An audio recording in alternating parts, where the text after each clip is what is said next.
Hello and welcome to the Enterprise IT Virtual Summit by ActualTech Media.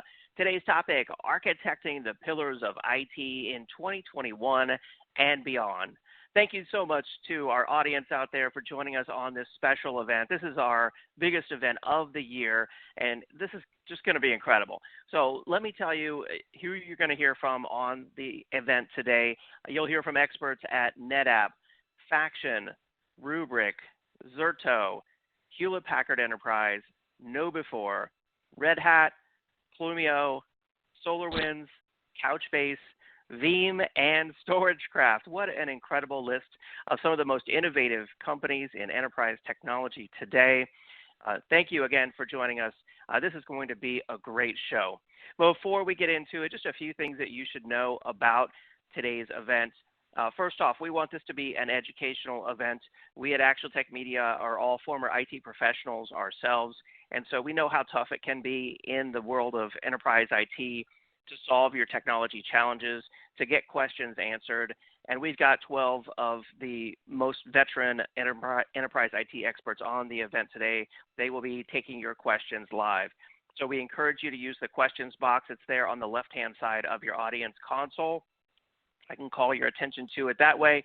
Of course, we welcome all the good morning, good afternoon, hello messages from across the United States and around the world. Hundreds and hundreds of you on the event today. So thank you so much for those. But we also want your technology questions. We want to help you solve your problems. Next topic here is social. We want this to be a social event, and we encourage you to use the Twitter widget. It's on the bottom of the screen in your audience console there. If you use the Twitter icon, click on that Twitter icon, you can tweet directly from your console without ever having to leave. So the hashtag for the event today is ATM Summit. And of course, we welcome your social media comments out there on Twitter. We also have a number of resources in the Handouts tab there in your audience console. And you can click on those. You can download those now. They are links to websites, PDF documents, solutions briefs, ebooks, all sorts of resources. So make sure that you check those out before you leave the event today, and just download what's there now, and you can read it after the event. And then prizes. We have a number of awesome prizes on the event today, and of course we are really excited about the prizes. So let me talk to you about the prizes, some amazing grand prizes. Today we'll be announcing the winners of 5 Oculus Quest 2 VR kits. These are 64 gigabyte standard strap, really cool virtual reality systems. We'll be announcing the winners of 5 PlayStation 5 digital editions, 5 iPad Airs, the brand new iPad Airs, and 5 Samsung Galaxy Fold 2 phones. Yes, that is a folding phone. That is just really cool. So 20 grand prizes there in total, plus 3 Amazon $100 gift cards every 30 minutes. So that is a lot of prizes. I'm not going to try to do the math, but the prize winners must be live in attendance to qualify, and we will be announcing the winners after each of the presentations today, so make sure that you stay tuned for those. The full prize terms and conditions can be found there in the Handouts tab, and all prize winners must submit an IRS Form W-9 to ActualTech Media. We will reach out to you after the event to deliver your prize. And then for the summit, we're also doing some cool, unique prizes we don't normally do, and that is the Best Question Prize. So we have 12 Amazon $100 gift cards in addition to the other gift cards I just mentioned. And what we'll be doing is we'll be taking the best questions that we see during the event, and we'll be contacting the winners after the event today. After we gather all the questions, we'll select the 12 best questions from each of today's presentations, and we'll be contacting those prize winners as well. So best of luck to everyone on the event today. We also want to support charities through these events.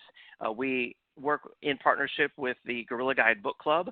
You can visit gorilla.guide to download full links, educational ebooks, and we support the Dian Fossey Gorilla Fund and One Tree Planted as well as our selected charities for today's presentation.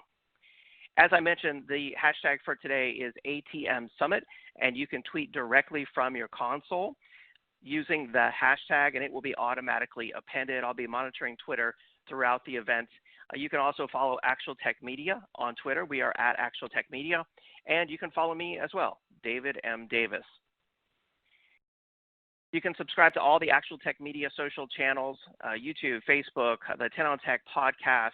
You can find links on the top right-hand side of your audience console there, as well to our LinkedIn page, Twitter, and our YouTube channel. We publish all of our recordings from events like these on our YouTube channel, so make sure that you check that out and subscribe there as well. And now, before I introduce you to our first presenter on the event, I've got a poll question for everyone out there. It's in the slides window, and it says, what's your time frame for adding new or updating existing IT solutions at your company? And I'll just leave that up for a moment, let everyone answer, and then we'll kick it off with our first presenter from KnowBe4. If you haven't answered a poll question before, it's just right there in the slides window. If you don't see any poll question, push refresh on your web browser, and 99% of the time that will resolve it. All right, thank you everyone who responded to that poll. We do appreciate it. We'll have more polls throughout the presentations today, so we, of course, appreciate your participation in those as well. And with that, it's time to kick off our first presentation on the Enterprise IT Virtual Summit. I'm excited to welcome Mr. Roger Grimes, Data-Driven Defense Evangelist at KnowBe4. Roger, take it away.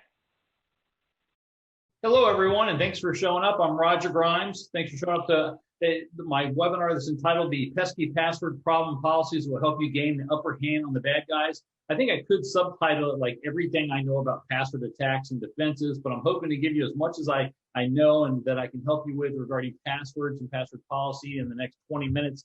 Again, if you haven't met me before, I'm Roger Grimes, Data-Driven Defense Evangelist for KnowBe4, and I talk real fast all the time. I've been doing computer security for 33 years and written 12 books and over 1,000 magazine articles on it. There are some of my books. That latest one's a Hacking Multi-Factor Authentication. I work for KnowBe4. We're the world's largest integrated security awareness and simulated phishing platform vendor. Basically, we help people not click on stuff and not to open stuff that they shouldn't. Very proud to work for them. And today's talk is about different types of password attacks and then password policy recommendations to stop those attacks. So we'll start with the types of attacks. These are the main types of attacks: social engineering, guessing, hash cracking, stealing lookups and account recovery takeovers. I'm actually going to cover the most common ones, which are social engineering, guessing, hash cracking, and stealing. We don't have enough time today for me to cover all the other ones. So I just want to cover the main ones. So we're going to start with social engineering. That's the most common way that, one of the most common ways at least, that people steal passwords. You know, you get sent an Instagram message or a fake email that's telling you to log in somewhere that it really isn't where you're supposed to log into, and you accidentally type in your login name and password. There's a great example of that in the last one there, where this is an email claiming to be, it went to one of our customers and it claims to be from KnowBe4, but if you look at the URL, it really is, it's kind of creative in a way. It's knowbe.e4.com. I got it, so the real domain is e4.com, not knowbe4.com. That's kind of creative. Guessing, a lot of times attackers will just try to guess at internet accessible login prompts. So they go to your Outlook 365 account, your Gmail account, maybe your Cisco VPN account, anywhere that asks for a login name and a password, they may try to start guessing passwords. A lot of people have weak passwords. Usually they're not going to guess manually. Almost always they're going to use some type of an attacker tool like Brutus or Cane Able, or the bottom right-hand one, that is Hydra, and that's a pretty common one. But basically, they load in a password dictionary that has, you know, anywhere between a couple of thousand to maybe 10,000 different words, and it maybe adds some complexity to it, uppercase, lowercase in the characters, and adding some symbols in there. And then they fire it off against a particular login prompt with a bunch of login names or email names or something like that. That's how most hackers guess at passwords. They don't do it manually, but they use some sort of tool. They can also do what's called password credential stuffing or spray attacks. That's using another type of tool that will guess somewhere between 100 to 1,000 passwords against a whole bunch of accounts. A typical password attack is a hacker trying to guess, 10,000 passwords against one person's account. A password credential stuffing spray attack is them guessing just 100 to maybe 1,000 passwords against like 1,000 accounts. but they do it very slowly so that they don't kick off the victim's account lockout policy. So maybe they'll only guess 2 or 3 or 5 times within 15 minutes. So I actually spend some time doing some manual password guessing to see how many guesses it takes to kick off the account lockout policy. And then they'll make sure that when they do the password credential stuffing spray attack, that they don't guess fast enough to kick off that account lockout. So sometimes maybe they only try 3 or 5 times in a day, till the account lockout interval resets. But this is very, very popular today. Acme said they saw over 61 billion credential stuffing attacks in a year and a half alone. And many famous companies have been compromised by that. You can see Citrix got broken into. There's a news story where the FBI told Citrix that they likely got broken into by a technique called password spraying. A lot of these password spray attacks are actually against application programming interfaces. A lot of the larger companies have these APIs that other companies and systems and services can connect to. Many times they require or allow logon authentication, but they don't have account lockout policy enabled. So the attackers, if they find these API connection points, they can guess over and over and over again, never be locked out. Acme said 75% of those 61 billion password spray attacks they talked about in a year and a half were against APIs. So they're not necessarily going against login prompts.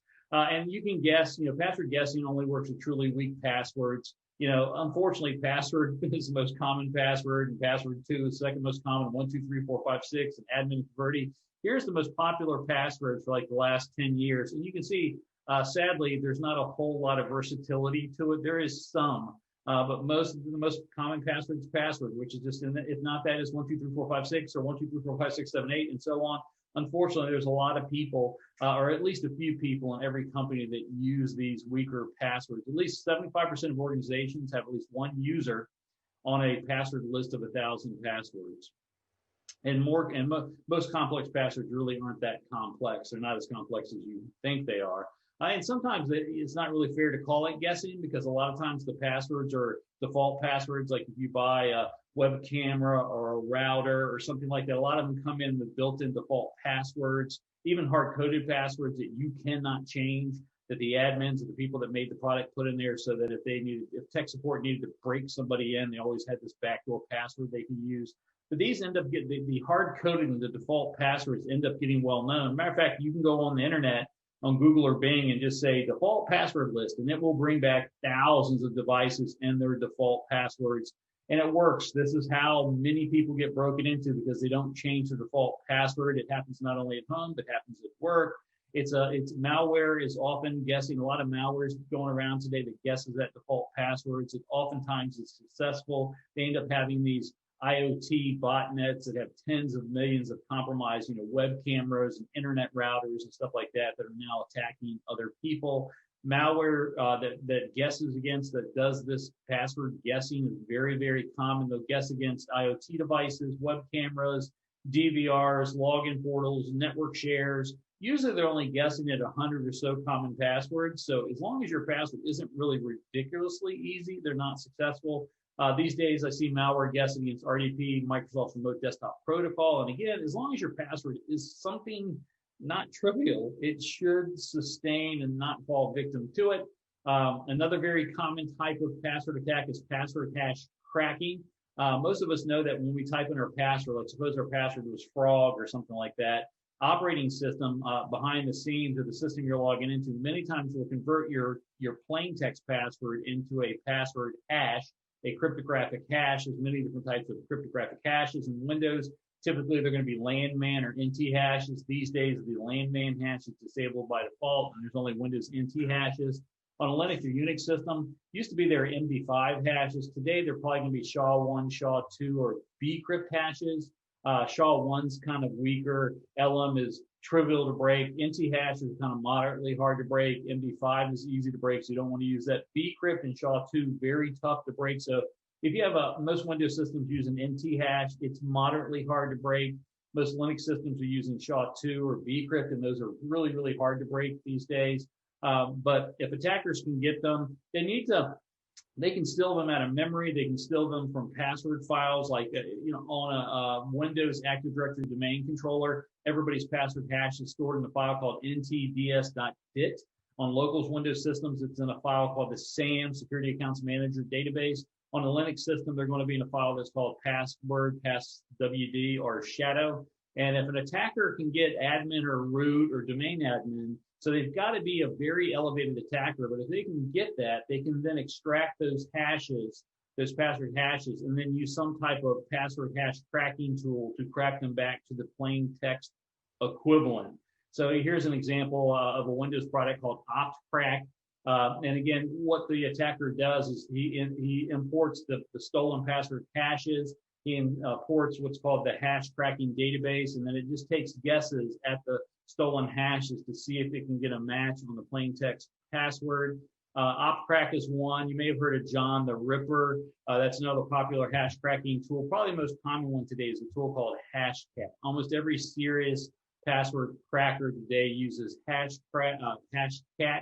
And a lot of times people are using these graphical processing units, GPUs. They're usually used for gamers, but it found out they did crypto mining and password hash cracking really well. And so most people that are doing password hash cracking are actually using PCs that are full of these GPUs, like they'll have 8 GPUs in them. Or you can even buy password hash cracking appliances from companies like TeraHash, where you can buy up to over 375 GPUs in a single rig. You can do clouds of computers trying to do password hash cracking, clusters of password hash crackers and parallel processing. The world record right now on a single GPU rig, so a device that had one graphics processing unit, was they were able to do 121 billion NT password guesses a second. And the world record for no matter what your rig is, was 350 billion password tries a second. That's the current password record. Sad part is if you have an 8-character or less NT hash password, so most people in Windows, if you have an 8-character password or less, it can be cracked in under 2 hours by the most normal rig, or even in 12 minutes using $25 of cloud processing power. So an 8-character Windows password, if the attacker's got to be admin or root or whatever to get your hash in the first place, but if they get it, they can crack a 8-character password a password that's represented, an 8-character password that's represented by an NT hash back to the plain text password in 2 hours, 12 minutes to 2 hours. It's not going to take them long to crack that. As a matter of fact, in order for your Windows password not to be crackable in a reasonable amount of time, you need a 16-character or longer password. Let me say that again. If you want to stop an attacker, if they get your password hashed and you want to stop them from cracking it back to the plain text password that it represents, you need at least a 16-character password for safety. And that increases a digit or two every couple of years. So, in a year or two, maybe to be 18 characters that you need. Although hackers really don't need to crack them. Most hackers today, if they get your password hashes, they just replay them in what's called pass the hash attack tools. They have to be in the network or on the device to be able to reuse them. But if they are there, they actually don't crack the password hashes. They just put them in pass the hash attack tools like Mimikatz or Wince CE or NTLM Relay, and they can log into other machines and run exploit code and all that other stuff. Today, most hackers do not crack passwords. They just replay them across the system and the network. That's a pretty important point. So the defenses to your password hash cracking is prevent attackers from getting the hashes in the first place. But if they do get your hash and you want to prevent them from getting it back to the plain text password, you want to use a very long and complex password, at least 16 characters long. It's also good to use antivirus software that stops hacker tools from being able to be used to extract your hashes. And some vendors like Microsoft have their own solutions to prevent hash extraction or pass the hash attacks. Like Microsoft has like 10 different mechanisms, including one called Protected LSAS that you can enable that prevents pass the hash cracking from being as successful as it could be.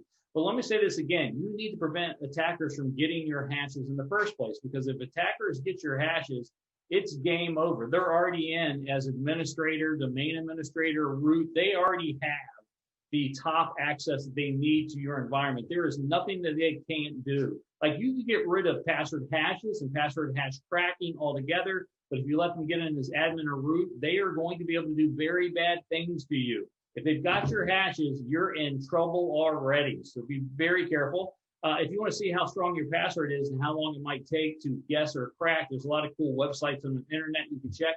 You can even see if your password is already out there on the internet, been stolen. If you want to see if your password has been stolen, it's out there on the internet in the dark web, or an old password, you can go to a bunch of different websites. One of the most popular ones is Have I Been Pwned by Troy Hunt.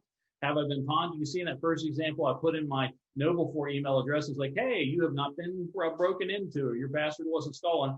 I put my personal email account in a second time and said, oh, your password's been on 10 breached sites. It was nothing I did wrong. I wasn't social engineered. It was because Facebook got cracked, Twitter got cracked, Adobe.com got cracked. So when I was registering my Adobe Acrobat Reader, so I could get it for free, their site got hacked, and that's how my login name and password got compromised. So you want to check to see if it's been compromised, even if it's no fault of your own. I, of course, like to recommend our Noble4 tool called the Password Exposure Test Tool. You can go to noble4.com/resources, download the Password Exposure Test Tool, and it will check to see for your entire network to see if people are using weak passwords, or if somebody's passwords in your network is out there on the internet or the dark web. It won't tell you the passwords, but it'll tell you, yeah, we found, like in this case, 161 accounts out there in the dark web, and you may want your end users to change their passwords just to make sure they're not the same passwords.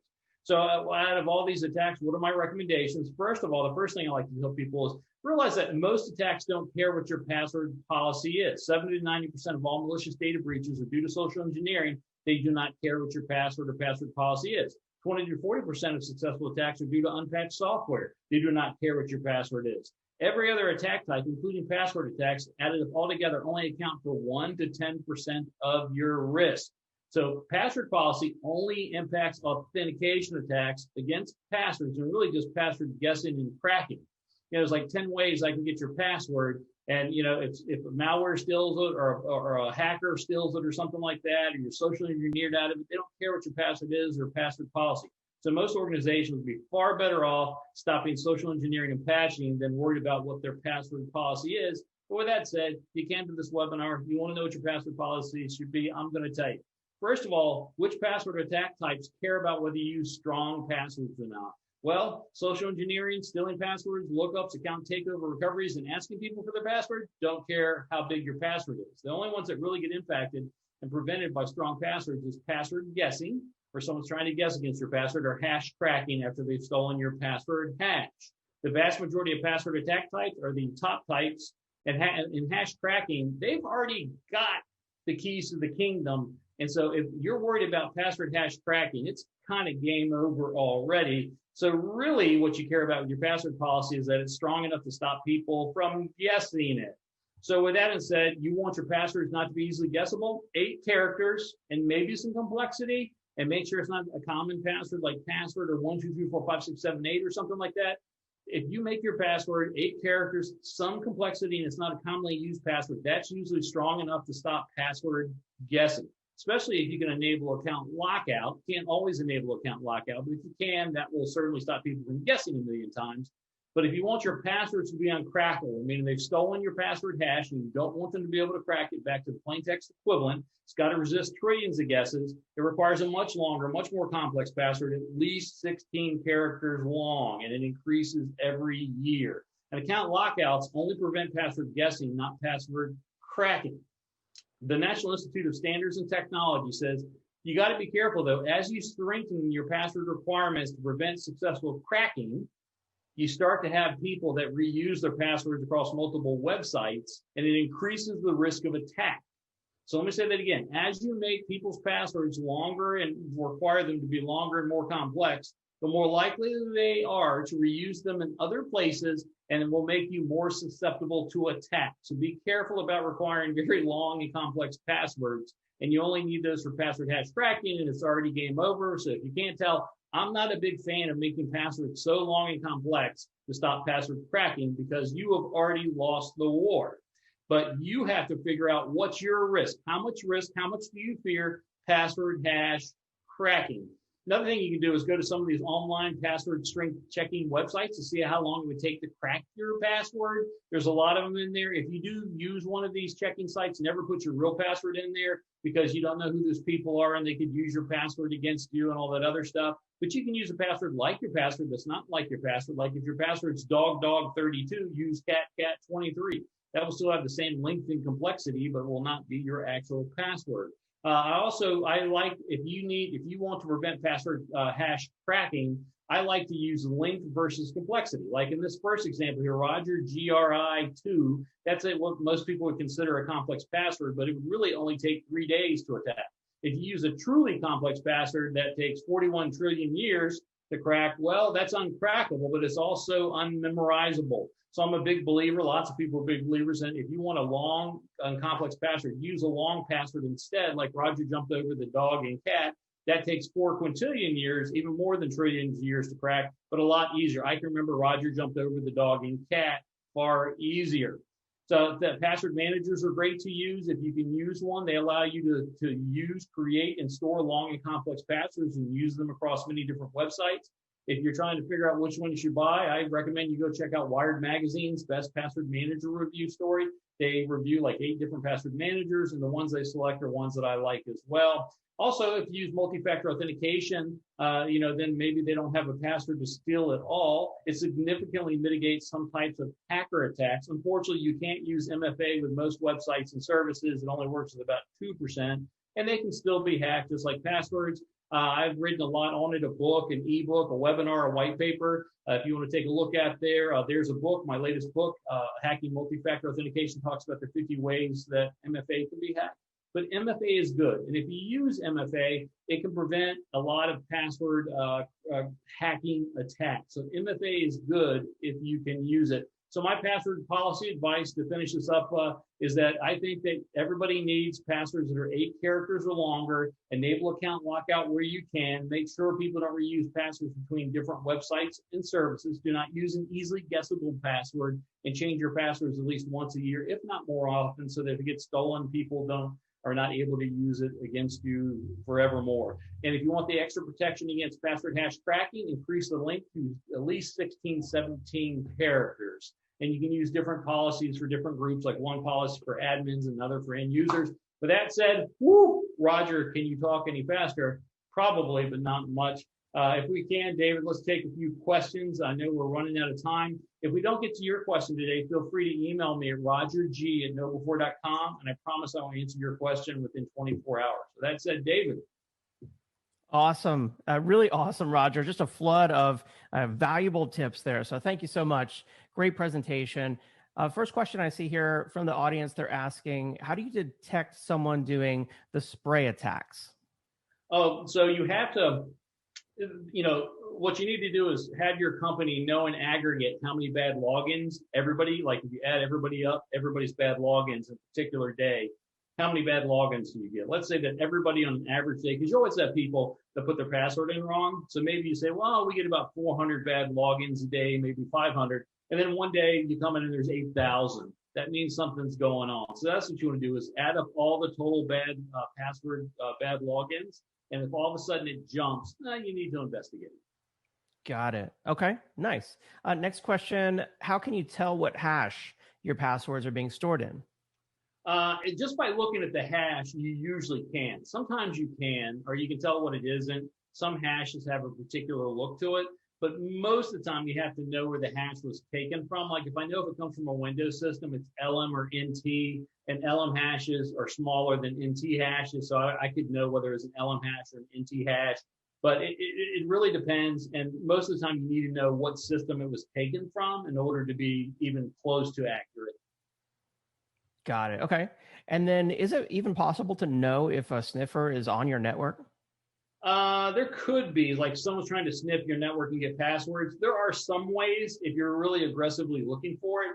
But let me say that if I'm a password sniffer, there are things I can do, like I can do what's called a transparent bridge, where I can hook into a network or use a hub where it starts to or do port mirroring or something like that, where it would be very difficult. So what I would say is, in the best of circumstances, detecting that someone's sniffing your network is really, really difficult. And if the attacker really wants to be transparent about it, they can make it pretty impossible for you to know. So that I wouldn't worry about that. And it's just not worth the effort it would take you. Okay. Okay. Good advice. Next one. I like this question. Is it safe to store and share files that are password protected? I guess it depends. As long as the passwords are long. Like for example, I used to put all my before I used a password manager, I used to use Microsoft Word document that was password protected, and that was a very as long as you use a sufficiently long and complex password, it's very good because you can't guess but so many times a second against a Word document. But I have heard that people have made specialized password guessing rigs that could guess like a billion times against a Word document or something. So you want to make sure you use a very long and complex password, like 16 characters or longer. On some other types of passwords, like Wi-Fi network passwords, they even recommend like 30 characters. So the answer is yes. But if your password protected documents, password protected by the password of 1, 2, 3, 4, 5, 6, it ain't going to take long to break into it. Okay, good advice. Next question, what effect will quantum computing have on password cracking? Someone must know that I just wrote a book on quantum computing and quantum cryptography. It is going to, as far as we know, using something called, with quantum computers and what's called Grover's algorithm, it decreases the protective capability of symmetric authentication in hashes in half. So however protected you think your passwords are, the hash that is then created can be cracked in half the time.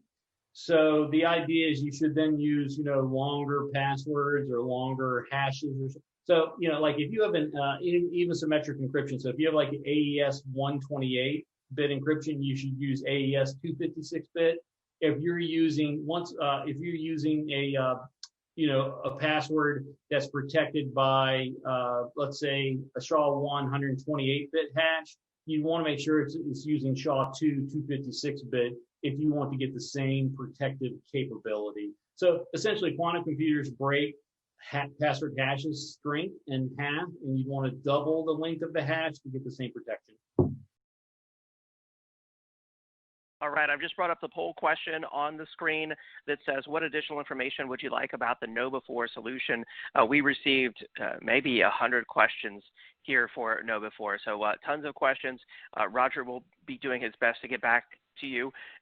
Also, you saw his email address there on the screen. If you have an important question that you want to hear right back from him, just reach out to him there at his email address. And I'm surprised he has a promise he made there at the end that he would get back to you within 24 hours. So very impressive because there's a lot of great questions. Thank you, everyone, for your questions. We do appreciate them. And now it's time for our first prize announcement. I'll just leave the poll question up while I announce these first 3 Amazon $100 gift cards. They are going out to Christine Buckzak from Pennsylvania. Christine Buckzak from Pennsylvania. Next one is going to Julio Rivera from Texas. And the final gift card for this announcement is going to Marie Arias from Indiana. Congratulations. As you know, it's a summit, tons more prizes and gift cards to give out on the event, so make sure you stay tuned. And with that, let's go ahead and keep this summit rolling. We've got tons of excellent content here on the event. So it's now time for our next presentation. I'm excited to introduce Mr. Mark Gamble, Product and Solutions Marketing Director at Couchbase. Mark, thanks for being on the event today. Thanks so much for having me. Hi, everyone. It's an honor to be here and appreciate the opportunity to present today. Absolutely. Great to have you, Mark. Take it away. All right. Let's dive right in. Lots to cover. So my mission today is to show all of you how to get started with Couchbase Cloud, the database as a service. And I'll cover some background of Couchbase and then get into the features and benefits of the DBAS. And I'll be showing a live demo. So make sure that you stick around for the whole session. In order to stick to time, we're not going to make it a deep technical dive. Consider it as more of an aerial tour, if you will, to give you a sense of the ease and speed with which you can get up and running on Couchbase Cloud. So lots to cover, just a little time to cover it. So let's get cooking. So what is Couchbase? Well, Couchbase is a distributed NoSQL database that delivers versatility, performance, scalability, and value across cloud, on-prem, edge, and hybrid deployments. And when we consider how Couchbase is different from other modern databases, there are really 3 key areas where we win with our customers. First, in agility and flexibility for developers. Couchbase accelerates application development by capitalizing on a ubiquitous query language, SQL. It offers full-text search and adaptive indexing, along with seamless data synchronization, all as core features of the software. Customer studies show these tenets enable a 20% faster development lifecycle for applications. Next, Couchbase offers predictable performance at scale for IT architects. The server can handle any volume, volatility, or speed of data, any number of sources, and any number of end users with an in-memory dataset process, smart optimization, highly performant indexing, and built-in replication that ensures data integrity and availability. Customers report that their applications show a 10 to 20x better performance on Couchbase. And Couchbase is the easiest platform to manage. It helps you streamline setup and configuration, take advantage of multi-cloud agility, and helps ensure availability with the coveted 5 nines, 99.999% availability and reliability. Customers report 37% more efficient database management and a 14% lower database licensing costs using Couchbase. Couchbase Server is the basis of our value, but don't just take my word for it. The readers of database trends and applications voted Couchbase as the best database overall in this year's DBTA Reader's Choice Awards. Couchbase also won in the Best In-Memory Database category for the 3rd consecutive year. We also received finalist distinction in the categories of Best NoSQL Database, Best IoT Solution, and Couchbase Cloud makes its debut on the annual Reader's Choice list as a finalist for Best Cloud Database, and we're honored to have received this recognition. I think it really speaks to the value that customers get from the technology. Couchbase Cloud is our fully managed database as a service for Couchbase Server. It offers automated deployment, scaling, failure recovery, upgrades, and backup as part of the service. It gives you unified monitoring and alerting of all Couchbase clusters under management through a single pane of glass. We'll take a look at this in a moment, inclusive of the underlying cloud infrastructure where Couchbase is deployed. We support hybrid cloud deployments from the standpoint of replication. This is the ability to replicate data from self-managed Couchbase clusters into Couchbase Cloud. And we also offer, and this is really important, in VPC deployment, in virtual private cloud deployment. Your data is in your virtual private cloud, managed by you, encrypted and secured end-to-end. There's a free trial to allow you to evaluate the service, and we have 2 paid offerings, Developer Pro and Enterprise, which are differentiated by price and support SLAs. And with these offerings, you get Couchbase Server and management leveraging your cloud service provider, enabling you to optimize your infrastructure cost based on your needs. And the use cases that are supported on the service are all those same use cases supported by Couchbase at large, the ones that our customers deploy most often. Catalog and inventory management, profile and session management, customer 360, digital transformation, as well as caching use cases, a very common customer use case of using Couchbase as a persistent cache. So what do you get with a fully managed service? Convenience, savings, and peace of mind. We handle maintenance, monitoring, and alerting. We provide automated management based on industry best practices. The data is secure because you own it. It lives in your VPC. The environment is flexible to scale up or down to meet any requirements, and the built-in replication and self-healing features provide a highly available foundation for your applications.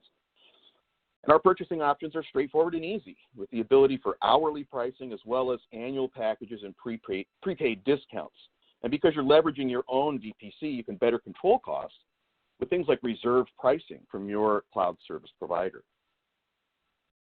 Why did we bring Couchbase Cloud to market?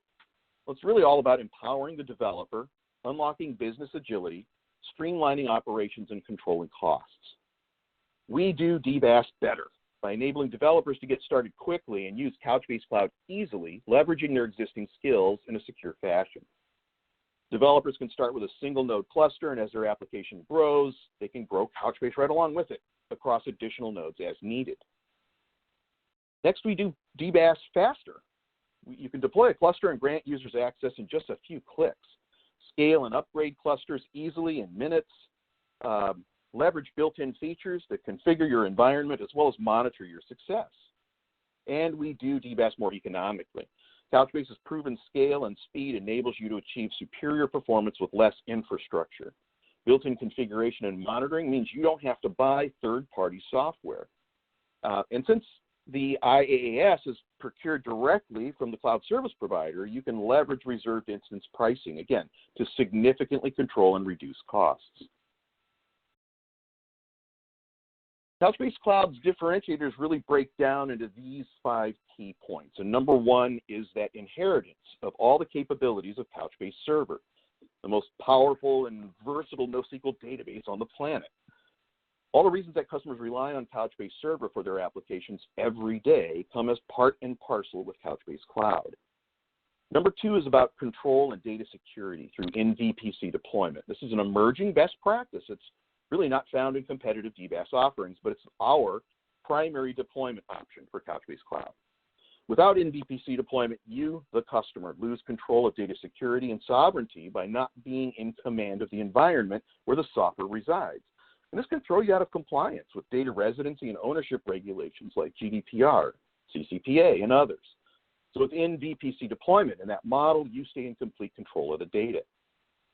Number 3 is the ability to control multiple database clusters from a single console instead of managing them as individual entities. Number 4 is the ability to control replication and cloud migrations by taking advantage of our built-in hybrid cloud replication capabilities and our cross-region XDCR, or cross-data center replication. And this supports high availability and disaster recovery. And number 5 is really about controlling those costs. Couchbase offers the best price performance and the lowest TCO of any NoSQL vendor for their workloads. And in fact, our customer Facet Digital told us that they reduced costs by 50% and increased application performance by over 100% by switching to Couchbase Cloud. So the data planes here in the simplified architecture on the right here, we have to see the data planes, and that represents the Couchbase clusters across various cloud providers' availability zones. And when you create a new cluster, we deploy a Kubernetes cluster within your VPC along with Couchbase Autonomous Operator to provide management capabilities and a monitoring plane leveraging Prometheus. And that cluster is then automatically deployed across multiple availability zones within the region. So here we see this depicted on AWS, which is available now, and Azure and GCP are both coming soon. The entire ecosystem is accessed and monitored through that single plane of management, the cloud control plane, depicted here on the left. This is the place where you log in to work with Couchbase Cloud. It's a console that allows you to control everything in your account instance, and we'll be taking a look at that live in the demonstration. One of the unique aspects about the Couchbase control plane is this concept of seeing everything to do with your account in one place, unlike some other DBAS solutions that make you use separate tools or UIs for administration or querying or optimizing and the like. For developers, it's great because you can use the UI to create development projects and spin up data sandboxes, assign teams of collaborators with specific privileges, and work directly with the data using utilities built right into the console. Again, we'll be taking a look at those in the demonstration. Getting started with Couchbase Cloud is really as easy as 1, 2, 3. You go to cloud.couchbase.com, create an account. This is where you can sign up for that free trial. Next, once you get your account going, you create your Couchbase Cloud environment. Again, AWS is currently supported, Azure coming early next year, and Google Cloud a little after that. Once your account is set up, spin up your cluster with just a few mouse clicks and start developing. It's really as easy as that. Now we get into the fun part. We'll take a look at a live demonstration. And we'll take a look first at the cloud control plane. This is the Couchbase Cloud management console that gives you access to user management, monitoring, and data tools. Show you what you need to do to load some sample data, how you query it, and even how to set up a full text search index. And then I'll walk you through how to enable programmatic access to the data for your applications, which is one of the most prevalent use cases of Couchbase, powering applications. And then next and last, we'll take a look at how to get the Couchbase SDKs going. We'll actually take a look behind the scenes at a sample application, leveraging Couchbase as a backend. And then lastly, we'll look at BI and analytics. I'll show you how you can access data to create a dashboard. All right, so let's get into our live sharing. I'm going to share, and what we should all be seeing now, hopefully, is the Couchbase Cloud Control Plane.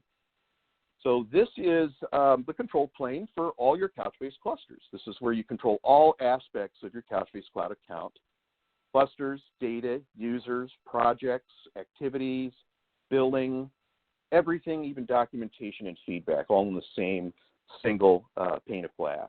Developers, again, can create sandboxes using this front end for development projects and with creating specific teams with specific access, etc. So I've got the Developer Pro configuration of Couchbase Cloud, and I've added 2 clusters to date. So let's take a look. So I'm going to go into my Couchsurfing cluster. And here we can see under this cluster, I have 3 nodes running, as well as 3 buckets of data. So when you sign up for Couchbase Cloud, I highly recommend that you install the sample buckets. They give you a great basis to learn how Couchbase works. And not only that, but the sample applications in our SDKs leverage them as well. It's a great way to get started quickly. So here you see I've loaded up our beer sample data database, game sim sample, and travel sample. And where you actually do that is within the tools. Notice all of the tools that are built right in. So importing data is as simple as going to the import screen, and you can import your own data into your buckets, either as JSON or CSV. And this is also where you grab those sample databases, and you simply import them in. I'm going to take a look at one of the best tools, I think coolest tools within the front end, and that's the Query Workbench. One of the main reasons that Couchbase is such a boon to productivity is that developers can use plain garden variety SQL to query the data, even though the data is stored as JSON documents. So the query language is called N1QL, or nickel. And here we have a very simple select statement to bring back all breweries from our beer sample database. There's a select star from beer sample, that's our bucket, which is analogous to the database instance, where type equals brewery, that's the document type. This is analogous to a table. And then some conditions. We just want to pull back for the state of California. Pretty simple, right? You can bring that back and look at the results either as JSON, tabular format is also helpful. Another unique with Couchbase Nickel is the ability to join across document types. I'm going to go to a slightly more involved query here. Something that is not really easy to do with other JSON databases is cross-document join. But here we're running a very simple join here. In the beer sample bucket, we're using an ANSI join in this query to list beer names, one document type, and breweries, another document type, that are in a given state, and then assign as an ID. I'm going to go ahead and execute that. So the ability, again, to join Nickel statements, join within Nickel statements, allows you to create input objects by combining 2 or more source objects. And joins are typically really difficult with JSON, but not when you use Nickel. We've tried to maintain those constructs of SQL so that you can leverage your existing expertise. And Nickel is the #1 reason that customers choose Couchbase over the competition, is they can leverage their existing expertise to work with the data. Everybody knows SQL. Now I'm going to move over to my other cluster, take a look at another key feature here. Go to my cloud demo cluster. And I've loaded up the travel sample data here, and I also have all of the services, including our full text search service. So this means that I can use full text search against my buckets to enable search in my applications. No need to bolt on search technology like Solr or Elasticsearch. Full text search is built directly into Couchbase. Let's take a look at an existing full text search index that I've set up. So it's very, very easy. Here I was able to quickly index my hotel type documents. So we're going into the travel sample bucket, specifying a JSON document type. And then we have the type mappings. And specifically here, I'm just looking for documents of type hotel.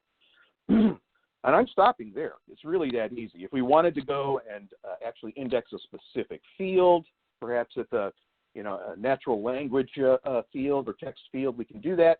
But what I'm saying here is we want to search every field within these document types for any matches of my search criteria. And it's very much more involved and sophisticated than trying to accomplish searches utilizing conditional operators. So this is actually setting up that index. And what's nice is once you set that index and establish it, you can then test it directly in the interface. So here I want to look for all matching hotel documents that mention free Wi-Fi or comfortable beds. And the ability, again, to search within the interface makes it very, very helpful to test directly. We've done a couple of things. I've showed you how we can leverage SQL to query the information, showed you where you put your sample data, set up a search index on the sample data. So now let's actually switch gears a little bit because, of course, you can see that the control plane makes it really easy to work with the data, but your applications won't use this control plane. They talk to Couchbase programmatically. So we're going to dive into the use case examples. So again, our online docs provide details on how you can do this, but at a high level, all you need to do to connect your applications is grab a hold of this endpoint. So that endpoint is your connection into your Couchbase Cloud instance. And once you have that, recommend again that you pop over to docs.couchbase.com. Take a look at all of the SDKs that are available for your development teams to get started. You can Google Couchbase for just about any platform or SDK, and likely it exists. Here, notice we've got Java, Scala, .NET, Node, C, PHP, Ruby, and the list goes on and on. And every one of these has a similar construct in that we'll take a look at the Node, for example. There is a Hello World application that we walk you through, as well as a sample application. So I'm using these two elements here. So let's take a look first at our Hello World Node.js SDK application, and I'm going to have it talk back to our Couchbase Cloud instance. But first, what I want to do is point out, what we'll do is actually upload some data. So in order to show you that it doesn't already exist, I'm going to go in here into our beer sample bucket. And I'll say that we want to look for my new favorite brewery in the beer sample bucket. Couchbase Brewery. And when we search for it, of course, we get 0 results. It's not there. But we're going to add that from our programmatic front end. So now I'm going to pop over into our Node.js Hello World application. This is a headless app. All it is just to show you how you can establish that connection.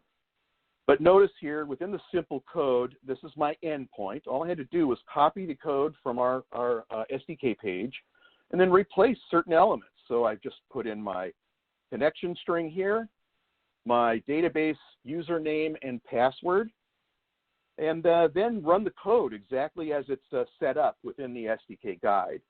And I actually decided to have a little bit of fun with it and add a brand new element, a new brewery to our beer sample bucket.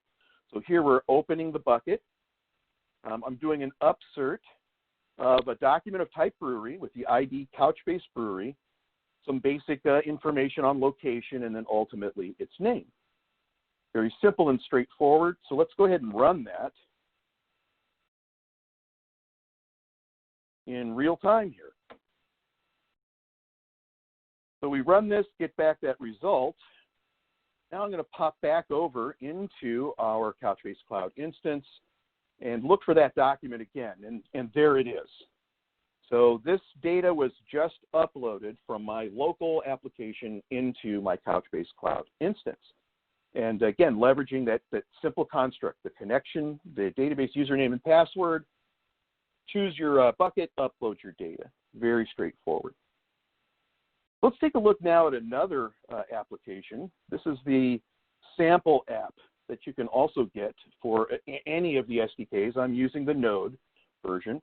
And it's well documented, easy to set up. It's all on Git and on GitHub. So let's take a look at that. So here, once again, all I had to do was install it, build it, get it running, and then in the places which were in the sample pointing at a local host, I just replaced that with my connection endpoint, my database username and password. And this is the application that we call CB Travel. So it's meant to really showcase the ability for powering an application on the back end. And one parts of the application, in fact, have directly to do with searching for hotels. And you can probably guess where this is going. We're going to leverage that hotel document search index that I set up on FTS. So here we can see all I had to do in the code was issue a search query for documents of type hotel. We want to go through all of the fields looking for any matches to the input search criteria. The matches that are found are then gathered up, and then we return the type, country, city, state, address, name, and description for all the matching documents. Again, straightforward. The application does more, but I wanted to go straight to the FTS functionality. Super, super simple to implement. Let's take a look at what that looks like in the application itself. So once you get it running, it runs as a local host, but it's leveraging Couchbase Cloud as its back end. And I'm going to pop straight over into the hotel search area. And let's look for good breakfasts in San Francisco, for example.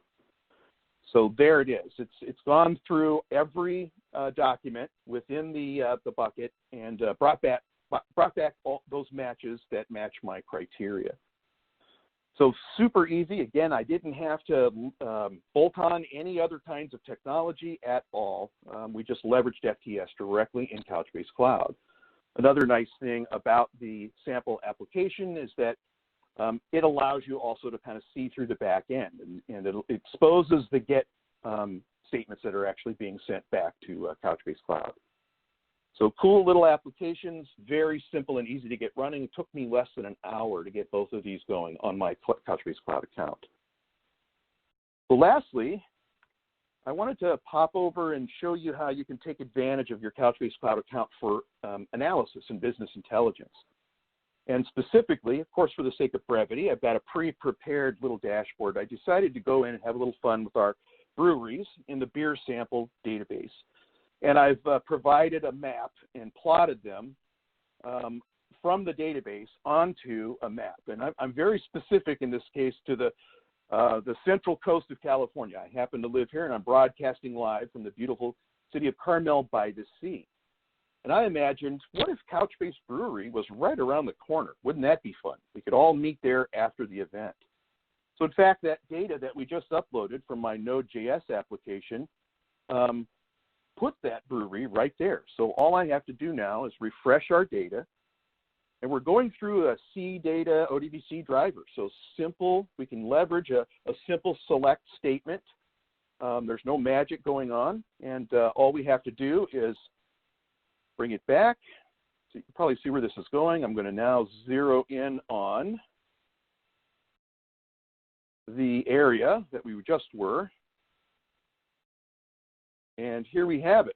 So Carmel by the Sea now has Couchbase Brewery. And that's good because I'm getting thirsty. So hopefully you agree. We went through at a really dizzying pace. But what I tried to do was showcase the front end, how it's very easy to work with data, leveraging your existing skills of SQL. Super easy to set up things like full text search, and then take advantage of it in your applications, and then finally visualizing some of this information, in this case leveraging Power BI and an ODBC driver.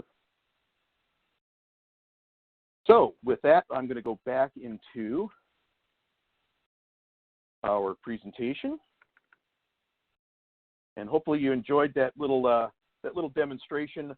I want to emphasize, and really can't overemphasize enough, that you need to get that free trial and get going. And when it's time to develop your own applications, move to the Developer Pro configuration, which is what we just looked at. That's what I used for the demo with a 3-node template. And once your apps are ready for deployment, the enterprise configuration is what brings that totality of scale and support to the table.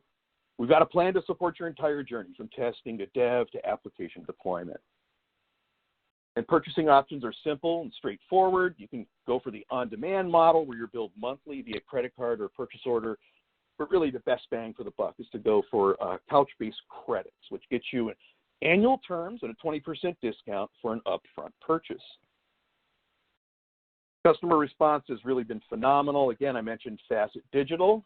They presented at our recent Connect Online conference, and that is available. I believe that replay is available on Couchbase.com. And their case study is a great story and echoed by the other customers that we see outlined here. So be sure to go to connect.couchbase.com and see that archived conference session. So I want to, in wrapping up, make sure everybody visits couchbase.com/products/cloud. You can get more information, sign up for the free trial, look at videos, read documentations, etc. And before we turn it over for some polling and questions, I also want to rise to what the previous presenter kind of set the bar. I'm going to give everybody my email address. If you have questions that we don't address today, feel free to ping me. I'm at mark.gamble@couchbase.com. And with that, let's open it up for some polling and some questions. Absolutely, yeah, great presentation, Mark.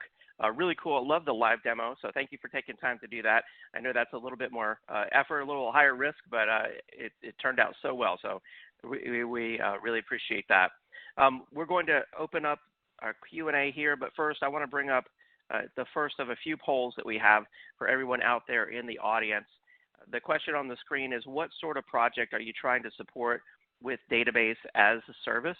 And I'll leave that up there for a minute or two while we take our first question. Let's see, Mark, there's a lot of good questions coming in. I've been putting them there in your folder. If any of them catch your eye, feel free to point those out. But first question I see here is, how easy or hard is it to go to NoSQL from relational? Great question. One we get often, and in fact, so often that we have put together a series of webinars on the topic. And in fact, one is coming up next week on this very topic. Check out the events page on Couchbase.com. And I'll be, yours truly, will be presenting that. And I'm going to talk about a strategy of migration that involves quickly moving your data from a relational source onto Couchbase and then optimizing it over time to take full advantage of the efficiencies of storing data in JSON. Because while there are similar constructs in SQL of joining documents, you can actually really simplify your schemas when you move into JSON because you're able to embed details directly into a single document. And so that's what I mean by optimizing over time. This is generally how most of our customers do migrate from a relational to NoSQL database. Nice. Okay. Good to know. I want to, again, call everyone's attention to the poll there on the screen because we are now moving on to the next poll. If you haven't answered that one, go ahead and record your answer.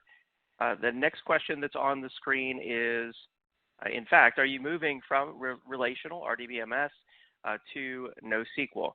So I'll be curious to see the responses to that one as well. Mark, next question for you is the pricing model. How does that work with Couchbase? Yeah, another great question because I know we touch it at a high level. I'm in marketing, not in sales, so I'm not going to go too deep, but I can talk about the plans. We offer hourly consumption pricing as well as prepaid discounted Couchbase Cloud credits to reward annual commitments. So customers who leverage credits can scale up and own their usage based on their application requirements. And we don't penalize you for missing a minimum consumption threshold 1 month or exceeding it the next. You pay for what you use.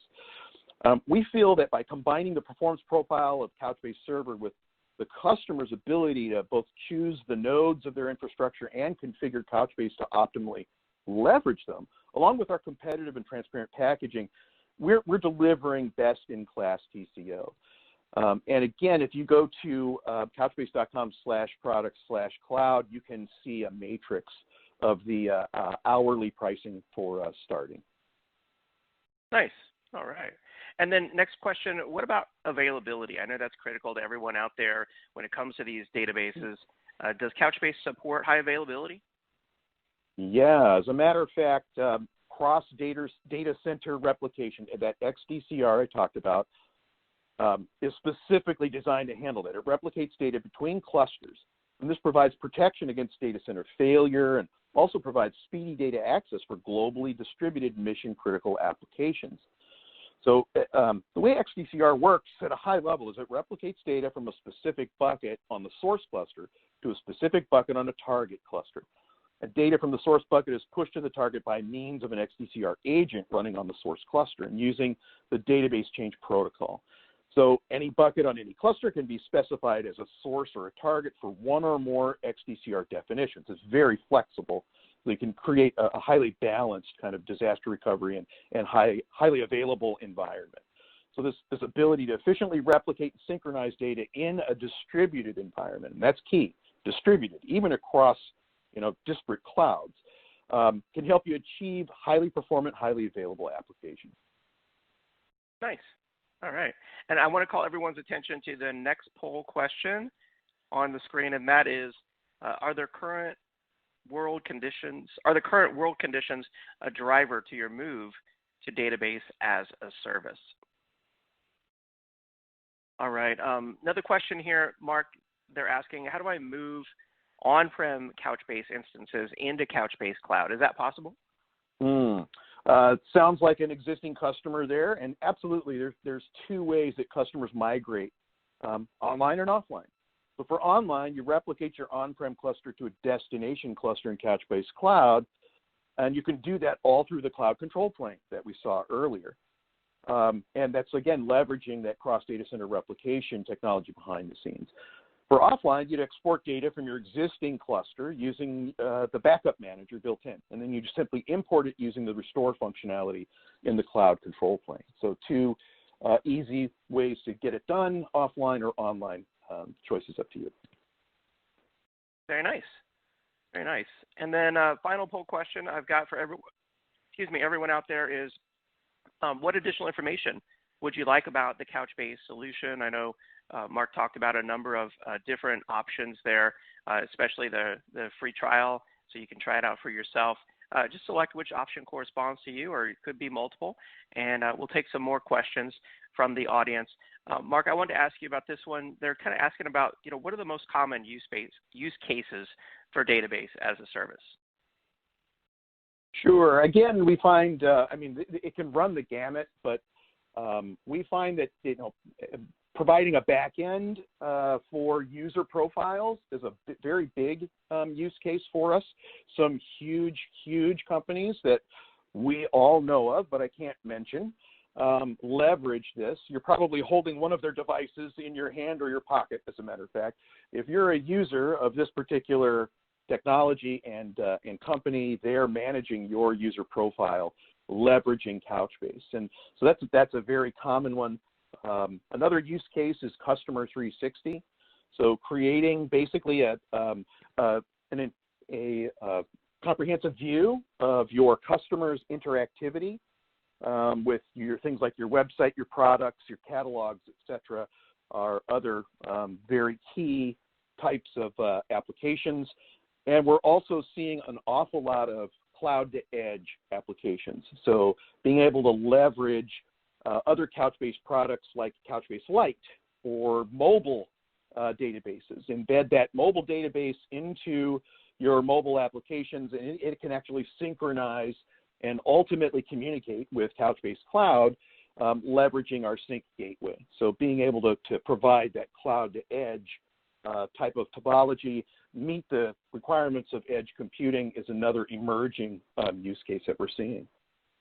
Those are just a few. Awesome. There's a lot, but those are the ones that come to mind. Yeah, awesome.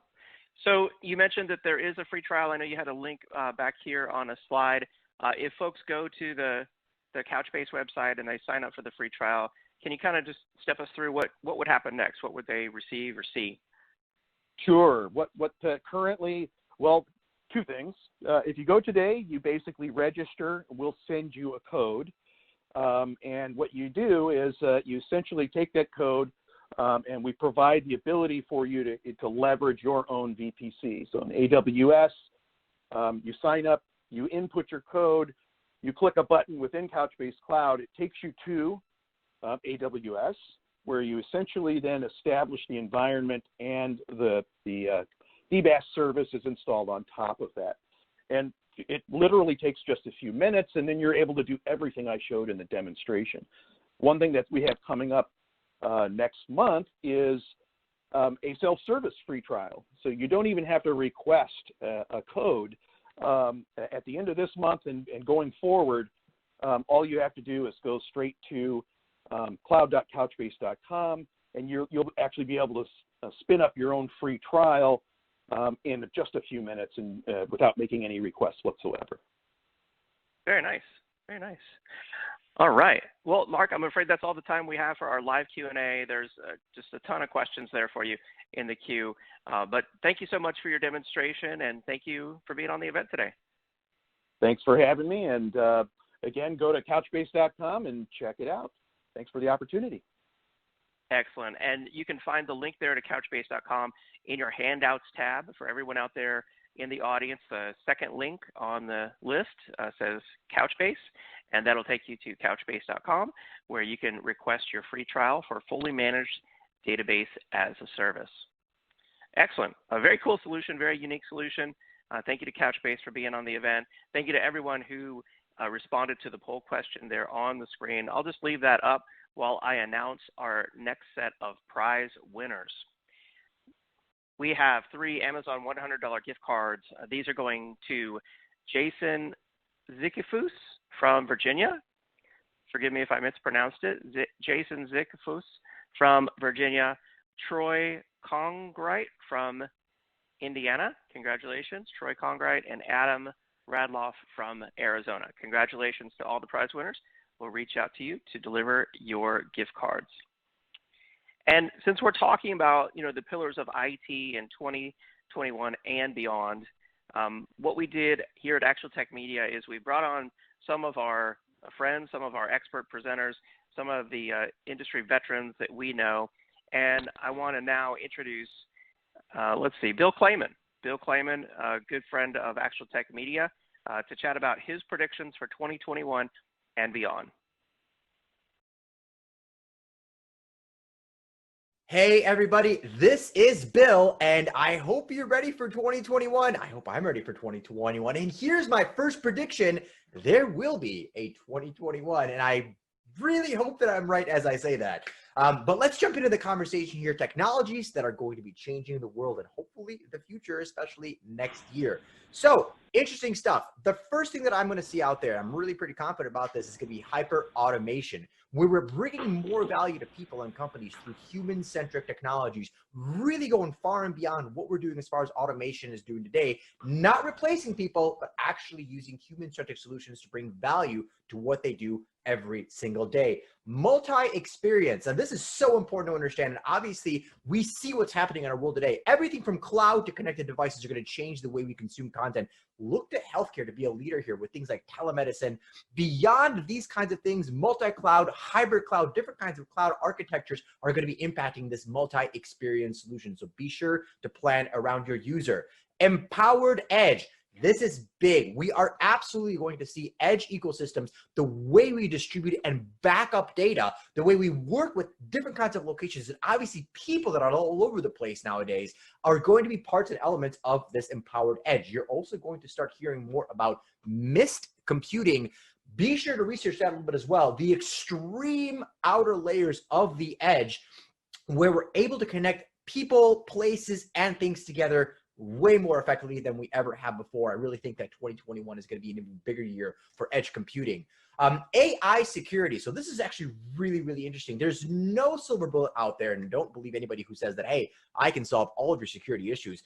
But AI and data-driven security are absolutely going to be impacting 2021 by actually making a bigger splash as far as how we secure our infrastructures, our networks, our distributed ecosystems that empowered edge I just talked about, and most of all, how we connect that multi-experience along with those multitude of devices that are connecting. So keep an eye on that and be sure to test out these technologies as well. It's never been easier, especially with software or virtualization or cloud-driven solutions that you can actually play with.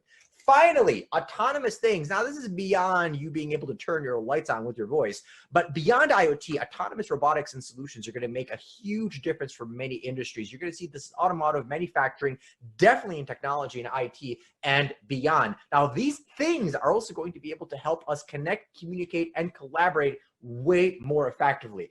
These are my top 5. Obviously, my 6 we're going to say that. Definitely there's going to be a 2021. Hyper automation, multi-experience, the empowered edge, AI security, and definitely autonomous things are things to look forward to. Thanks for joining me. Enjoy the rest of the conference. All right, cool stuff. Thank you so much to Bill for his 2021 predictions. Always exciting. Now it's time for our next presenter on today's Enterprise IT Virtual Summit. I'm excited to introduce Mr. Ben Stiles, Technical Director for Strategic Accounts at Faction. Ben, are you there? Yes, I am, David. Thank you. Absolutely. Yeah. Thanks for being on. Take it away. All right. Excellent. Well, thanks everybody for joining us here this morning and this afternoon, depending on where you're joining from.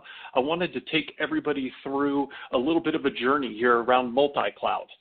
As you can see, this isn't theory anymore. We've got some really cool things to showcase to you. As you've been hearing earlier, there's lots of buzz around data aggregation, management of data, and what we're seeing as an evolution in the market in the multi-cloud space. So what we're going to walk through are some tangible real-life use cases that Faction is bringing forward that you can take advantage of to help simplify your multi-cloud strategy. I am Ben Stiles, as they mentioned. I'm the Technical Director of Strategic Accounts here at Faction, and I've been with the organization for 5 years. Before we jump too far in, I want to give you a quick background on who Faction is. We've been around since 2006, and we've got well over 100 petabytes of data under management, so a great footprint and a ton of experience in managing data sets of all different sizes for organizations and making this cloud journey a reality for many, many people. In the middle, you'll see our patents. These are really focused around networking capabilities and extension. It is designed in order to make your cloud journey more consumable and easier. So if you start digging into what those patents are, you will find a lot of expertise in the networking space. And we also partner with VMware, Dell Technologies, and AWS for things like VMware Cloud on AWS. So a lot of experience around the cloud arena here today. So jumping right into this overall multi-cloud strategy, we see organizations today that are right in the crux of this strategy or happenstance. And what we mean by that is companies are dealing with this universe of data. They've got clients, diverse business units, and tech teams that all want to consume data and information within their organization differently. And this data is being created by many different sources, whether that is iPads in users' hands or tablets or satellite data that is streaming down into your data center. There are many different sources for that data, and that means that data demand and how it's being used is becoming more and more fluid in your environments. You've got different teams using different clouds for many different reasons. To bring a quick example right to the forefront in this conversation, let's picture a supermarket display case. You've got an organization that is trying to sell products in that display case, and there's different types of data that can be generated in these areas. For instance, we might be tracking purchasing behavior by movement and time spent in front of the display case, or we might track facial expressions and sentiment data to figure out whether or not people are frowning or smiling or generally enjoying the display that's been built there. This results in footage from cameras and proximity sensors, and now you've got multiple data sets being captured by different devices, and they also might be consumed and processed in different ways. For instance, in this example, facial recognition services might be leveraged inside of AWS, and Azure might be used for the purchasing-based movements and tracking of foot patterns around the display case. So what we're going to talk about here today is how Faction helps your business simplify the complexity of these challenges by simplifying the multi-cloud landscape. So let's dig a little bit further into how we're doing this. From a multi-cloud support case, we support many different use cases in the environment, and this really showcases a high-level outline of what our approach is. In this diagram, we've got an on-premise data set existing on a multitude of different platforms, whether that's object, file, or block data, unstructured repositories of information inside your organization. We support many different types of native replication that can be taken and help migrate your data into a faction-hosted storage repository. And this is a multi-cloud interconnected repository that's going to take advantage of many different clouds and really give you the ability to tap into the services and all of the different offerings that public cloud has in a much more easy to manage way, while reducing risks around those workload movements and accelerating your overall innovation in the types of things you can tap into. And we're also going to dig into how we can do this in a lower cost and more effective operational approach for your organization. So when we start looking at this at a higher level here, we've got our capability around this multi-cloud networking showcased here. So at the bottom, we've got cloud adjacent data services powered by Faction. We're bringing forward this for either structured or unstructured data. And we've got this presented through the Faction Fix, which is Faction's multi-cloud fabric in the environment. This is the secret sauce that allows us to take your data volumes, allow you to replicate to them, and then present those data sets concurrently to multiple public clouds at the same time. So what we're showing here is that data set being interconnected with Azure, with Oracle, AWS, GCP. Depending on region, there could be other providers in there. We just want to make sure that we're physically close to each of those different locations, and we can help integrate with multiple public clouds. This is what's allowing people to tap into things like artificial intelligence or machine learning capabilities and cloud apps and all the things that where innovation is being led inside the cloud footprint. I love this basic outline because there's so much potential and power showcased in what you can achieve here, and what we want to do is dig a little bit more into that. We're going to help you with vendor lock-in. We're going to give you the ability to consume things in a different way. When we look at that cloud landscape, what I mean by that different way is cloud really started with similar approaches to basic compute and storage. And as that's evolved, we've seen more and more platform as a service type capabilities. And that's to say that AWS SageMaker, for instance, is unique to AWS's cloud. You've also got Google Anthos as something that's significantly unique to Google's platform. And so we see now clouds are becoming differentiated from each other. There's additional services that you can reach that are unique to each of those, and you can get locked into a particular cloud or be forced to jump from cloud to cloud in order to make your ability to leverage those services in a cohesive strategy a reality for your organization.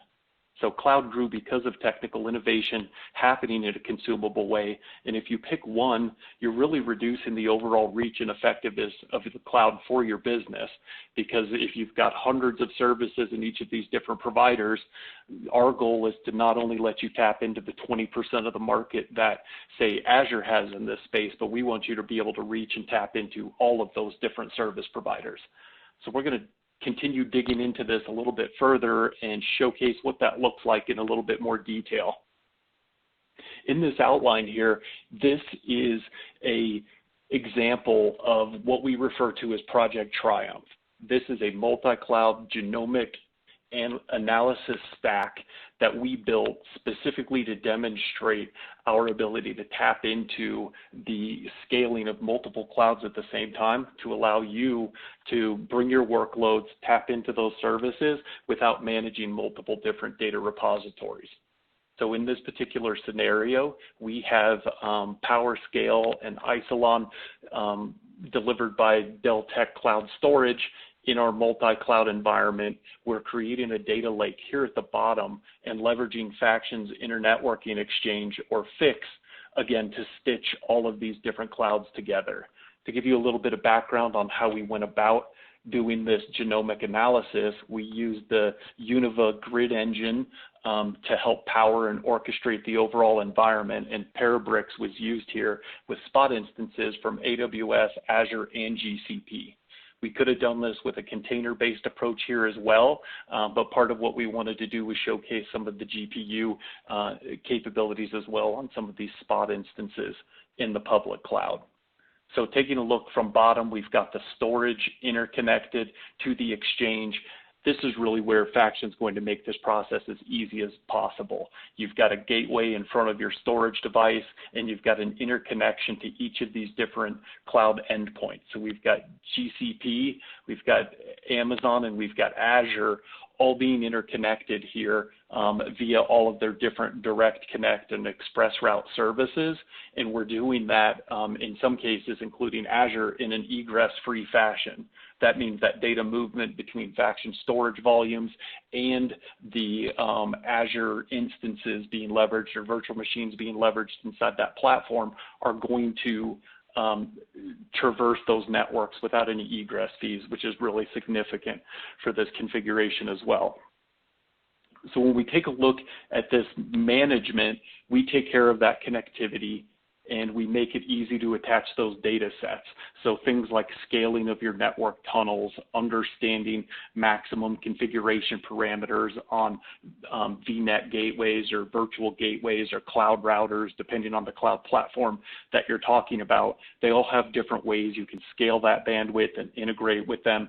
There is some decent complexity around the overall routing that is created here, and what we're going to do is take care of all of that for you. We're going to make sure that you've got your volumes presented into your environment, and we're doing some really unique things like creating common single namespaces across all of these different clouds so that you're able to leverage, automate, and move workloads between clouds without changing things like core file availability and the mount points that are on the back end of them.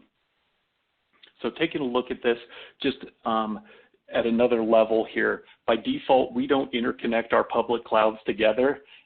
That's by request that we bridge each of those together. So that's to say we can take those storage volumes at the bottom and interconnect those to each of those different cloud providers at the top there, but we're not necessarily passing traffic from Azure to AWS across our backbone.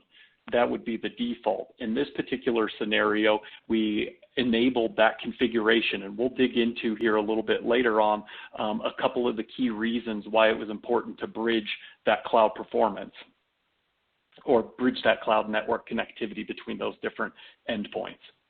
When we look at this, the grid engine managed those workloads across the clouds, and this is what we use to spread and leverage that cloud footprint. So taking a look at this a little bit further, what you're seeing here is that this isn't theory anymore. This is an output of the actual grid engine master running. In this example, we were running this grid engine master on top of Azure.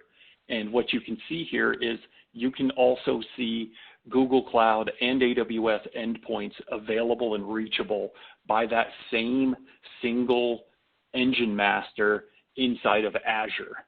So what we did was take and scale this environment so that you could take all of those different resources and leverage tremendous scale. In this particular scenario, we were able to hit more than 1 million CUDA cores across all of the different instance types here. So this means we've got a single grid engine server living in Azure that is managing workloads across GCP and AWS, and they've all got the same backing data repository, which is very significant because now we're talking about not only scaling to multiple public clouds, but giving you the ability to write back to that common data platform so that you're not writing into each particular cloud and trying to collate those results. So taking a look at some of the lessons we learned through this flow here, I think it's really important to showcase what an operation like this looks like in multi-cloud and without a multi-cloud capability. So on the left-hand side here, we've got the same configuration conversation where we're going to try and leverage multiple public clouds at the same time and orchestrate a workload scaling data processing event and then bringing that data back to a common repository. In the non-multi-cloud environment, what you're going to see there is significant complexity from a job management perspective. When we showcase the ability to actually see all of the different instances being managed across those 3 clouds, without that common storage repository, you have now separate database instances across all of your various locations. That means 3 job engines to work across 3 different public clouds. And as you look at that, that has tail-on challenges that are going to be created there. Each is going to have limited performance based on what's available within that cloud, and you're going to manually do the collation of that data. That's to say you're going to have data endpoints or results being captured in GCP, Azure, and AWS, and it's going to be on your team to figure out how to bring all of that data back together, make it consistent, and leverage it as a single data set again. The next part is part of that source data. So we needed duplicate copies in here, which led to higher storage costs and network charges. So that genomics data set that was originally being processed needed to be loaded into all 3 public clouds. That means you're having the expense of that capacity and the performance of each of those different tiers, as well as that challenge of bringing the data back together. The availability of resources was also limited because the instances deployed are going to be specific to that public cloud. What we find in seasonal pushes and other things like that are especially around GPU-enabled instances. Those are not highly available. And that's to say that there isn't just a pool of thousands and thousands of those in each different cloud. So your ability to resource and tap into a particular public cloud becomes more limited if you're just in the single cloud workspace. And then finally, that cost of arbitrage. If you're trying to generate workloads across multiple public clouds and you want to do it in the most cost-effective way, you're either in a scenario where you're running your engine in the cloud that's most affordable that day, or you're simply turning it off. Your data set's still there, you're still paying for it, but your ability to cost arbitrage that platform is significantly reduced in this scenario. So let's take a look at what that is with the multi-cloud approach here that we're presenting by faction. We're going to make that job management a lot easier. Again, we showed that you could see running instances and manage those endpoints from a single location with tremendous scale there. So you're talking about one shared file system, one engine to rule them all, and then you've got the same challenge for that scratch space where you're writing the results of that data processing is all going to be back to the same repository. Since all instances across all 3 of the public clouds in this example can mount the same file repository, they didn't have a separate destination that was getting unique data written there. So the single copy across that makes for simple network attachment. Again, that's going to be a single namespace with tremendous scale on the back end of these volumes for the environment. And that leads to the last point here, which when we're talking about cost arbitrage, now you've got the ability to have your system up and running, your data set staged, and really consume those public clouds that make the most sense for you, whether it's an instance type availability, a GPU addition into that pool, or simply being able to scale to the number you're looking to achieve. As we continue to unpack what that looks like for your organization, here's a real tangible use case here or an example to walk through. In this particular scenario here, we wanted to showcase, so what does this look like when you start comparing those 2 different operations, leveraging multiple clouds and stitching that together versus leveraging Faction's multi-cloud capabilities. What we see here in this example is we've got a 432 terabyte data set. It's living on a Faction Cloud Control volume. We happen to back this one by our File Scale Out Premier tier, which means it's got some decent horsepower behind it. This is not an archive tier. And so we are able to make this cloud adjacent and accessible from all clouds. We're talking about extremely low latency between our storage and public cloud. Oftentimes we're sitting right at the same metric you expect inside of a cloud to reach some of the storage services that they offer.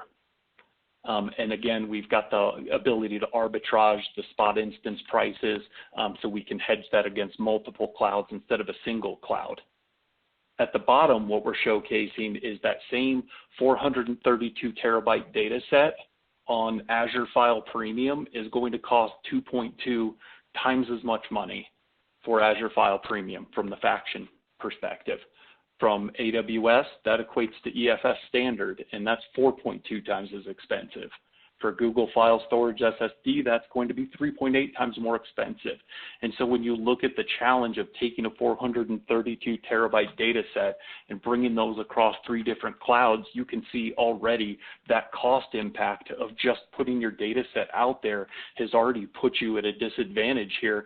And what we see is people just don't opt for that. The complexity of moving that data around, the overall expense of it is so extreme that what you're doing is either saying no to your ability to tap in that innovation, or you're constantly looking for other solutions. And that's what's great here. We've got this solution for you. It's available, it's consumable, it's performant, it's enterprise scale. And as you can see right here, it's going to be cost effective for your organization to manage tremendously large or performant data sets as your organization continues to grow and scale. Taking a look at that from a performance attribute perspective, what we're able to showcase here is that we can have single volumes that can go up to 2 terabits of simultaneous multi-cloud connectivity. If you're able to read some of the different metrics on this graph here, what you'll see is the overall reach and throughput being created on each of these different public clouds. So by stitching multiple VPCs together and leveraging our understanding of all of the different public cloud interconnects, we're able to drive maximum throughput to these public clouds. And these scenarios here, we're showcasing maximums for each of the different clouds for how quickly you can push information in and out of those platforms. So Azure and GCP are both sitting at 800 gigabits a second, and AWS is at 400 gigabits a second. And what you can see here is that our platform is able to not only reach those levels, but allow you to maximize all of that throughput across multiple public clouds for a single common data set. So there's some tremendous scaling that happens in there. To put that into perspective, 2 terabits a second of simultaneous processing capability means that you could process 21.6 petabytes of data on a daily basis. That's just unbelievable from a scale perspective when we look at historically what it would take just to move a data set of that size. Now we're talking about being able to take something like that and digest and process it in a single 24-hour period. That's power. So we've got this distributed load across these multiple VPCs and accounts to drive that bandwidth to hit those numbers and really maximize the capabilities of your data footprint. So let's take a look at what that is in real life in the Faction portal. This is a screenshot here of our Faction portal, and right at the top we're talking about dynamic fungible bandwidth across fix. And what that really means is each of our different storage platforms are analyzed, and we take a look at archive tiers and standard performance and hybrid spinning and SSD-based storage all the way up to all NVMe-based platforms, and we understand what those platforms are capable of driving from a throughput perspective, and we apply that to the bandwidth that's associated with each of those different tiers. So in this particular scenario here, you can see 3 different cloud control volumes from Faction being delivered. The first one has 10 gigabits of throughput associated with its capacity, and that's an archive tier. The one below that's also an archive tier with 10 gigabits of throughput to public cloud. And then the third one is more of a premier tier, and that one has 40 gigabits of bandwidth associated with it. So you can see there we're going to scale that bandwidth to make sure that the network's never going to be the bottleneck between your cloud endpoint and the data sitting within one of the Faction cloud control volumes. In the middle here is the fix, and this is the amazing part of this overall offering. We are taking the bandwidth associated with those 3 different cloud control volumes. In here, if you add those up, you've got 60 total gigabits of throughput that you can then allocate to the public cloud of your choice. So what we're talking about here is within our portal, you can take your volumes and determine which public clouds they're presented to. You might have data sets that are only addressing Azure, or maybe only addressing GCP, or you might have those data sets where you want all three of them to interconnect and tap into the innovation and services inside those public clouds. And that's where you can see this is something you can do dynamically on the fly. That is absolutely huge for anybody who's tried to come up with a solution like this or to achieve this type of capability.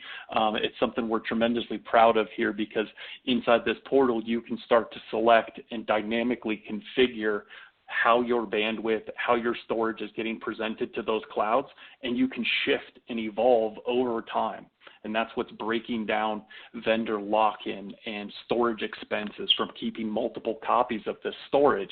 You're no longer shifting these tremendous data sets and then trying to figure out how to operationally protect them and also recover or restore data sets.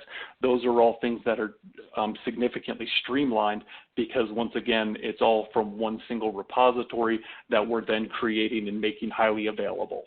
And obviously, if you want multiple copies of that, if you want geodiversity, those are all things we can take on our back end and present to multiple public clouds out of another region to help support any of those different data movement and protection methodologies that your organization might have.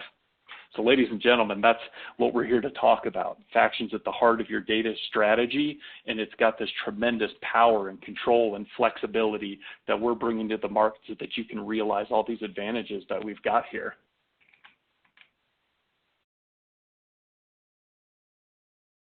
So David, with that, I would like to open it up here to questions and answers and cover anything that people would like to discuss here today. Absolutely, yeah. Great presentation, Ben. We do have some questions for you from the audience. While we do that, I'm just going to bring up this poll question that says, what additional information would you like about the Faction solution? So, Ben, let's see, first question I want to ask you here is, this one comes from Trent. He's asking, is there any limit to the volume size that can be provisioned? Yeah, that's a good question there.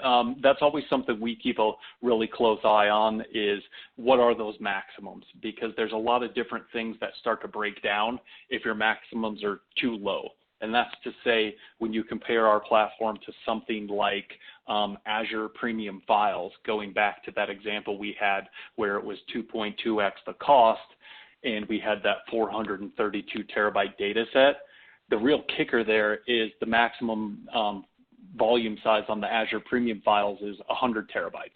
And so you would have to break up into 5 different volumes that 432 terabyte data set.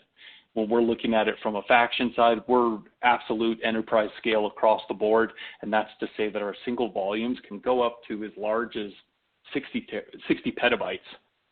And, you know, we've got Flash repositories that start as small as 35 terabytes of capacity, but even those scale up to around the 10 petabyte range.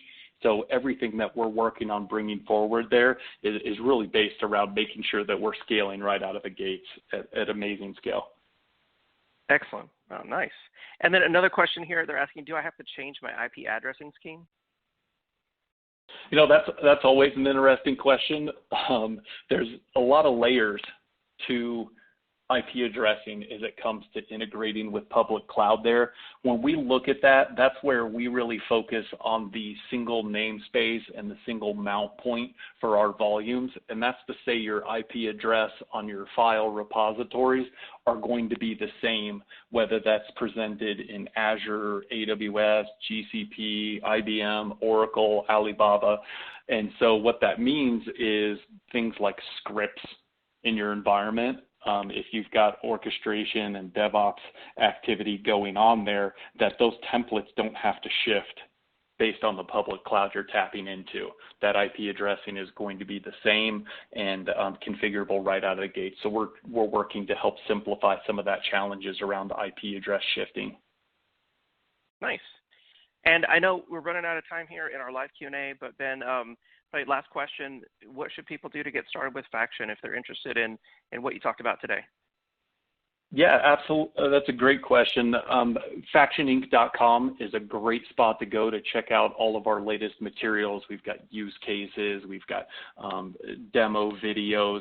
We've also got a tremendous feature set around you getting hands-on labs around these resources we've got. So reaching out to factioninc.com, my contact information was the front end of this presentation, or hitting our website is the best way to just reach out and get in contact with us, and we'd be happy to showcase how we can take your workloads or your multi-cloud challenges and apply that to our approach. Awesome. All right. Well, really cool presentation, Ben. We got a lot of feedback in the questions box there. Folks love the slides, love the presentation. Also, a lot of questions still remain for you. If you have time to respond to some of those, I'm sure the audience would appreciate it. Thank you so much for being on today, Ben. All right. Thank you so much, David. Appreciate it. For more information on Faction, check out the PDF that's available for download there in your audience console. In fact, it's Ben's slide deck, so you can download that, check it out after the event. And also, as Ben said, visit factioninc.com for more information on how Faction can help you with the future of your IT enterprise in 2021 and beyond. So another excellent presentation on the summit today. It's now time for our next set of gift cards. We have 3 Amazon $100 gift cards. These are going to Jeff White of Virginia, Aaron Simmons of Utah, Casey Logan of Colorado. Thank you for everyone's support, and congratulations to those 3 prize winners. More gift cards to come. And now it's time for our first grand prize drawing. So we have 5 Oculus Quest 2 VR kits.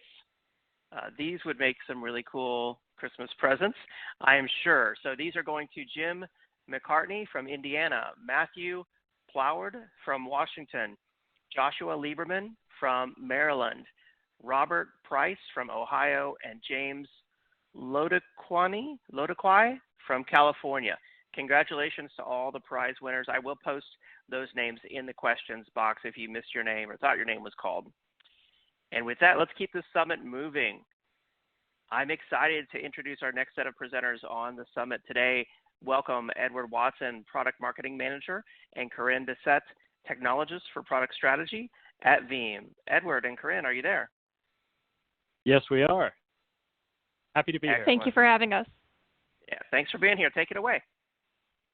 Great, awesome. So we're going to switch gears here, and we're going to jump into Microsoft Teams data protection. My guess would be that today, most of the people on the summit today have Teams deployed in their environment. So I think this is a great topic to cover today on the what, how, and why for data protection. So let's jump right in.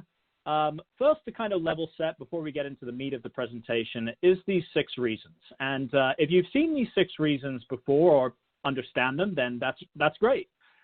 If not, just to kind of reinforce and really help you understand why to back up Office 365, number 1 is the accidental deletion factor, right? And that's actually the leading cause of data loss in the cloud for many surveys in the market.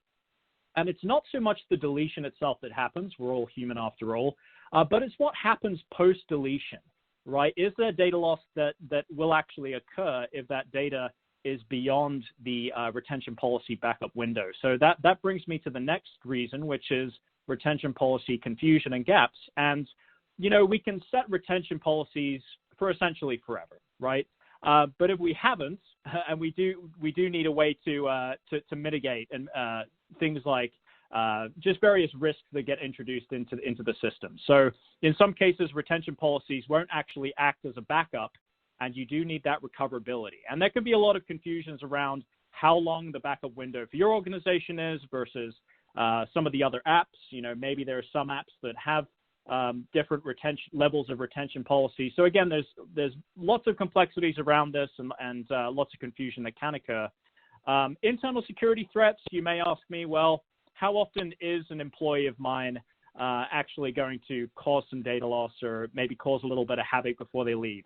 And my answer would be, well, I don't know the answer of how often that occurs, but what I can say is it's still a risk. It's still something to look out for, still something we want to mitigate against. External security threats, I think most of us are well aware now of ransomware and phishing and really how sophisticated a lot of those attacks can be. And we know that, advanced threat protection built into Microsoft Office 365 does provide that nice security layer of detection for any viruses that might get introduced. But if a virus goes beyond that and actually does take your data hostage, or worse, some data loss occurs, you do need that final layer of protection, that final stand against that virus that gets introduced. And that's what a backup can provide, a third-party backup can provide, is that final last resort if all else fails against an attack. Legal and compliance is still a very, very useful use case to many organizations. Being able to retrieve that data when you want, as easily and as quickly as you want, is really top of mind for many organizations. And a lot of the built-in features for Office 365 don't really lend themselves to that easy retrieval of the data. So again, lots of different reasons here. Managing hybrids just adds that layer of complexity, and really having to streamline an on-prem Exchange Office 365 environment can be very challenging. The seventh reason, just based on our conversations with customers, conversations with partners, is the Teams data structure. So hopefully what you'll learn today is that Teams is scattered throughout Office 365. The data is essentially, it's not a self-contained application, right? We're not talking about an Exchange server where everything's in the same bucket. We're talking about essentially a universe of data scattered within Office 365. So that brings about a whole different set of challenges than maybe what we're used to compared to some of the other applications. So let's kind of break this down, how this looks. And how Microsoft Teams work is, like I mentioned, it's not a self-contained application. It acts as an abstraction layer that brings together the data from many different Microsoft applications, most notably Exchange Online, SharePoint Online, and OneDrive for Business. For instance, you might share a file in chat that essentially resides in OneDrive. A conversation within a team that would actually reside in Exchange. Things like file tabs in a team or OneNote, those are all SharePoint, stored within SharePoint. So again, you can see that this is kind of a universe where we're bringing together all of that data from different sources into Teams. And the way that many vendors today, and kind of maybe the more, what will become the more legacy way of protecting the data, is essentially backing up the data from the sources, right? That's simple enough. We have Exchange, SharePoint, OneDrive. All of this data is essentially being taken from Teams and backed up by the backup vendor. But what we'll be able to do, and what some of the more forward-thinking vendors are now doing, is leveraging a new Microsoft Teams API. And on the next few slides, Corinne is actually going to break down what that looks like from a technical perspective. Take it away, Corinne. Thank you. And understanding that Teams is a front-end collaborative interface for a lot of these back-end offerings is a great start, and that's, like Edward said, is what we originally tapped into.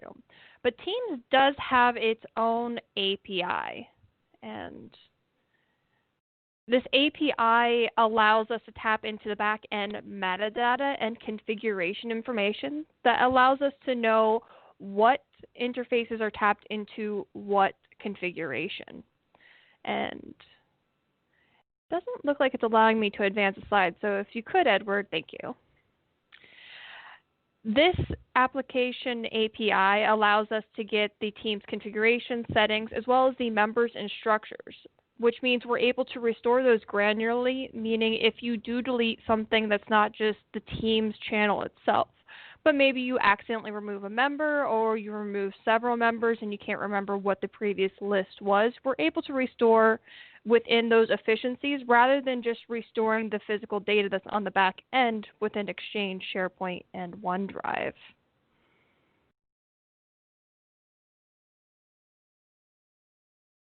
So as you're looking at vendors, as you're looking at protecting Teams data, definitely make sure, like Corinne was saying, many vendors are now leveraging this Microsoft API, being able to tap into the metadata, being able to tap into the configurations beyond just the data that's stored in SharePoint, OneDrive, and more, right? So just make sure that you have that native approach for backup.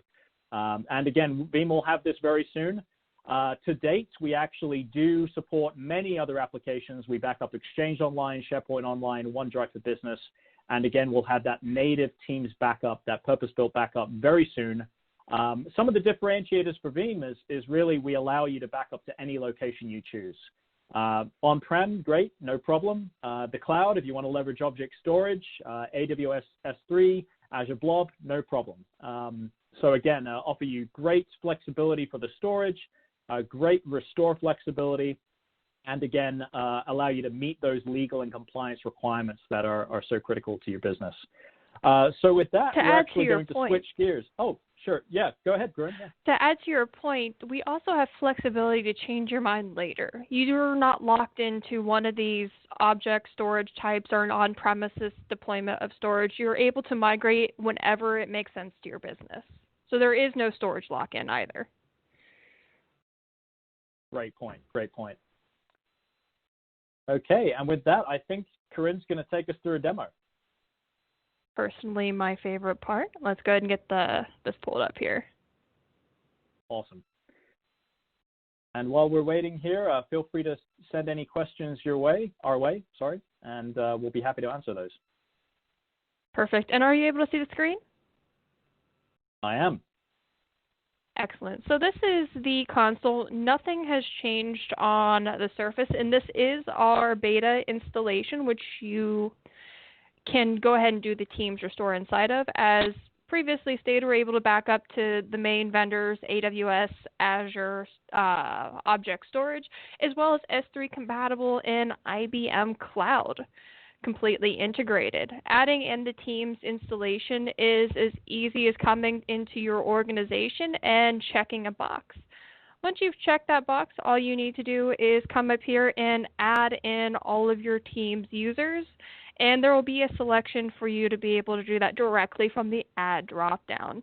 In my case, I do have most of them selected from the organization, so we'll go ahead and take a look at that from an Explorer point of view. This Explorer has the same look and feel as the other Explorer, so it's not like you're trying to learn a completely new application. It should look very familiar, and it has the same feel as a File Explorer. As you can see, these are all of the Teams that are being backed up. If we take a look at inside of the Teams application itself, we can see those same accounts, those same channels within here. Now, if we come over to Files, and what we're going to do is demonstrate how easy it is to restore something. So what I'm going to do is I've uploaded this file a while ago. I'm going to go ahead and delete it. All right, so it's going to go. It's gone. Great. Now, say we have a help desk situation where we have a restore support from Violet because, hey, I'm looking for an OSI model. I think it was in site documents. Can you have that restored back for me? Now, since it was mistakenly deleted, it's possible that you may not know exactly where that item is. So we also have this advanced search feature. This advanced search feature allows us to search by post, files, as well as different fields. In our case, we know the name of that file. We're not sure if it's the exact name, so we're going to go ahead and do contains and OSI. Add that to the list and do a quick search. Should take only a couple moments to search the sites for all of the files within that field name, and it'll populate right here within the console.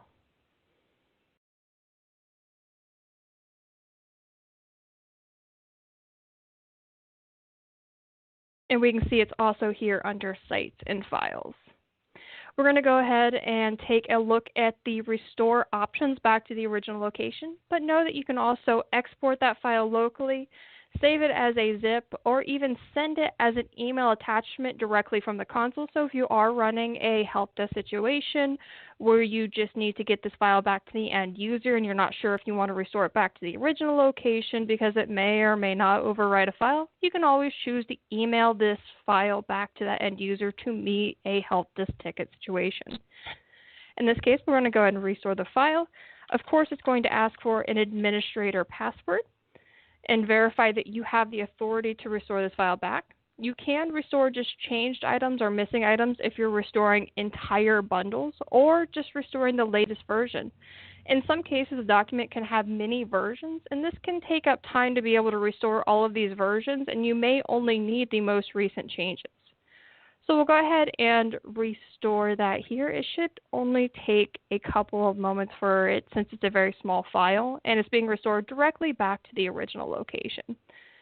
And once that loads, we should be able to see it within the Files tab. And we can see even before we get the verification message that that file is being restored back to the original location inside of the console itself. Now, we are able to restore multiple channels at the same time. If you do need to restore multiple organizations, you can come up and select Restore. It'll spool all within this organization. And you can check mark each of the sites or documents that you would like to restore and select whether or not you just want to restore teams' permissions, their memberships, if you do not need to restore any missing items. So you can template restore all of your settings and permissions back to your organization to a specific point in time.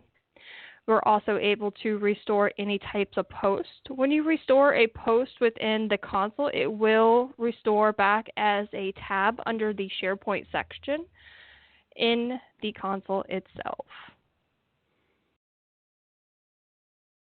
And that's what I had for you today. Great stuff, Corinne. That's awesome. And seeing is believing, as they say. So love the automation involved in again, the metadata knows exactly where that data is supposed to reside. There's no manual recovery or having to find where that file or document existed previously. It all is a very automated, seamless, and very quick process. So great. Thanks for sharing that. We've got a few takeaways here for you folks. We do have an ebook that's specifically all around Microsoft Teams backup. Probably includes a lot more information than what we were able to share just in this short time today. But again, this was written by Mr. Brian Posey, who is a Microsoft MVP, so definitely knows his stuff. And I think this is a great, helpful book for you to really learn a lot more about Teams backup. And also, we encourage you to see for yourself. So we will have version 5 that includes that native Teams backup support very soon. So this is kind of a sneak peek and a bit forward-looking. But in the meantime, we do encourage you to take the free 30-day trial, and you can be deployed and up and running very quickly and test out those backups. And with that, we thank you very much, and I think we'll open it up to any questions we have. As always, great presentation, Edward and Corinne. I really love the live demo too. Thank you for taking time to do that. We have a lot of questions for you. Actually, great questions from the audience. While we do that, I'm just going to bring up this poll that says, what additional information would you like about the Veeam solution for everyone out there in the audience? And I want to call your attention to it, again, while we take some Q&A. So first question that came in, I see this one. They're asking, where exactly do folks download Veeam backup for Office 365? Yep, so I will actually paste in the exact product page where you can access the download.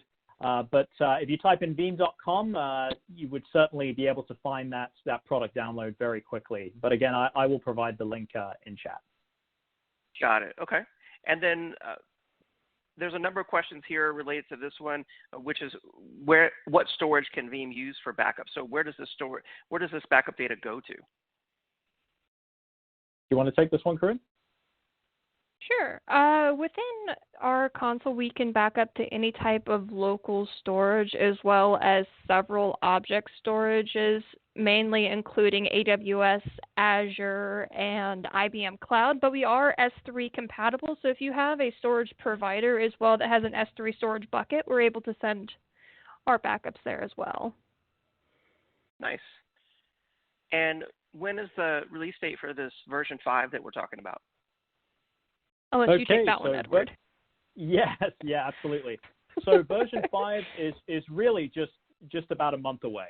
And yeah, by by really the first week or so of December, you should see the updated build for version 5. So definitely stand by for that. We're very excited for our customers to start using that product, using that updated version. So stay tuned for that. Be a great Christmas present, early Christmas present. Absolutely, yeah. Great Christmas gift for all of us as IT pros, I bet, to better protect their data. Next question, not sure if you can cover this one, but they're asking, are all backup vendors using the new Microsoft API for Teams? At this point, it depends. That's a good question. Sorry, go ahead. We've seen a couple vendors out there that have implemented the API, but one thing we've really noticed is how we still set ourselves ahead is our console is extremely easy to use, and we're also tapping into more advanced search fields than anyone else out there on the market. So the advanced search that I demonstrated within the demo, we haven't seen anything else like it on the market. So I'd say that's what sets us ahead for anyone else that might be tapping into the same API. Great point. So not all Teams backup is created equal, kind of thing you're saying. Restore, for sure. Restore. Yeah, especially restore. Okay. Good point. Let's see, another question. I use litigation hold for backups. Why do I need to use Veeam? You might have heard that one before.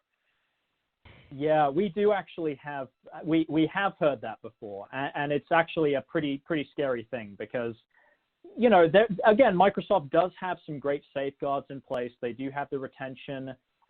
Litigation hold is great if you want to freeze data during a legal proceeding, right? Follow best practices there. But that is not what a backup is, right? By definition, a backup is stored separate from the source that can be easily recovered from.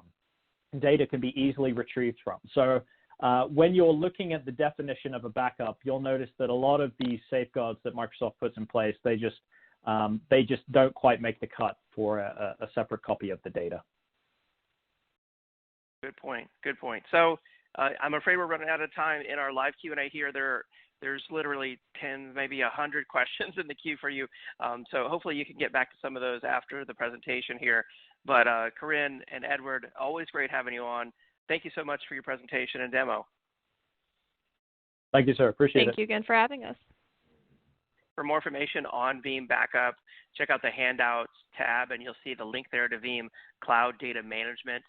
You can download a free trial and check out the Veeam solution for yourself. And with that, it's time for our next prize drawings. We have 3 Amazon $100 gift cards. These are going out to Kia Amajoyi. Forgive me if I mispronounce it. Kia Amajoyi from Maryland, Tiffany Cummings from North Carolina, and Kayla Olson from Colorado. All announced the winners in the questions box as well. Congratulations to all the prize winners. Still more prizes to come, so make sure you stay tuned. And now I'm excited to introduce our next presenter on today's summit, welcoming Mr. Bill Hansen, Senior Product Manager at StorageCraft. Bill, are you there? Yeah, I'm here. How are you? Doing great. Thanks for being on, Bill. Take it away. Hey, thanks so much. Appreciate it. Great to be part of this virtual summit today and talk to you a little bit about, obviously, StorageCraft and disaster recovery and different things. I'm going to jump right in.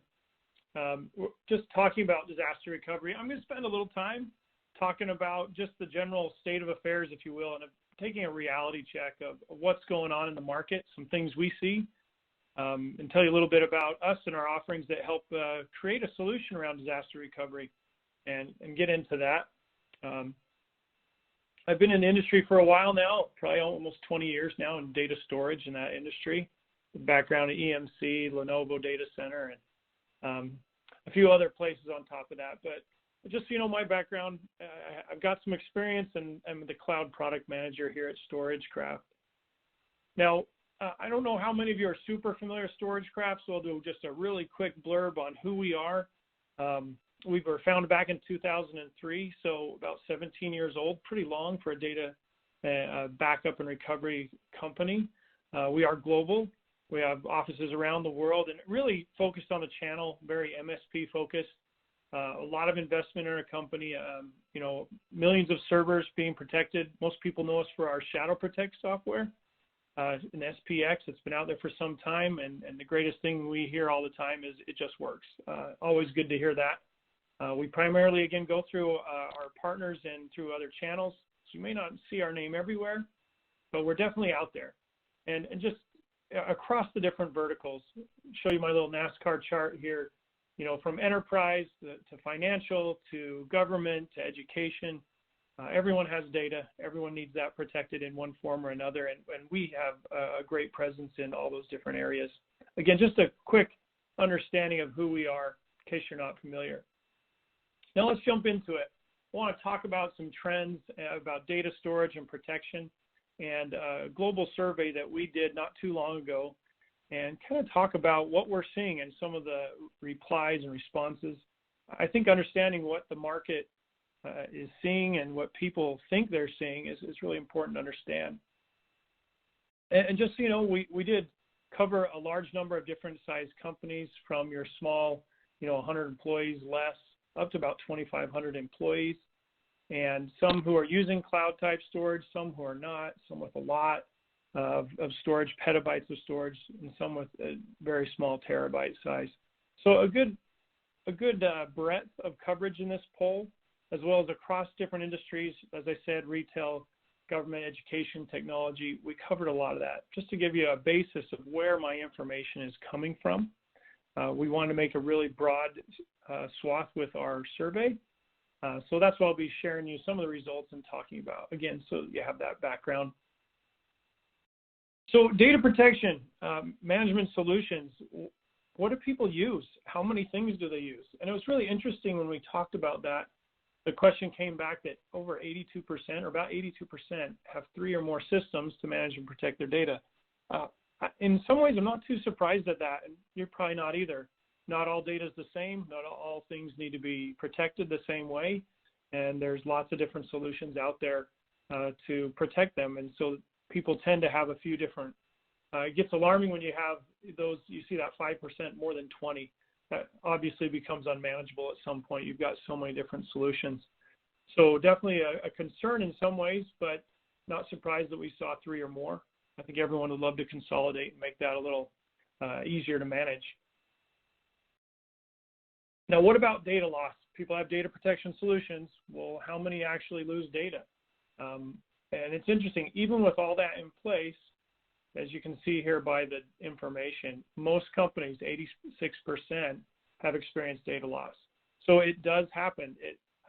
Human error is the largest cause of data loss, and I think it shows here it will happen, which is why it's so important that you have a plan in place. Again, human error, I jumped ahead a little bit here. What causes data loss? You can see here the natural disasters that we all kind of think about and see in the news, be it fires or hurricanes, floods, whatnot. That's not usually the biggest cause of data loss. It really is human error. Someone's made a mistake, an accident, installed some software they didn't know would cause a problem. It did. And then there is security hacks. Here it shows 19%. I'm going to talk a little bit more about that because obviously a lot of crime these days in terms of ransomware, cyber crime. Now, what about data recovery? You've lost your data now. We ask people, how can you recover? How well can you recover? What's your recovery time objective, or what can you hit? And it's really interesting to see that only 15% came back and said they can recover data loss within the hour. That seems like a really small percentage. You'd think it'd be much higher. The majority by far are less than a day. Most people can get back up in less than a day, but it's becoming more and more expensive to have downtime at all. So kind of interesting to see that so many struggle to have that faster recovery time. Wanted to share that with you. And compare it to your own numbers, or what you're thinking your company could do, or who your clients can, or what kind of timing your clients can hit in terms of recovery. Now, what about the recovery plan? You've had an issue, you've lost data, you've had some kind of interruption. What about your data recovery plan? Do you have a plan? Is it surprising to see 4% say they don't have one? And frankly, kind of nice to see some honesty that people were honest and said they didn't have one. But the most interesting thing about this is, although a majority of people have a plan, how many actually test it? Only 22%, or about 22% don't test it. And here at StorageCraft, we work with lots of different people who run into DR scenarios, and it's always sad when they're in the middle of a crisis and that's the first time they've ever tested their DR plan. It's definitely a stressful time and not a good time to start your testing. So it's always good to test it. I'd love to see that number go down in terms of those who don't. Now, what about ransomware? I want to talk about that. I'm going to show a little bit of insider information we have too on what we see. But it seems that more than 2/3 are confident that they can recover from any kind of ransomware attack. And that's encouraging. That's great. I also wonder just how accurate that is. It seems like ransomware is getting smarter, changing all the time. This year in 2020 in particular, even with this global pandemic, it seems like the cyber criminals have taken that opportunity to really exploit businesses as they transfer to work from home and different things. They really stepped up their attack. But I wanted to show you a little bit about what we see from StorageCraft. Now, over the last few years, ransomware in particularly has grown quite a bit. I'm sure that's a concern in terms of security and data protection for all of you. But as you can see here, since 2018, we've had 10 times the increase or growth in ransomware type of recoveries. And this data comes from us working with our partners and our clients who are using our solutions and needing to recover. It's really just exploded. It's kind of wild how quickly that's gone up. It seems like the failure domain used to be, a single server, maybe two, a handful. Now it's entire environments, including the local backups that are being hit or targeted, and people need to recover all of that. Maybe you're seeing that in your areas, but that's what we're seeing. It's definitely growing, and the need to have a DR plan is just going up all the time. Even in the last quarter over quarter, just 25% of an increase. It's pretty healthy growth, sadly, for something that's not good. And we're not even done with 2020. We'll see just how many more cases that we see at StorageCraft. But a huge problem, I think I'm speaking to all of you who are concerned about that. You need to have a plan. You need to have protection against it. And one last thing I want to mention on ransomware in particular is just the cost of that is grown ridiculously. Back in 2018, you're looking at about $5,500 for a ransomware type of event. Earlier this year, it's pushing more on the $180,000. The ransoms are going way up. And it's not always guaranteed you'll get your data back, even when you pay it. And I think the dirty little secret out there is, even though no one wants to admit paying it, between them and their insurance and things, they are paying it. And that keeps it going. And it's crazy, again, the threat that's really grown this year due to the pandemic. And again, the attack and things that are going on. This data is from Gartner, just so you know where it's coming from. Again, this wasn't from the survey that I just mentioned. So really, it's important to put a disaster recovery plan in place. You need to have that shield of protection to keep it, to have prevention is what I want to say, but you also have to be ready for when things don't work in terms of prevention and you have to do a recovery. It really is your last line of defense. I'm sure you've heard this, it's not when, but if, but when. If I could get that straight. So it's so important that you have a disaster recovery plan in place. Now, one of the things you need to look at is what do you do to put together a plan? Hopefully you've all seen a chart like this before or have worked through something like this already, where it's really important to plan and document, decide what your requirements are, what's the RPO, what's the RTO, what are the different cases and scenarios you have. Maybe you have remote offices, you have virtual machines, physical machines, different things like that, including the people. A plan that has a single source of failure, like one person who, if they're sick, the whole thing falls apart. That doesn't work. You need to have a plan that considers the HR side of things as well. Then, as I said, once you have the plan, document it and test it. It's so critical that it's test. And it's the number one cause of frustration, I think, for people who we've run into who haven't done it. They realize way too late that they never tested it. And then, of course, review and revise and see what went well, what didn't work. Did you find a point of failure you need to buffer and make stronger in your plan? And then just iterate on that. Again, these are all general terms and general information, but I think it's so critical to understand this as it affects what we're doing in the market and what you need to do to protect your data or your client's data. So with that, I'm going to jump into StorageCraft. Again, hopefully you've heard of us or you're familiar, but I'm going to talk a little bit about what we do to solve those problems and to help provide solutions to data protection and DR. Now, we have a wide breadth of services. I mentioned before how so many have a number of different solutions they're using.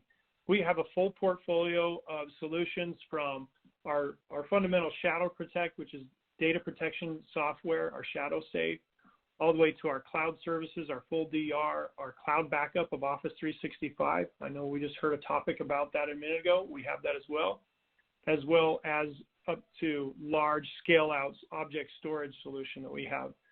And it's all built upon these pillars of data management, data protection, and disaster recovery. So you really can consolidate down to, a single vendor or just a handful now to get all of your solutions. And mix and match, according to whatever you might need. A large scale-out object storage solution may not be the right person for someone. They just need something more simple for a machine or two. You could use your Shadow Safe or Shadow Protect for that. So we really have a wide portfolio. And just to show it a little bit different way, we have our products, again, based from that Shadow Protect, that fundamental snapshotting and image-based protection we have today, growing to our cloud services, our DR, which I'll dig into here in just a minute, up to our OneSafe and scale-out storage solutions.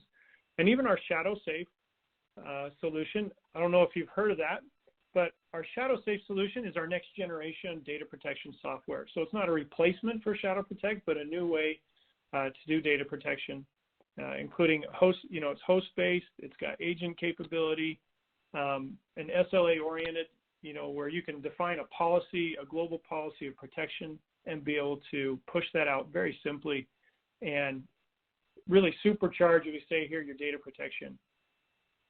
Now, with that in mind, that takes care of that on-prem protection, be able to get everything that you have in terms of servers, virtual or physical or whatnot, and protect them. But what that leads to now is how do you get that full DR? What if the whole environment is affected or encrypted? And that's where our cloud services step in, and that's the one I'm going to dig into a little bit today, where we've built from the ground up a disaster recovery service. So it's running in our data centers, and it's designed just for this purpose. It's not a whole bunch of network and compute that's up in a warehouse somewhere that does a whole bunch of generic things. It is fine-tuned just for DR.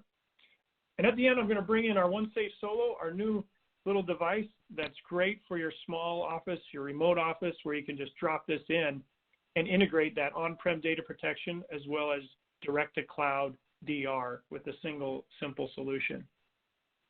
So let me jump into cloud services just a little bit. Now, as I said, it's purpose-built just for cloud services, which is our DR, disaster recovery as a service. And it's a very simple solution, flexible. It's all cloud-based. There's no installation of anything on-prem that you need to do to utilize DR.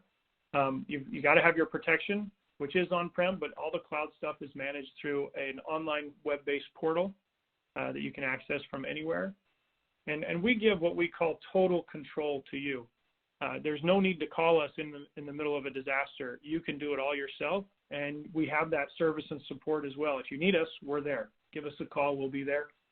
And all of the data we store in our cloud is in, tier 3+ data centers.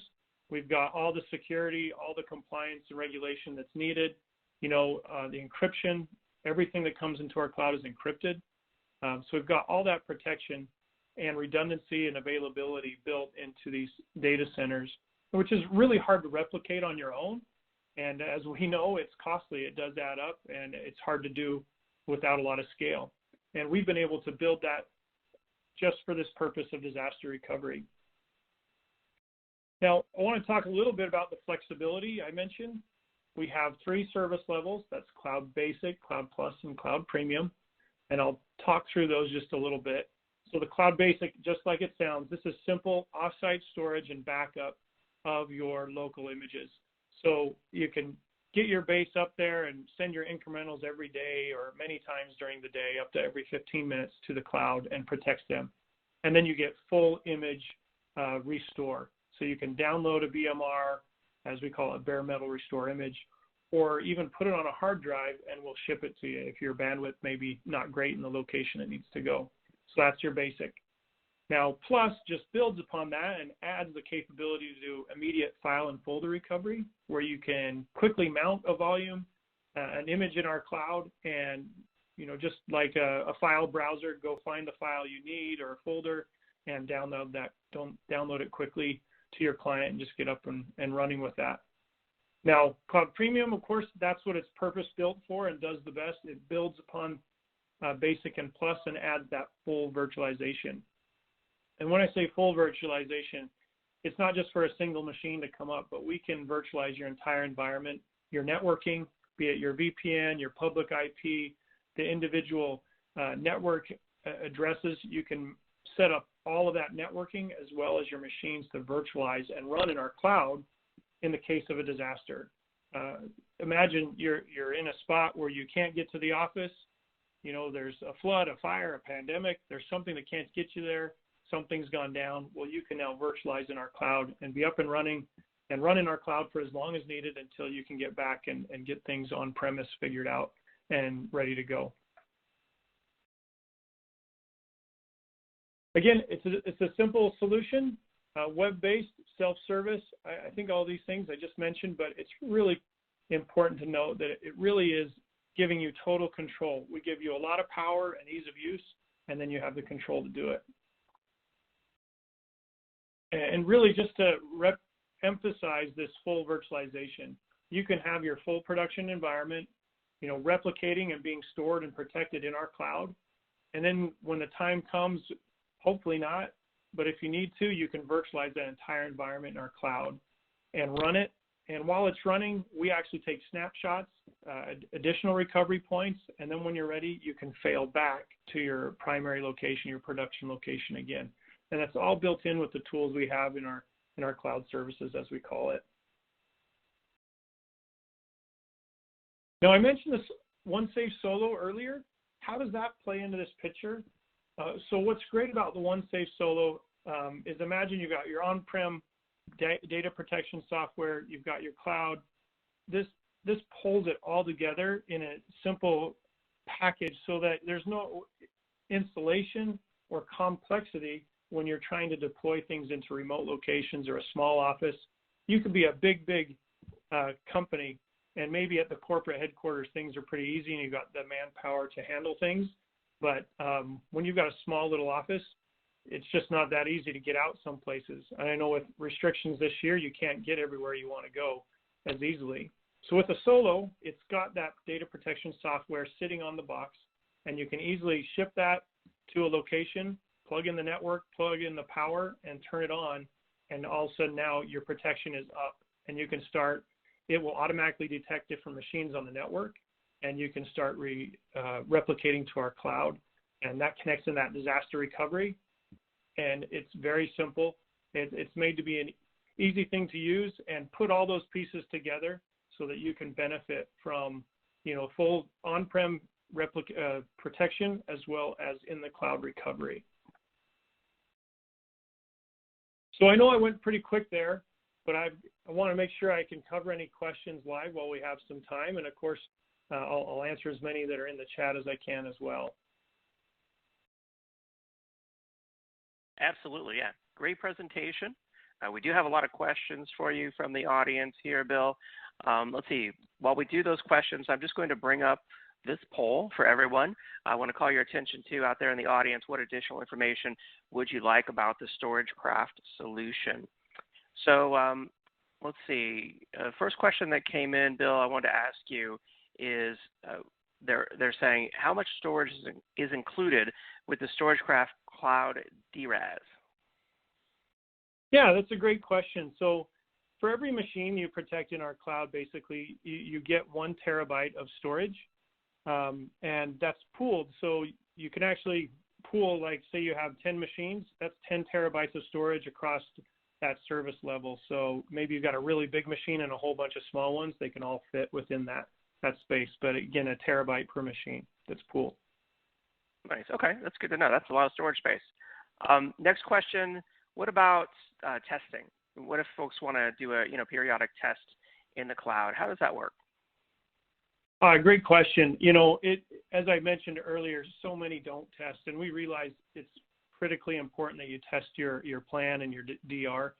So what we've built in with our service is we add or include 30 days of virtualization time with no additional cost. So again, you get that 1 terabyte of space, and every year for every single machine, you have up to 720 hours that there's no charge, that you can virtualize, you can test, you can make sure everything's running well. It's built right into our product. Excellent. Yeah, that's so important out there. More testing's got to be done for any disaster recovery plan.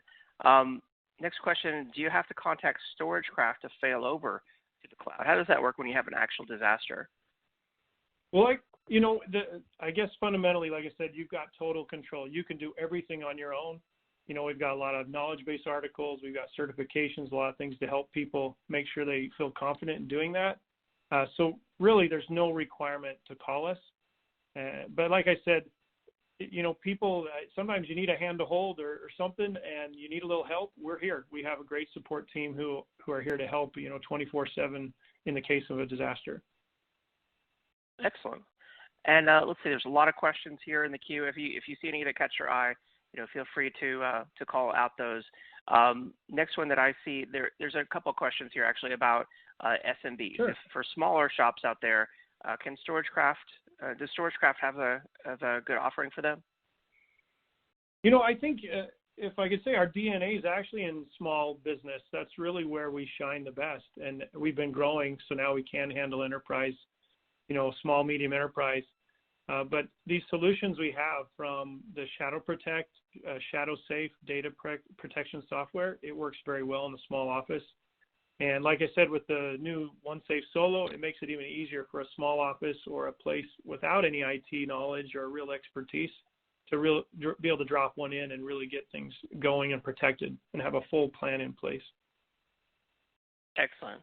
And then there's a couple questions here about what I would call application level backup, data consistency. Does StorageCraft have a solution to ensure that the backups are quiesced or application aware? We do across our portfolio. Some are very much capable of doing application aware protection. Be it our OneSafe or even the Shadow Safe solution.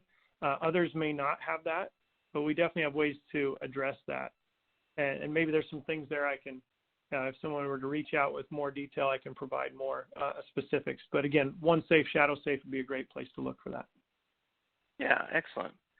And then let's see, Well, I see one here, just right off the top, can I have someone ask about international data compliance? We definitely comply with data sovereignty laws, be it GDPR or others, right? Your HIPAA, your SOC, your different compliance and certifications we have across our data centers. And just so people know, we have 5 data centers worldwide to cover, the U.S. to Canada, Europe, as well as Asia Pacific. We've got data centers in each place, and they all comply with those sovereignty laws. Nice. And then I know there's a lot of questions in there. I'm afraid we're out of time in our live Q&A, but one last question I wanted to ask you is, if folks want to get started with StorageCraft, what do you recommend? What's the best first step? Well, first, reach out. And I think some may have contacts with us already. We've got a great sales and account team. Go to StorageCraft.com, log in, start there. But there's a number of different ways to approach us. But I think the key is reach out, and we're happy to help you and get you started or get you more information so you can learn more. Excellent. All right. Well, again, really great presentation, Bill. Thank you so much for being on the event today. Hey, thanks so much. Great to be here today. And thank you to StorageCraft for supporting the event. For more information, as Bill said, check out storagecraft.com. Also there in your handouts tab, you'll find a PDF that's entitled StorageCraft Cloud Services that talks about what cloud services StorageCraft has available to you. And with that, it's time for our next prize drawing. I'll just leave up the poll question for anyone else there who wants to answer still. But we have 3 more Amazon gift cards to give out. These are Amazon $100 gift cards going out to Liz Lund from Wisconsin, Jesse Morehouse from Michigan, and Vince Allen from Arizona. Congratulations to all the prize winners. After the next presentation, we'll have more gift cards, and then our second set of grand prizes, these being the iPad Air tablets. So stay tuned for that. And now I'm excited to introduce our next presenter on today's summit event, welcoming Mr. Chuck Wood, Senior Product Marketing Manager at Hewlett-Packard Enterprise. Take it away, Chuck. All right, welcome and thanks for the time today. My name is Chuck Wood, Senior Product Marketing Manager for HPE and our HPE Storage Division, and my focus is on hyperconvergence. And I'm here today to tell you how HPE is helping you to power all your apps with hyperconverged infrastructure, or HCI, and how we can achieve major outcomes with workload optimized solutions powered with global intelligence. Let's dive in. So today, and I talk to a lot of VM administrators, and I hear this continually, that they're ready for a change. Even though we've achieved a lot in terms of simplifying and reducing complexity, the infrastructure environments today across the globe are still too complex. They're challenged with constant firefighting. They're dealing with pressure to do more with less under budget constraints. And there needs to be more that the infrastructure can deliver and solutions deliver to improve outcomes. So as we all know, hyperconvergence has been on a journey to help customers with this movement towards simplicity, to truly just simplify the infrastructure. Born out of literally decades of innovation, starting with traditional infrastructure converged, and now over the past decade, hyperconvergence has taken the market by storm. It's one of the fastest growing markets in the industry today and continues to grow, double-digit growth rates over the next several years. And what's driving this? Obviously, customers are seeing benefits across virtualized environments.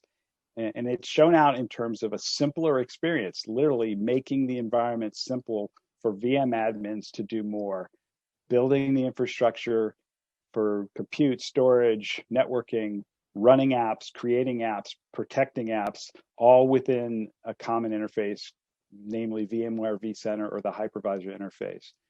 All the services are run at a VM-centric level. Instead of you worrying about compute or storage or networking, you want to manage virtual machines or, in the future, container-based applications.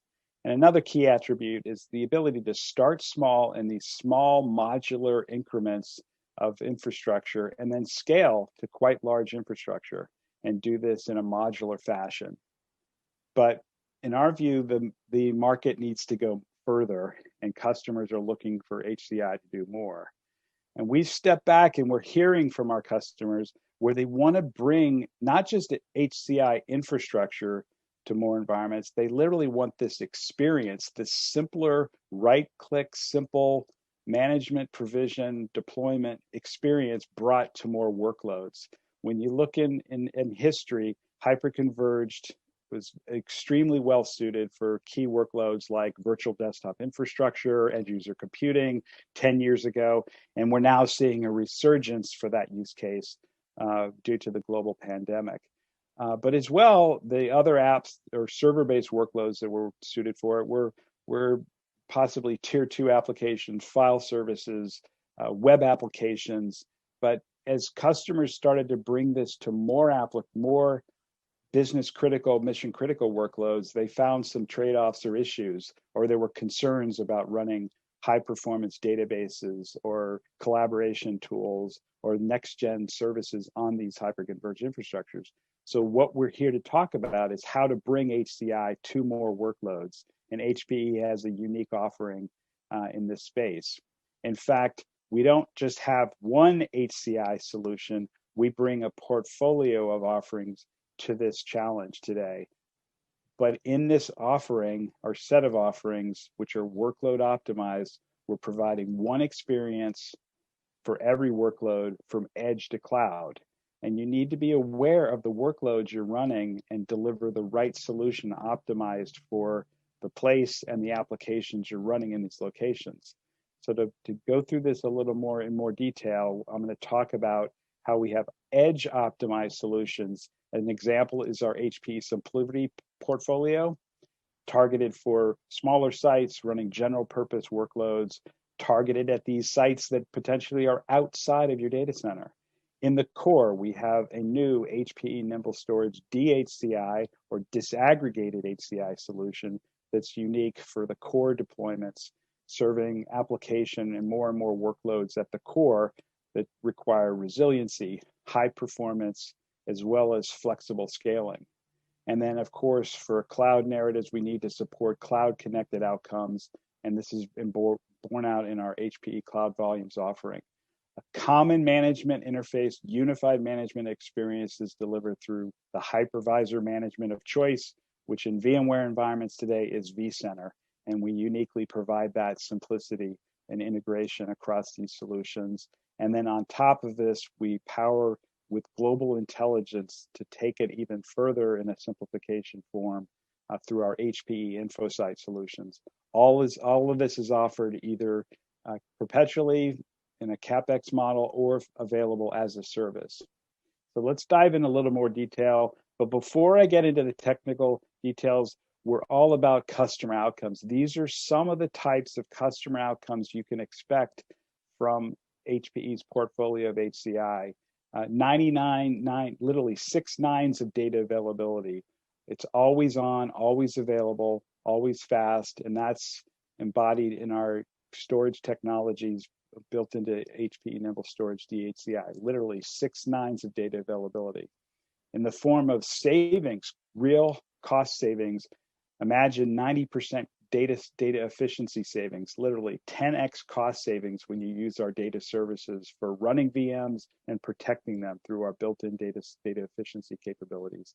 And in short, when you look at all the OpEx and CapEx savings, we literally give you time back through these right-click simple operations to do more. You can gain time back for more new projects and innovation versus just serving the infrastructure as you run and grow and transform. Now, going into the optimized workloads that we provide at the edge, where you have key capabilities such as high availability in the smallest, densest footprint, literally just 2 nodes of these high-powered HPE ProLiant servers, very small footprint, can deliver all the HCI services, collapsed the entire stack into these 2 powerful systems. They scale out, but you can start with as few as 2 with resiliency. They include full data protection for federated backup restore across sites in data center and in-site rapid restore and rapid protection. As well, we offer, because of the automation that's built in, we eliminate a lot of the tuning and knobs that you'd have to tune to get performance, resiliency, and protection, as well as these efficiency services built in. The answer there is HPE Simplicity, if these are the outcomes and optimized solutions you're looking for. As well, when you step back and look at the HCI market today, many customers will take an HCI and they'll run it at the edge. They'll run the same solution at the core. And in fact, we posit that no one hammer can solve every job. You need the right solution. So when you look at the edge in particular, or these smaller sites, look for solutions that aren't wasteful in terms of forcing you to more than 2 nodes to deliver high availability. Many architectures are scale out and they require literally 5, 6, or 7 nodes, and that incurs space cost and as well as power, space, cooling, just to give you the resiliency you need. As well, look at protection at these sites where you may have a few sites, 2 or 3 or dozens of sites. If you're protecting them, do you want an all-in-one experience with the services built in, or are you looking for third-party add-ons that may be suited for your environment, but they will add up cost and potentially complexity as you scale across sites.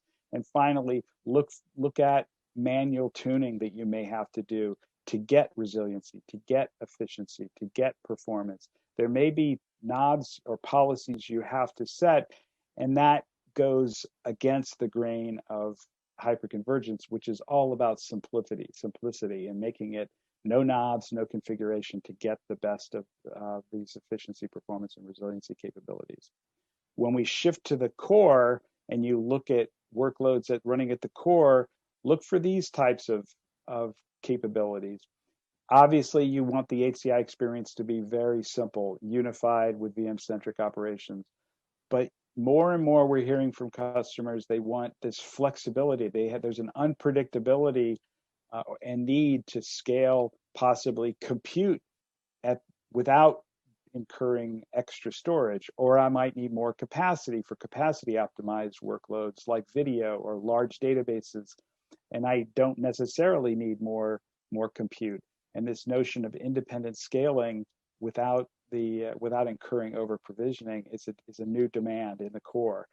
And of course, low latency, high performance workloads, as we're expanding the scope of HCI, is more and more paramount. And look for solutions that deliver 6 nines of data availability, and ask your vendors to back this up with guarantees. The answer from HPE is HPE Nimble Storage DHCI in these cases. And similarly, at the core, why can't HCI power all the core applications? When you look at these solutions, look for technologies that don't incur performance penalties as they scale out. Many of these architectures provide a scale out architecture with, as you grow, they incur east-west traffic that as their systems are scaling, and they can incur impacts to business applications. As well, since these are co-provisioned compute and storage nodes, when a node goes down for operational or an outage event due to a disaster, it can bring down applications and storage, and that can incur in business risk. And finally, as you scale out an app that needs storage, do you really need the CPUs to be added? Or similarly, if you add CPU, do you need storage to come along with that? That can incur wasted costs as well as hypervisor tax implications. So as well, look to the cloud. This is a common conversation customers are having. It's not just about HCI, but it's about on-ramps to hybrid cloud, and HCI solutions need to have connectivity to the cloud to deliver access to consistent data services that are in the cloud, so you can take on-prem workloads and move the data or reuse the data into cloud-based applications for new outcomes and new delivery services. Look for obviously data protection in the cloud, but more and more customers are looking to take advantage of these hybrid cloud offerings, and the answer from HPE is HPE Cloud Volumes. Now, of course, back to some of the principal benefits of hyperconverged, it's all about this end-to-end simplification. I want a simple solution to deploy, literally rack to app in 15 minutes, and customers are benefiting from this. Obviously, it needs to be simple to manage through this VM-centric interface with data services, simple to scale and upgrade through modular building block upgrades, but also lifecycle management through one-click upgrades. And we provide this today for both HPE Simplified and HPE Nimble Storage DHCI.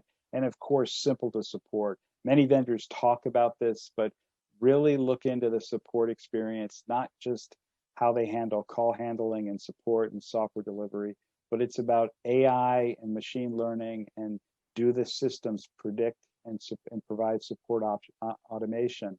And in the case of HPE, we provide industry-leading capability here through global intelligence and our HPE InfoSight capabilities that are supported on HPE Nimble Storage DHCI, as well as HPE Simplified.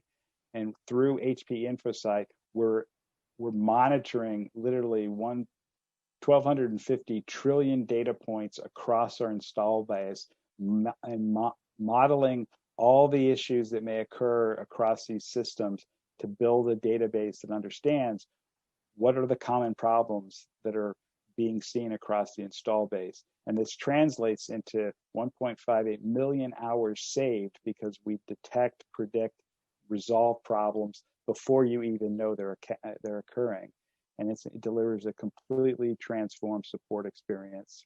Going a little bit deeper, really what HP InfoSight does across our workload optimized portfolio, it gives you time back from the firefighting. When you have a problem with your VMs and your infrastructure, is it compute? Is it memory? Is it the storage layer? Is it jumbo frame misconfigurations in the network? We can look across the full stack and deliver this unique capability to integrate all the issues that across the stack to pinpoint and resolve problems. In the end, it saves you time and eliminates the hours of trolling through logs. And all this is borne out in a simple user interface that shows you a wellness screen across your infrastructure. We can resolve root cause and give you root cause, and many times tell you the exact prescriptive recommendation to fix the issue, as well as tremendous visibility to show you noisy neighbors of all your VMs and how they're performing to help you optimize the infrastructure. And as well, shifting gears on the services side, it's important to understand how you can consume these solutions. And we offer HP GreenLake that brings the cloud to you through our GreenLake cloud services. You can consume these solutions, VMs as a service, virtual desktop as a service, and this allows you to better manage and free up time to manage and grow your infrastructure and move on to business priorities as you transform your infrastructure. To summarize on some key outcomes and benefits when you think about how to workload optimize for the edge, these are some highlights for HP Simplicity. Provides industry-leading data efficiency that gives you the capabilities to restore terabyte-sized VMs in 60 seconds with a few clicks to keep your apps available and always on. Resiliency without compromise. You just need 2 nodes and an efficient all-in-one with HCI to run your data services either in your data centers or across these edge sites. And it's optimized so from a central location, you can manage literally dozens or hundreds of sites all remotely. You don't have to have expertise or these specialists or generalists deployed across your sites. You can do it all centrally. And on the Nimble Storage DHCI side, these are some of the core benefits. You can run faster, literally from deployment, rack to app in 15 minutes. You can end the firefighting through this predictive and prevention capabilities born out of the system through automation, as well as the global intelligence through HPE InfoSight, delivering 6 nines data availability through the infrastructure. And it's optimized so you don't have to over provision costly compute or storage. You can get the right infrastructure out for the applications you need without waste. And to bear this out and prove it and show true examples, here are 2 customers. One is a large North American energy company that are deployed at the edge with HPE Simplicity. They're seeing tremendous outcomes. They literally have a 2-node data center spread across all these sites, and they're managing this centrally. So within 2 nodes, they get resilient infrastructure for their apps. They're seeing over 90% capacity savings for the primary VMs at these sites and the associated backups. They can manage this all centrally, and it frees time for future innovation. And on the DHCI side, we have a customer who was running server-based workloads as well as virtual desktop infrastructure. And this is quite relevant due to the global pandemic. They had to expand their desktops to serve their mobile workforce. They were actually running in the cloud, and they had to look to scale, and they looked at the costs that they would incur, and they found it was more cost optimized to move to HP Nimble Storage DHCI. They reduced cost. They improved actually performance by bringing the VDI infrastructure and server workloads on-prem. They're now seeing 2x performance gains and achieving faster performance from a provisioning perspective. So very powerful outcomes. And in closing as well, not only do we have the customer evidence of success of how you can deploy more workloads on HCI, we're seeing great recognition from analysts, fast growing from the HCI perspective, as witnessed by IDC. Gartner recently recognized this in their summer hype cycle report for compute, with HPE Nimble Storage DHCI recognized as a new emerging technology. As well, we recently won Best VMworld for virtualization and cloud infrastructure for HPE Nimble Storage DHCI. So all these are a testament to the benefits our customers are seeing and the innovation that HPE is delivering. And with that, I'll thank you for the time. A couple key points to follow up on. Check us out online at hpe.com/nimble-dhci and hpe.com/simplivity, as well as these other sites. And really appreciate the time today. Thank you. Great presentation, Chuck. All right, thanks, David. Yeah, always excellent having you on the event. Really cool stuff coming out of HPE these days. So thank you for sharing that with us. We do have some questions for you from the audience. I've just brought up a poll question for everyone out there that says, what additional information would you like about the HPE solution? And so, Chuck, first question I see here that catches my eye, and there's many questions in the queue. If any of them catch your eye, feel free to call those out. But this one is disaggregated HCI a real category?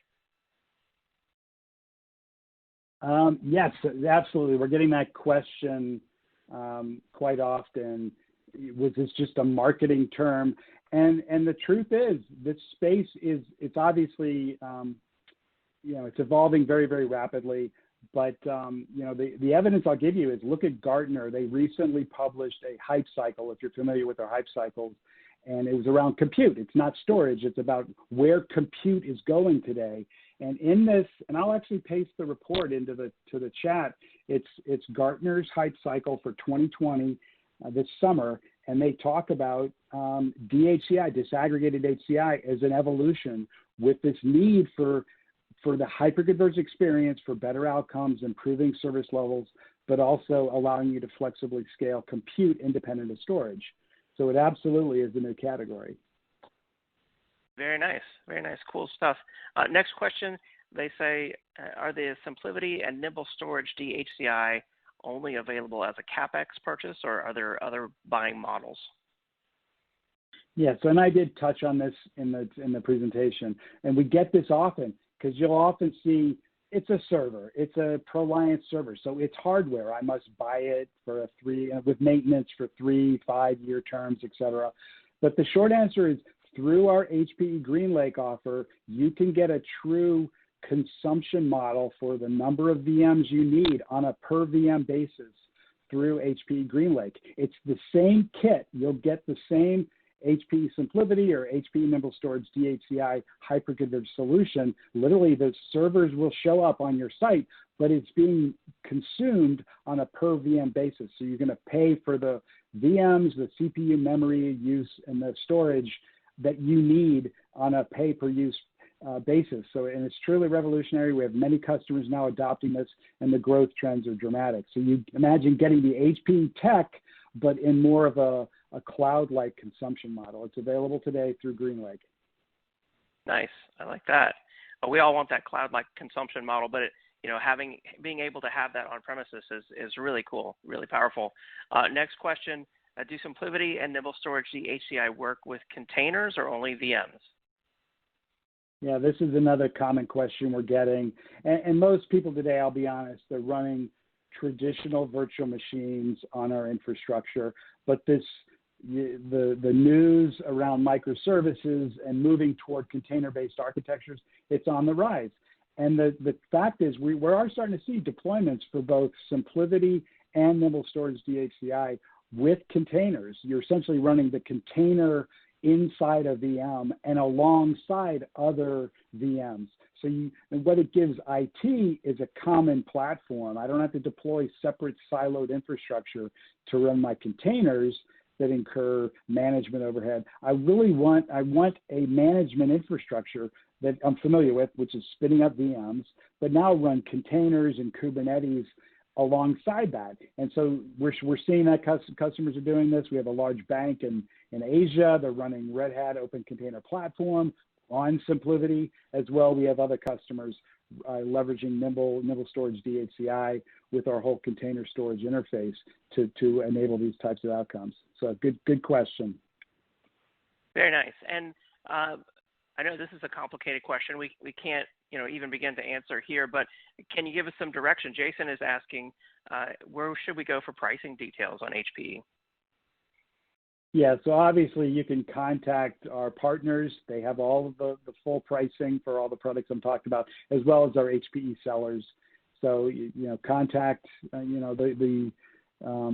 appropriate sales contact via our reseller partner network, which is massive across the globe, and you'll get suitable pricing. And I don't want to name specific partners, but obviously big ones are CDW and partners across the globe that can give you the associated pricing for HP, Simplivity, and DHCI. And I did see one question, David, in the chat, which was like, can you really define how much lower the cost savings are specific to the licensing model? I don't know if you saw that question. It did come in.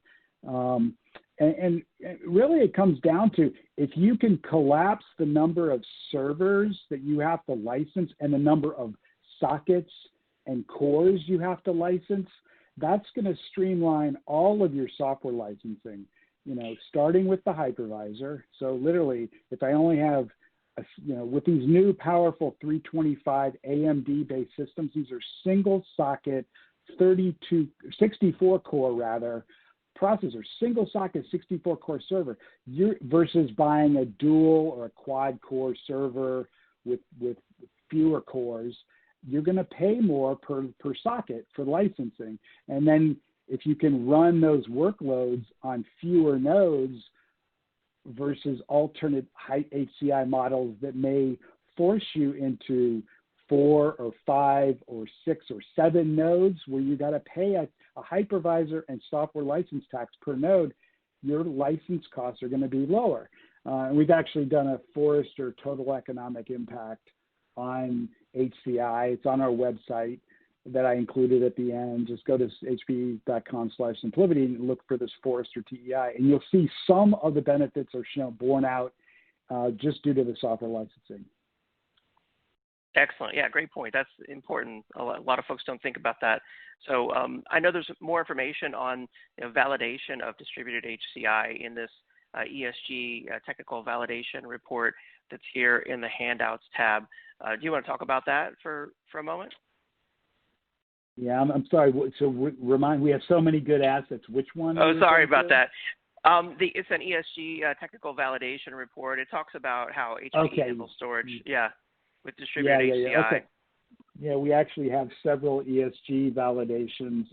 That one was done a little about a year ago when DHCI was first launched, Nimble Storage DHCI, and we often don't just tell the market what HPE is doing. We take it to third-party test houses to do true hands-on and let them tell you the story. In this case, it was Tony Palmer at ESG. They got their hands on it. They literally deployed it, and we gave them the kit, and they stood it up. I think they were running VMs within 12 minutes. Some literally, and what this is you're standing up in the servers and the storage, and there's a lot of automation now to make it fast to deploy, literally provision the server, the compute, the hypervisor, and get you to allow you to vMotion storage, vMotion VMs onto this infrastructure very, very fast. And they were done in 12 minutes. And that's borne out through the automation. But then that's just the day one stand up. They also looked at some of the other automation downstream. Once you're deployed, they looked into InfoSight, which gives you, it's extra hands essentially. It's telling you information about your infrastructure versus you having to look at vCenter, look at the logs. It's literally going to proactively tell you, hey, you got an issue with this VM, you might want to rebalance it. And then ultimately, there's also upgrades, one-click upgrade to do, which is a day 400 task. I need to upgrade the infrastructure. How do you do that seamlessly and simply? And that's through our one-click upgrade that can include the hypervisor, the software stack, as well as now the HP ProLiant firmware. So definitely check out that report. It's really good. Okay, cool. I mean, make anything that you guys can do to make the management and upgrading and maintenance and all that so much more efficient is just going to save tons of time, and that's going to equate to tons of money for the company. So really cool stuff. I'm afraid that's all the time we have in our live Q&A. There's still many questions there for you in the queue, Chuck, but great presentation. Thank you for being on. All right. Thanks, David. Thanks, team. Thank you to HPE for supporting our event today. Of course, as Chuck said, check out the handout there in the audience console on the HPE Nimble Distributed HCI Technical Validation Report to see how this solution can really help to make you and your company more efficient. And with that, it's time for our next prize drawings. In fact, we have some grand prizes now to give away. I'm just going to leave the poll question up for everyone out there. If you'd like to answer that, we would appreciate it. We now have 3 Amazon $500 gift cards. They're going out to Joel Carlin from Indiana, Cassandra Anderson from Wisconsin, and Suraj Emiri from New Mexico. Congratulations. I will post the prize winners there in the questions box as well. And now it's time for our next set of grand prizes. These are the new iPad Airs. We've got 5 of them, and they are going out to John Starr from Missouri, Chris Leiker from Washington, Prakash Patel from Pennsylvania, Sawand Inmaran from Arizona, and Kyle Sampson from Ohio. Again, I'll post those names in the questions box. Congratulations to the prize winners. Still a lot more prizes still on the event today, so make sure you stay tuned.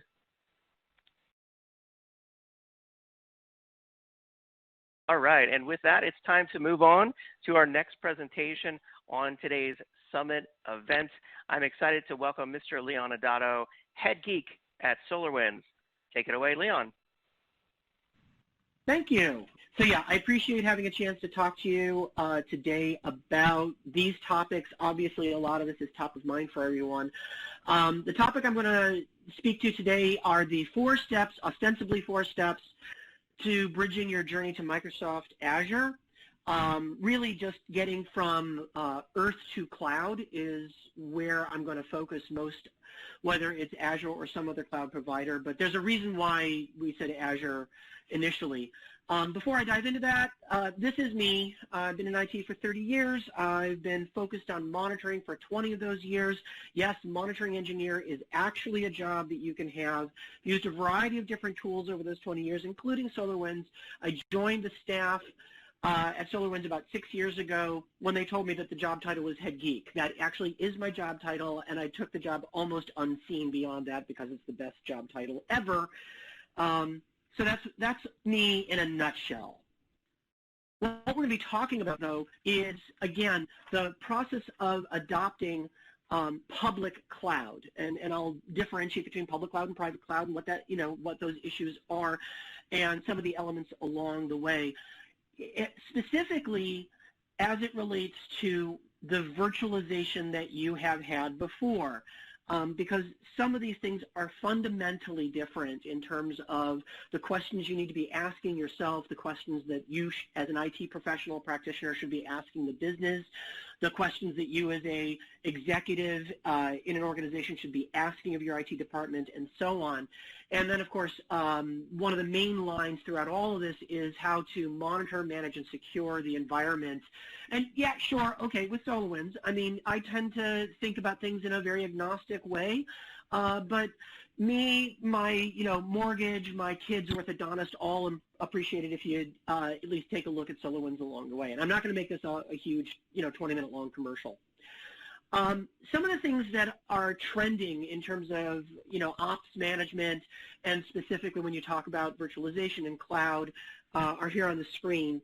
So digital transformation was really buzzwordy up until we entered the nightmare hellscape that is the COVID pandemic.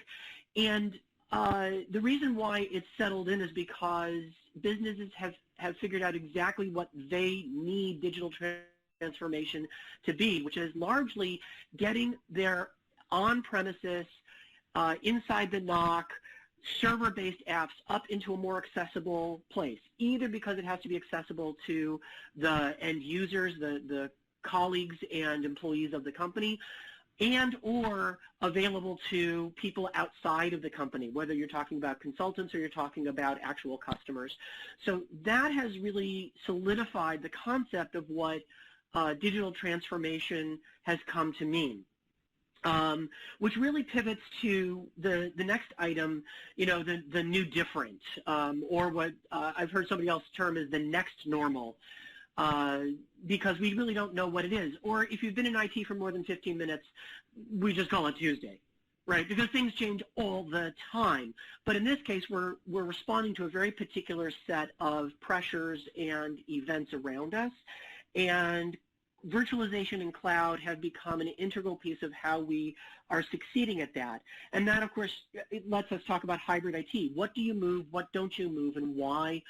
Evolving virtualization, not just virtualization evolving into cloud. It's not like, all of a sudden virtualization stood erect and was able to walk across the Serengeti or anything like that, but also that virtualization itself, the concept of what can be and should be virtualized, is also continuing to evolve and grow as our needs change. And the things that don't virtualize, the things that remain on premises, either on a fixed server or on a on-premises virtualization, we continue to hone and refine the ideas of what those are. And through it all, security. As was mentioned just a couple of minutes ago, there's just, nobody wants to get hit by malware. Really, nobody wants to get hit by malware if it's on a virtualized environment or a cloud-based environment. We really all want to avoid that. No one wants their company's name as the headline of the news in that regard. And so IT pros really need to not just focus on security, because that's sort of empty words, but also think carefully and procedurally about how security is incorporated into everything we do every day without it becoming a whole separate job. So one of the things in terms of dollars and cents that I wanted briefly to touch on is just the growth that we should see. So this is one of those slides where the numbers are kind of interesting, because the dollar growth, this is all in billions of dollars, the dollar growth from 2019 to the projected 2023 is pretty significant and larger than the on-prem or private cloud spend. However, the CAGR, which, I had to look that up too, don't worry, compound annual growth rate, which really just represents the steady growth of something from point A to point B, if you constantly reinvested all your profits into that thing. So just the steady state growth. The percent is actually greater on-prem and in the private cloud, even though the raw dollars, is larger for cloud. But the couple of takeaways I want you to get from this moment that we're talking about is that, A, neither of them is going away. Notice that neither of those is going down in the next few years.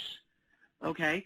On-premises still is around. And if you have somebody at your organization who's pushing to say, we're not going to have anything in the data center, we're not going to have anything on-prem, no, that is absolutely false. The continued investment on-prem is happening, and it's a thing. So don't forget that. Even if it's a smaller dollar amount, it's still happening. The other thing is private cloud is the term that good IT practitioners use to convince executives who are really, really pumped up on cloud that they're still doing cloud without making horrible, horrific technology mistakes. So if you're not used to using your private cloud, which really just means the virtual environment that you've had running for a decade or so now, then start using that term, because it gets people really happy if they need to hear the word cloud or see it on a slide in a presentation deck. Okay. The other thing I had mentioned earlier about Azure and why we're talking about Azure. AWS is the thing that everyone says first when you talk about cloud, but Azure is where the majority of workloads are actually happening.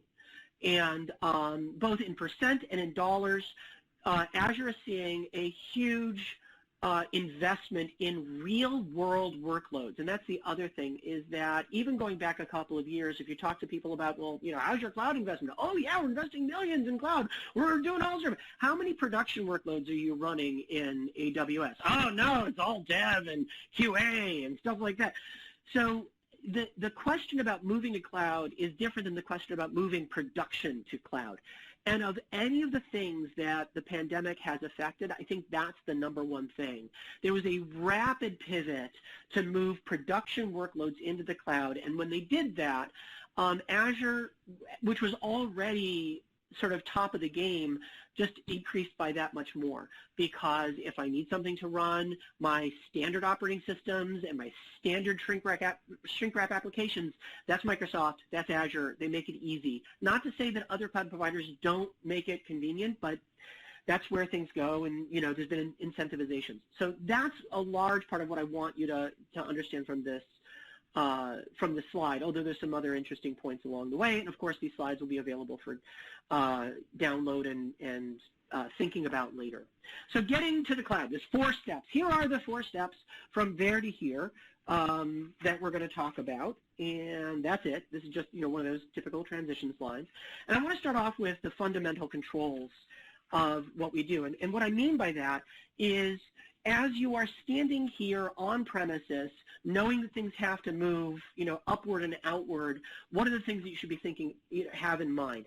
And the first thing I want you to know, and I apologize for being crass, but it's got to be said, lift and shift is lift and like, it's really the worst possible way to get something up into the cloud, because as I mentioned earlier, and I will talk about more, the fundamental assumptions about how workloads run and what questions you need to be answering and what you need to be designing for are different on-prem versus cloud. The things that are meaningless or don't matter at all on-premises suddenly become incredibly important up in the cloud. And you may not realize that.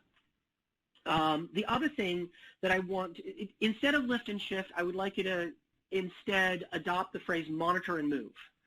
And by that I mean, I want the first step of moving something to the cloud is to know how it's performing on Earth, as my colleague and co-head geek, Thomas Arak says. He likes to say Earth and cloud instead of on-prem. Anyway, you can't move something intelligently to the cloud until you know how it's performing here in the data center, because otherwise you are going to pick the wrong tier, architect the wrong system, and end up way overspending.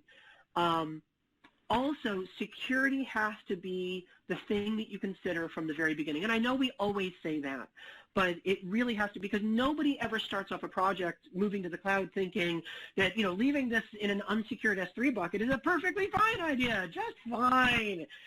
But it happens all the time. And part of the reason why that happens is because the person who's typically building that cloud-based infrastructure isn't the person who has traditionally built architectures and designs normally, meaning the developer. Typically, dev or DevOpsy people are the ones building cloud infrastructure, and of course, all your cloud providers make it ridiculously easy to do that. Click, click, click, and I have an Active Directory environment. Click, click, click, and I have an Exchange server. Click, click, click, and I have a Windows box. Whatever it is, right? I have this environment. But those aren't the people who built the data center. The data center was built by network engineers and security professionals and DBAs and storage experts, all of whom had depth knowledge of how those pieces interacted and were thoughtful about the things that they opened up and unsecured and the things that they left secured. And yet, just to give an anecdote, I was helping a buddy of mine who's a programmer who says, happily, hardware is not my thing. I only do software. Great, okay, so I'm helping him put together a home network because, of course, we're all at home now. You need to upgrade your network. And I said, all right, we need to pick a subnetting scheme. We have to pick up, and he says, is that still a thing? Do we still have subnets?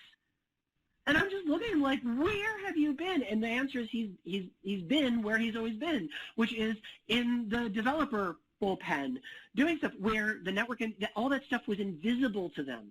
And the problem is that now that a lot of developers are in charge of building this architecture, they end up making the easy but not necessarily the most secure choice. Okay, that's me off of my soapbox for a little bit. Next step, prepare to migrate. So what does that mean, prepare to migrate? if you, as I said before, if you don't know how something is performing on premises where the costs are fixed, where you've paid for it because you have your blades and you have your storage and you have all that, and electricity and all that, then you're in for a huge surprise, meaning lots of zeros with dollar signs associated with them later. You need to start monitoring your systems now to understand their usage patterns, their flow, and then translate that to what it looks like in the cloud. Preferably have a tool that will do it for you, right? Nobody wants you to, break out the calculator and try to do it in your head, because controlling your cost on the earth is not the same as controlling cost in the cloud, and that has given rise to a new role which is affectionately called the cloud economist. That's somebody who has technical depth, understands how cloud is designed and architected, but also cares about the financial aspect.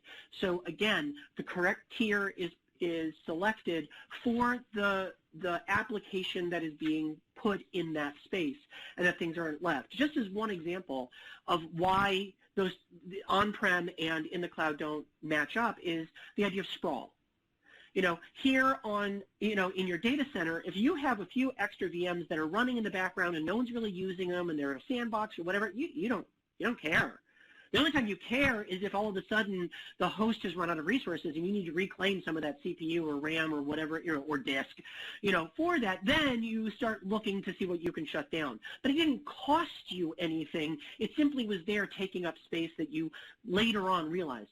If you have a VM that's just running in the background, not doing anything, just chewing up CPU cycles in your Azure or AWS cloud, you are going to know about it a month later when you get the bill.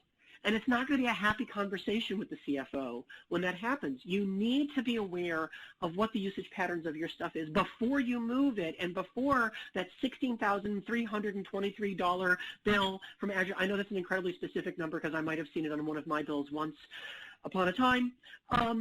You're going to see that number, and that's when you're going to say, oh, maybe we should have checked it out before we moved it.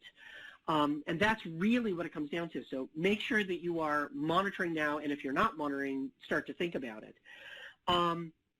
So talking about monitoring in the cloud now, right? Like monitoring on-prem is a whole other conversation that I would love to have with you. But monitoring in the cloud, well, the vendors give me tools, right? I think that if you've been in IT for more than 15 minutes, you know why, intuitively understand why having the vendor tell you how the vendor is doing, providing you service, is a fraught concept. It's just not going to, oh yeah, we're doing great, just ask us, right? Or to put another way, a phrase that a lot of us have heard is, hey, we call them, hey, things don't look like they're working so well, and they say, I don't know, looks fine from my side, right? That's effectively what you're doing if your decision is to rely on the cloud vendor's own built-in monitoring tools. Now, that being said, access into the guts of the cloud is difficult to get at, specifically because of what cloud is and what it's supposed to be, right? So nevertheless, any mature, robust, effective monitoring solution, and I'm not naming names, but take a look at the logo in the upper right corner, but any mature, robust monitoring solution is going to give you insight into both your on-prem virtualized environment, how it is performing, how it's consuming electricity, how, CPU cycles, et cetera, and also will give you insight into your cloud-based infrastructure, both on a performance standpoint, again, how much CPU, RAM, for whatever that means, but also in terms of dollar. Also in terms of, how it's actually consuming resources. Your most valuable resource, besides copy paper, is, your money, your actual, so that's something that you want to look at and make sure that the tool has it. Now, the other thing on the slide that I want to talk about for a moment is APIs, because, when you get to how am I supposed to do that, obviously you monitor your cloud-based infrastructure differently than you monitor, the stuff that you have on-prem. Pretty much gone are the days of SNMP. Sure, you can monitor with WMI, but you're really monitoring what the server thinks of itself. You want to make sure that your monitoring solution has the ability to visualize, meaning it can see containers for what they are and what they're doing. And even if you have ephemeral containers that appear and disappear almost at a nanosecond's notice, that it's able to track those and say what happened to it over the course of time. And you also want to have a tool that can use APIs. Now, I realize that for a lot of people who are non-programmers, and I'm one of them, the word API, Application Programming Interface, immediately causes you to look down at your phone and start scrolling, and I would ask you not to do that, because APIs are really, really wicked useful, and they're also everywhere, and they are for everyone. There's an enormous amount of data, enormous amount of insight that you can get from APIs, and almost everything in the cloud is built with an API interface in mind, and that's where you really get the good stuff as far as data about how things are performing. So again, as you're talking about monitoring your environment, you want to make sure that that tool can collect information in all the different ways, including APIs. Okay, that's, again, my soapbox about APIs. So last step, believe it or not, hybrid IT. Anybody who tells you that you're going to move your entire environment to the cloud is trying to sell you something, Princess. It's really, we are in a hybrid world. Again, as somebody who's worked in IT for 30 years, it's always been hybrid. It's been this and that forever. It's going to be this and that forever. You're always going to have stuff on-prem. You're always going to have stuff that you choose not to move to the cloud, either because of security or cost, or it just isn't necessary. I have these conversations with customers and friends and things like that all the time when they say, well, we should be moving everything to the cloud. No, you shouldn't. Honest to God, no, you shouldn't. There's certain things that shouldn't move. So what you need to do is you need to make sure that you can monitor and manage things when they have a foot in both worlds, where an application may have a cloud-based front end and application processing, but the data is firmly entrenched on premises and ain't ever moving, or whatever it is, and you're able to still get a picture of how that application is performing, how the users are consuming it, and what they're experiencing. I'm not going to tell you which way to go in terms of, you know, whether you should get multiple best of breed or an all-in-one or build versus buy or whatever. That's always the decision that we in IT have to wrestle with. However, I will say that the decision is not what seems easiest or most cost-effective from a management, meaning executives, you know, C-level executive standpoint. That isn't the right choice. The right choice is the decision that makes the most sense to allow your IT folks to get their job done. And I don't mean the job of watching the cloud, because nobody does that. The days of hiring eyeballs to stare at screens and wait for little blinkies to turn red is over. It's been over for a long time. You want to enable, you want to create an environment where the people, the IT folks with boots on the ground, can be confident that if something goes wrong with the cloud infrastructure, they'll know about it. And if they haven't heard about it, everything is okay, and they can get back to their real work of innovating and building new capabilities for the business to allow the business to compete better with what your business is supposed to be doing.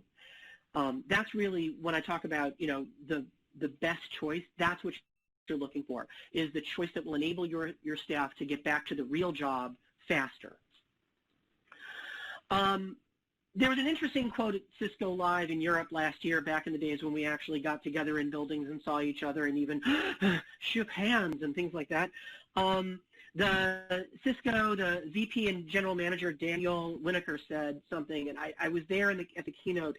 His applications over the past decade have moved from this role where they used to have of supporting our business, and now they're playing a role where they actually are our business. And he went further to say that brand loyalty has been replaced by loyalty to an application, loyalty to an experience. And that is true for almost every business, that the application is the business. The user's perception of the business is through the application with which they interact. And so your job as someone who is interested in keeping IT running well and the application running, you know, effectively, is to ensure that. And the statistics on the screen are the statistics on the screen. I don't need to read them to you. But this just underscores, first of all, how important the application is, and second of all, where the application falls down. And I would like to point out that network, is still important. Like a lot of people, the network doesn't matter. Yeah, it does. Network still matters.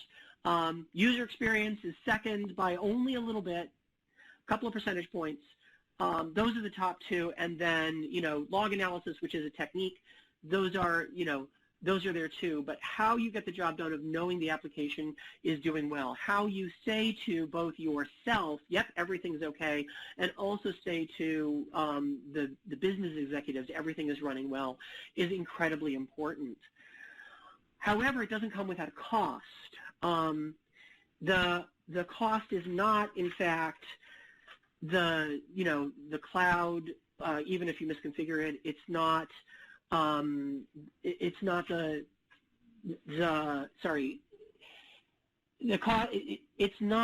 the stuff you're paying for, it's the people who are doing it. So what you really need to do is figure out how you're going to get people trained, how you're going to get people up to speed. That's the desperately important thing, and that's honestly the biggest nut to crack. Along the way, I again mentioned security. Again, I'm not going to read the slide to you, but you've got to have that. And anybody who tries to devalue it or say we'll deal with security later, that there is sadness and pain. Here there be dragons. Just don't do that.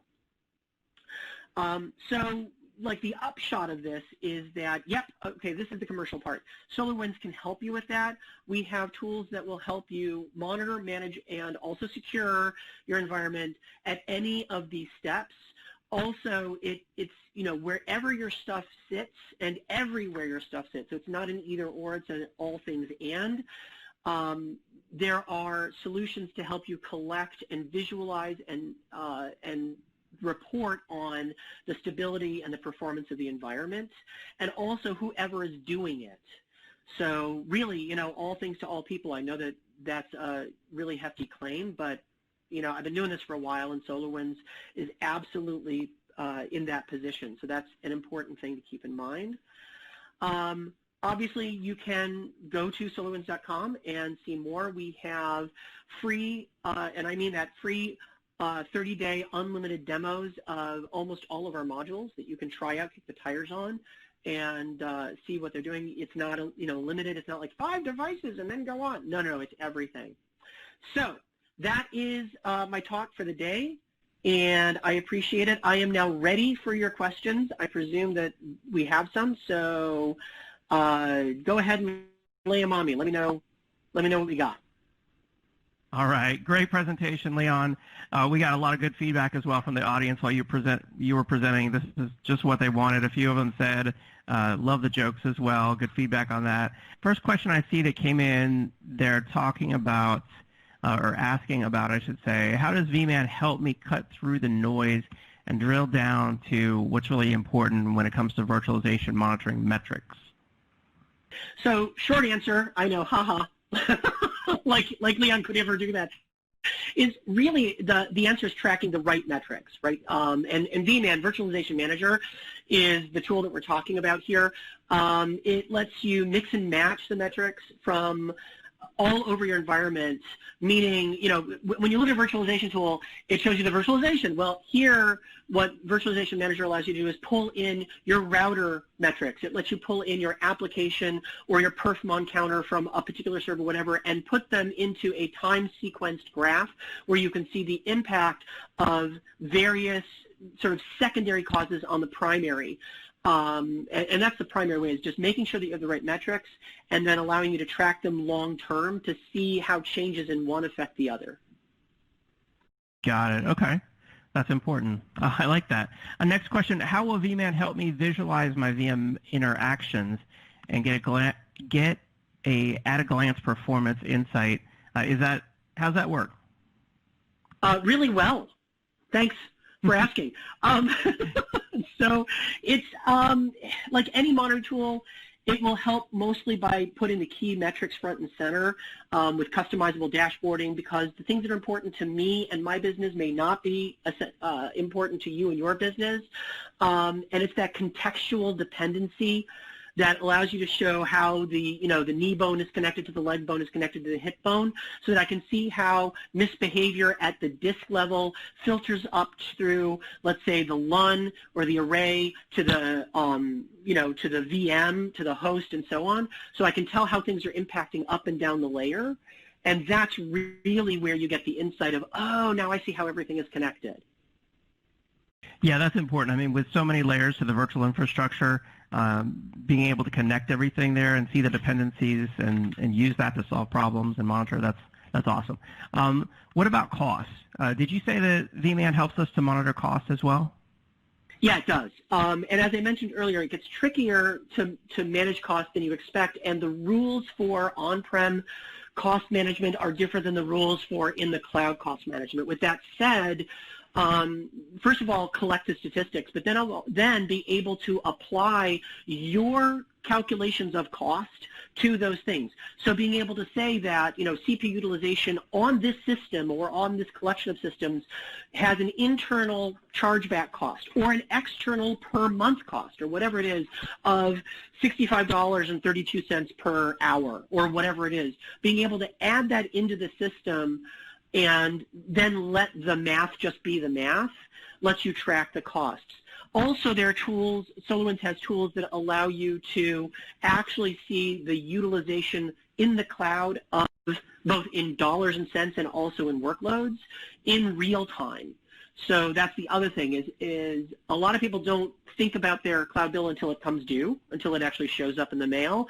That is the wrong way to do that. That's the wrong way to budget anything ever. And so having a tool that connects to your cloud-based infrastructure and says, yeah, actually you just racked up $16,000 in the last 2 hours. Did you know that? Oh my gosh, no! So that's, that also helps manage cost. Right. All right. I like that. It sounds very comprehensive. Probably the last question we have time for here comes from Steven. He's asking, how do we get started? Did you say there's free trials out there? Yeah, so if you go to SolarWinds.com, you'll find that the modules have free for 30 days unlimited download, and that lets you install it in your infrastructure. You can also install from the Azure marketplace, the Azure store and the AWS marketplace. So it's like 3 clicks and it's installed.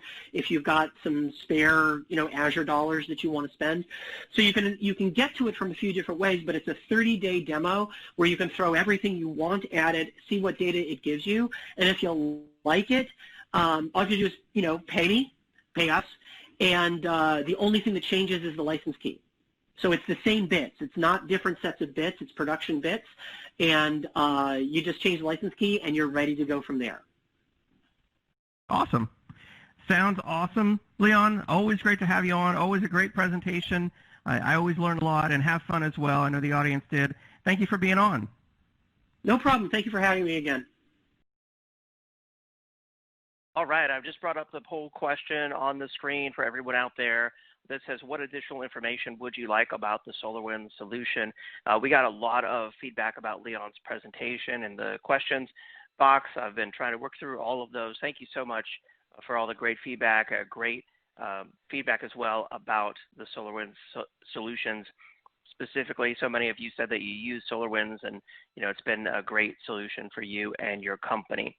I'll leave up that poll question for you out there while I announce our next set of prize winners. We have 3 Amazon $100 gift cards. These are going to Chanyi Shi from Texas, Paul Holum from Connecticut, and John Petro from Texas. Congratulations to those prize winners, Chanyi Shi, Paul Holum, and John Petro. I will post the names of these prize winners and all the other prize winners in the questions box as well. All right, a few more moments here to answer the poll question. We do appreciate that. All right, thank you everyone who responded to the poll, because we are moving on with our next presentation. And with that, I'm excited to introduce Andy Fernandez, Product Marketing Manager at Zerto. Andy, take it away. Hi everyone, welcome to today's session here at ATM, sponsored by Zerto. And the title of this session is Zerto for AWS, Backup, Disaster Recovery, and Data Mobility. My name is Andy Fernandez and I'm a Product Marketing Manager here at Zerto. My focus has really been in the backup industry, DR, orchestration for the last couple of years. I'm really happy to be here. If you have any questions, feel free to use the chat function or wait till the end as well. We'll make sure to answer any questions that we have. Thank you so much. Let's get started. So if we look at today's environment, right, there's so many things going on and we're living in a very chaotic time. But we have some of the familiar challenges from an IT perspective. Simply, the COVID-19 has acted almost as a catalyst to those challenges as well. We know and we've seen the influx of remote work. Data growth and sprawl isn't new. It's something that we've been dealing with year over year for the last couple of years. It's just only been accelerated this year with people needing to scale resources, scale data growth to accelerate digital resources and whatnot. We're looking at continuous security threats, right? Ransomware is here to stay, whether it's private, traditional ransomware attacks, or even looking at state-sponsored attacks that are targeting a lot of our infrastructure, specifically financial institutions, healthcare organizations, and government entities. And throughout all of this, there's a consistent demand to be able to adopt cloud strategies, right? We knew that organizations needed to adopt the cloud, but there's always going to be barriers. But this year, a lot of those plans, a lot of those strategies had to be accelerated, whether people didn't have access to their data center or they didn't have the scale required or the speed and compute, they needed to adopt the cloud. And IT organizations and businesses have to manage all of these significant challenges while also trying to keep the lights on. And not only keep the lights on, but actually accommodate to the user and employees' expectations of a 24/7 experience. This means continuing to reduce downtime, to reduce data loss. And this presents a lot of challenges. But a lot of organizations actually saw the cloud as a benefit. And we've seen some validation in the marketplace as well. If you look at this statement from Gartner, they stated, the COVID-19 pandemic fully stress tested the world's IT infrastructure, from the internet to communications providers and cloud providers. And although there were some minor challenges, all cloud providers demonstrated their ability to scale and support the immediate surge in provisioning. And that's where AWS really shined, not only being one of the largest cloud provider in the world, but being able to deliver not only services to the business that required them, but also pro bono services for other organizations that required AWS services as well. So it's seen that, we've seen a decade of people evaluating the cloud.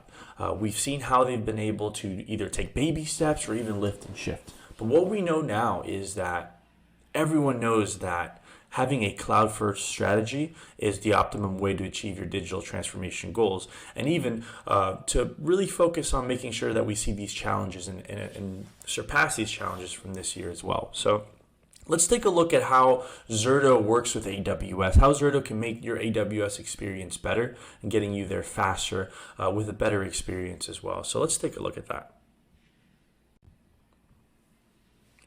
If you look at the journey that Zerto has had with AWS, it's very similar to the journey that Zerto has had as a company. What I mean by that is, over a decade ago, Zerto was really focused on delivering the best replication technology from on-premise to a secondary location. As organizations evaluated the cloud, as they realized some of the benefits, taking your DR to the cloud seemed to be the best step, the easiest step, something to really test on a couple of workloads. How would the validity, the reliability, and the performance of the cloud? So organizations were able to move DR to the cloud with AWS, see the value there, and use Zerto to be able to deliver that. From that, they realized, well, if I'm already trusting these mission critical workloads, why not use AWS for backup as well? Use that cheap and deep and reliable storage for me to just host my workloads there for a long period of time. And so you see organizations starting to move more and more and protect more workloads in the cloud, and they're using Zerto for that. And one of the things that we're observing now is there are organizations that are way beyond that, right? Their focus is on utilizing cloud native services, on being able to perhaps even completely transition their IT OpEx to the cloud and stop focusing on building more secondary sites, having to refresh and manage them. And some of these organizations want to run full production in the cloud. And so that's something that Zerto is focusing on, and we're also going to show you a coming soon announcement around that as well. But if you think about it from a DR and a backup perspective, let's take a look at the history of the industry. So let's take a look at current environments, or to say that a little bit better, environments from a couple years ago.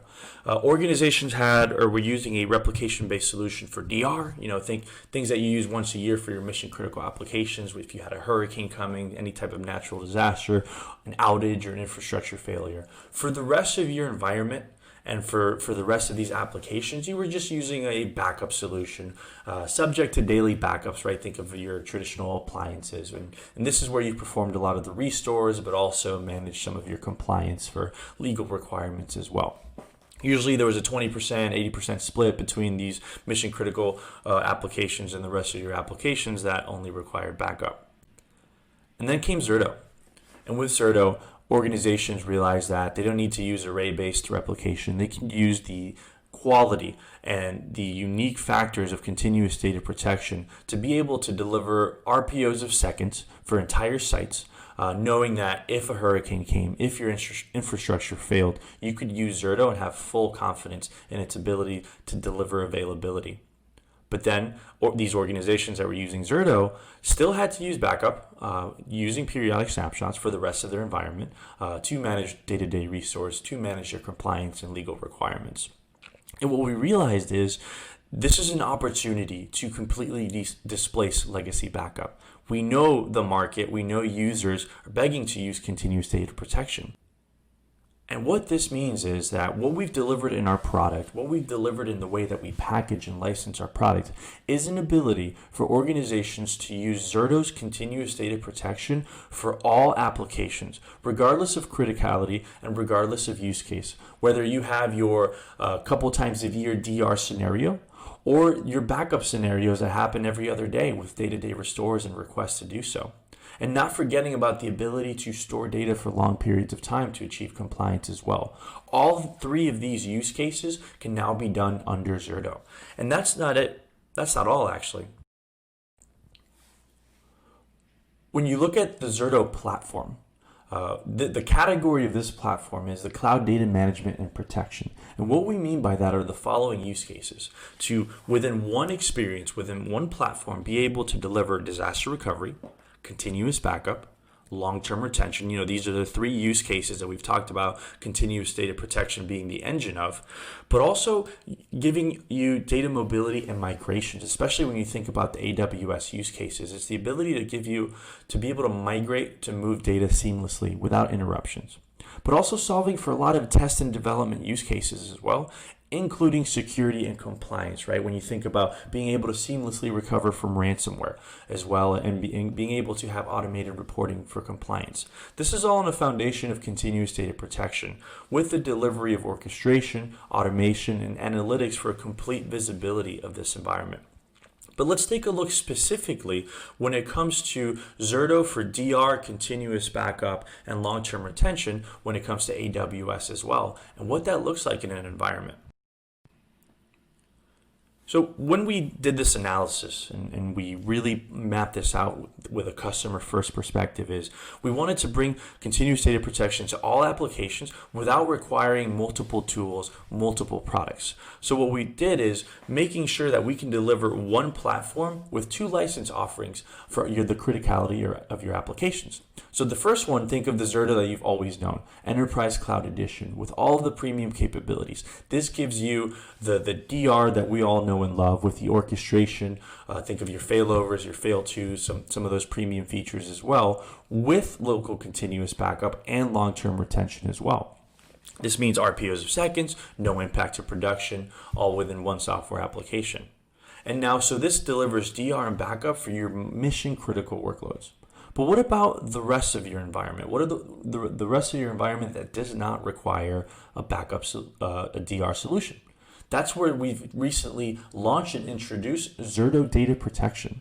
What Zerto Data Protection is all of the value of continuous data protection, right? RPOs of seconds, doing so with replication, not with snapshots, and no production impact using one software platform. You simply don't need to use the DR functionality. So within that same environment, you can use continuous data protection for all of your applications. So if you think about your architecture with Zerto, not only for DR, but also for backup in an AWS environment, you can see the value of this as well. For example, those organizations that are on premises still, you have your Zerto software install. You do not have to install extra storage and extra appliance. You simply install Zerto software, which is going to be a very small install. It requires very little footprint and low overhead for those scale-out virtual components that Zerto has. You're using your traditional backup storage for local backup. With Zerto, you're using one-to-many replication to write locally and remotely for DR. And that's where you can now natively, as we've been able to for a while now, natively have your DR to AWS. So you can recover directly to production grade primary storage and fail over to an AWS target site. And what we've released in Zerto 8.5 as well is your ability to also back up to AWS. So now within one environment, within one experience, using continuous data protection, you can perform your local backups, you can perform your DR to AWS, and back up to AWS as well with long-term retention. But let's take a look at, what makes Zerto special. We've talked about continuous data protection for so long. What is it that makes it special? So what we're going to do is we're going to cover how our replication works, what our architecture looks like, our journal, and what are the differentiating factors between Zerto and the rest of organizations that are delivering traditional backup and DR services as well. First and foremost, the most important aspect of Zerto, it's its replication. This is a foundation of continuous data protection. And what the difference is here is Zerto focuses on using replication at the hypervisor level with a very easy deploy environment. You have your ZVM, think of that as your Zerto Virtual Manager, and then you have your VRA. And your VRA is a scale-out architecture with a very small footprint. Think of this as the replication engine that allows you to replicate data to another site, which also has built-in compression and bandwidth throttling. So when you think of how this replication works, essentially being installed at the hypervisor level using continuous block level replication, this means no performance impact, no snapshots, and no agents. So Zerto is creating checkpoints every 5 seconds towards that target site. And all those blocks are replicated to journal in the target site. What this means is you're creating thousands of recovery points, whether for DR or for backup, that you can choose from. Instead of having to recover, 6 hours ago to a daily copy, you're simply going seconds in the past in a software-only experience, and this is a very small Windows install in your environment. Now, what does this look like from an architectural perspective, right?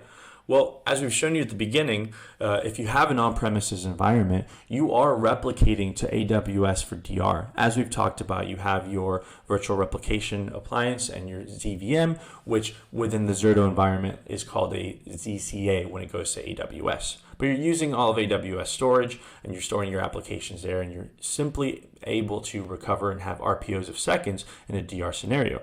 But then you also have your local backup, right? Think of that as where you can perform your day-to-day restores and be able to instantly restore your files and folders to production.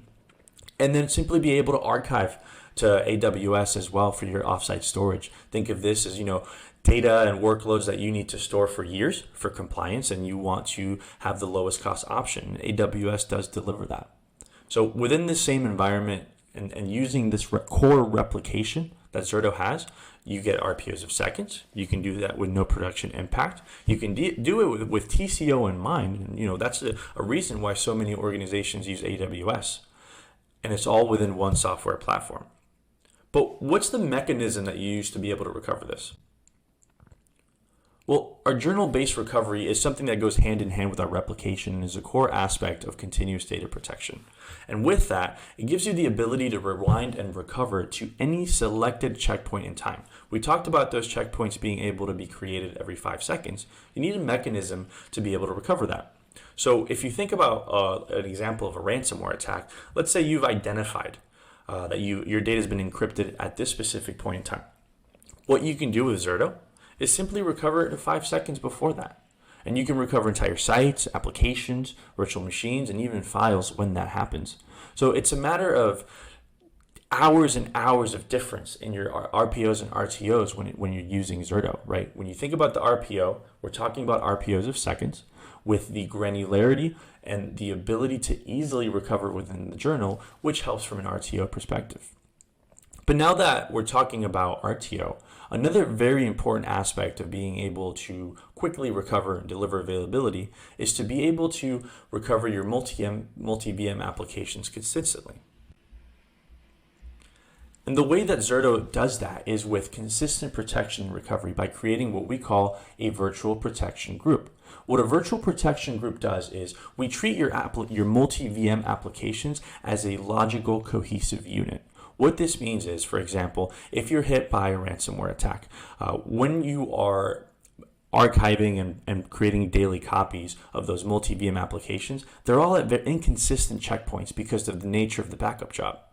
With the way that we replicate our data, with the way that we treat your applications, we allow you to do it in one cohesive fashion so that when you recover that, you're able to simply recover the entire application stack within seconds. That does wonders for your RTO times and really shows you the difference between Zerto and a lot of legacy backups that don't deliver true application consistency. And that's where you see it, right? Think of whichever of the most critical applications that you have, you can set your designated RPOs for them, you can set the retention policies, and then you have the ability to simply recover them.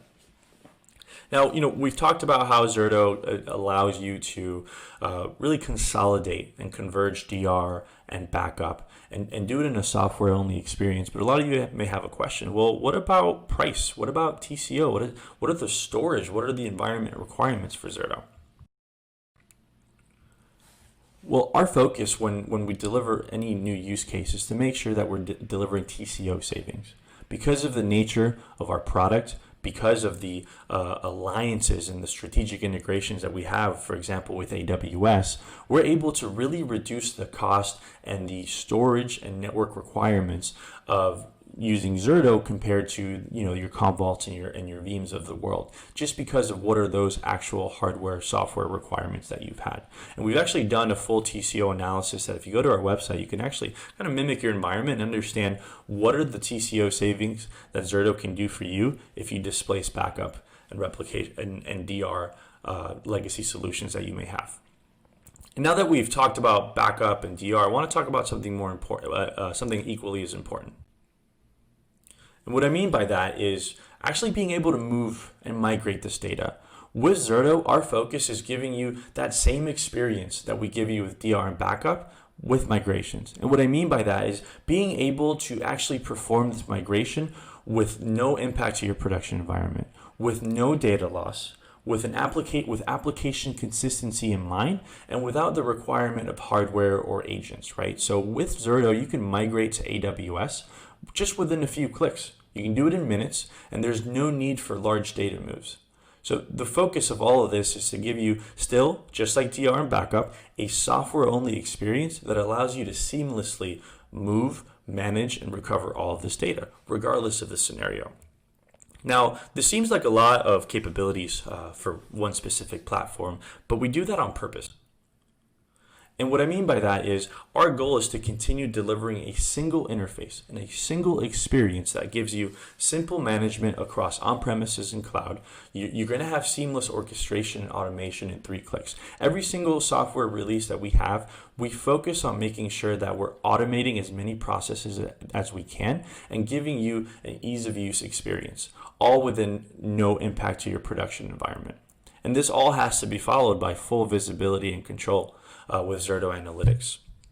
But here's where I want to hone in on a very exciting announcement. We've talked about having an on-premises environment and having DR to AWS and backup to AWS. But what we recently announced at a product launch was actually your ability for us in the future to have in-cloud disaster recovery for AWS. And what I mean by that is that within the first version that will be released next year, we're going to have region-to-region disaster recovery with RTOs and RPOs of minutes with the ability to perform failover and failover tests. This is for those organizations looking to run full production in the cloud. Zerto is bringing its availability, it's bringing its easy software experience to in-cloud disaster recovery. So stay tuned for more information on that. And that really caps what we're talking about today with the Zerto platform, being about cloud data management and protection. So when you think about your AWS environment or your AWS goals, with Zerto, you have disaster recovery, continuous backup, long-term retention, data mobility and migrations, test and development, security and compliance, all within one orchestrated and automated experience with full visibility on a foundation of continuous data protection. And I have one call to action for you guys based on what we've talked about. Within the ATM experience, you can download the AWS data sheet. But what I wanted to include was an IDC Tech Spotlight report focused on continuous data protection, a new era of backup and recovery. Read this with AWS in mind. Read this with how cloud ready we are in mind.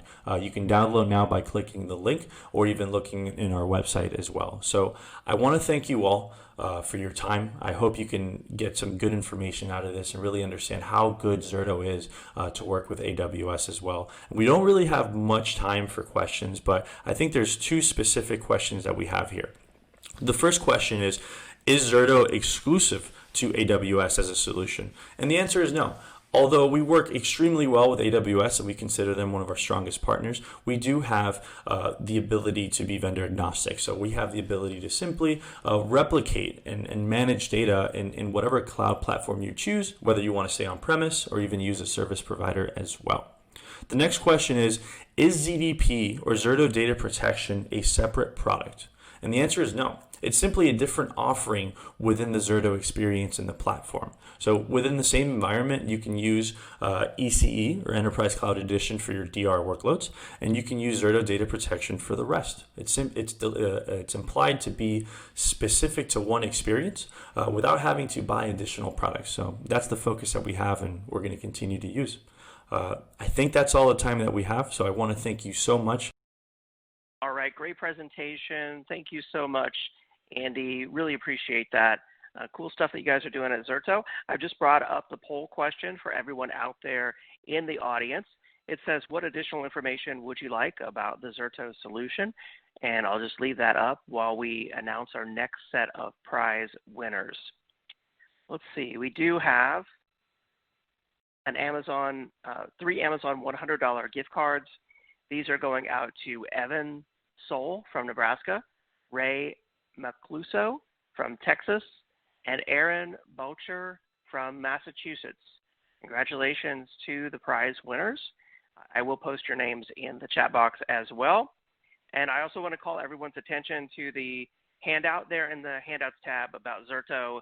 It covers the Zerto platform for Amazon Web Services, and you can download that and check it out after the event. All right, lots of good questions coming in. Thank you. We do appreciate that. We will be forwarding those to Andy to respond to. So keep those great questions coming. And we are going to keep this summit event rolling because it's now time to introduce our next presenter. I'm excited to introduce Abdul Rashid, Senior Director of Products at Clumio. Abdul, are you there? I'm here. Hi. Good afternoon. Good afternoon. Thanks for being on. Take it away. Thanks so much, David. Hey, guys. Good to be here. Let's dive right into the topic, shall we? Okay. So the topic for today is snapshot in backups. This is something we have been talking about for quite some time, but the story about snapshots not equal to backup is becoming more and more relevant. In fact, maybe the most at this point in time when it comes to cloud-centric workloads, whether you are running your solutions in AWS, GCP, or Azure. So snapshots are everywhere, and they have a place, but they don't equate to backup. And this is where I would like to introduce our company, where we have taken a new way to make sure that You can make use of snapshots. At the same time, the true value of backups being so important, we have reinvented the backups in a way that helps you in the cloud era.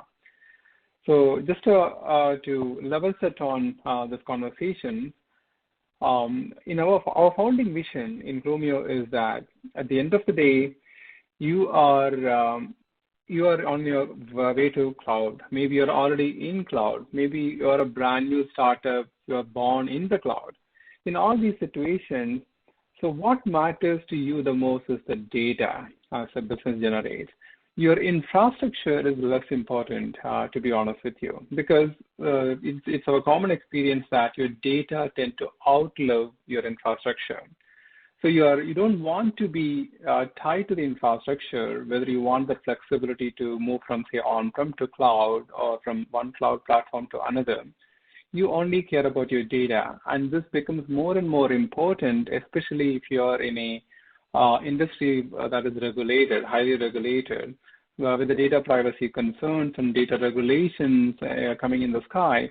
So it is going to become more and more important to have the data retrieval capability even when you move from platform to platform.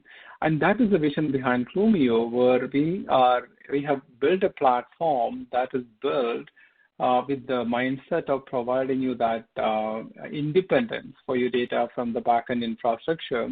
So you have the flexibility to move from one to another without needing to maintain your old infrastructure in case your data is need to be protected for regulations. So with that in mind, the first service that we are focused on is backup as a service, because backup, as you guys know, is a problem that we have been dealing with ever since we started storing information in the digital way. And this becomes more important in the case of regulations and the need to preserve the data longer term.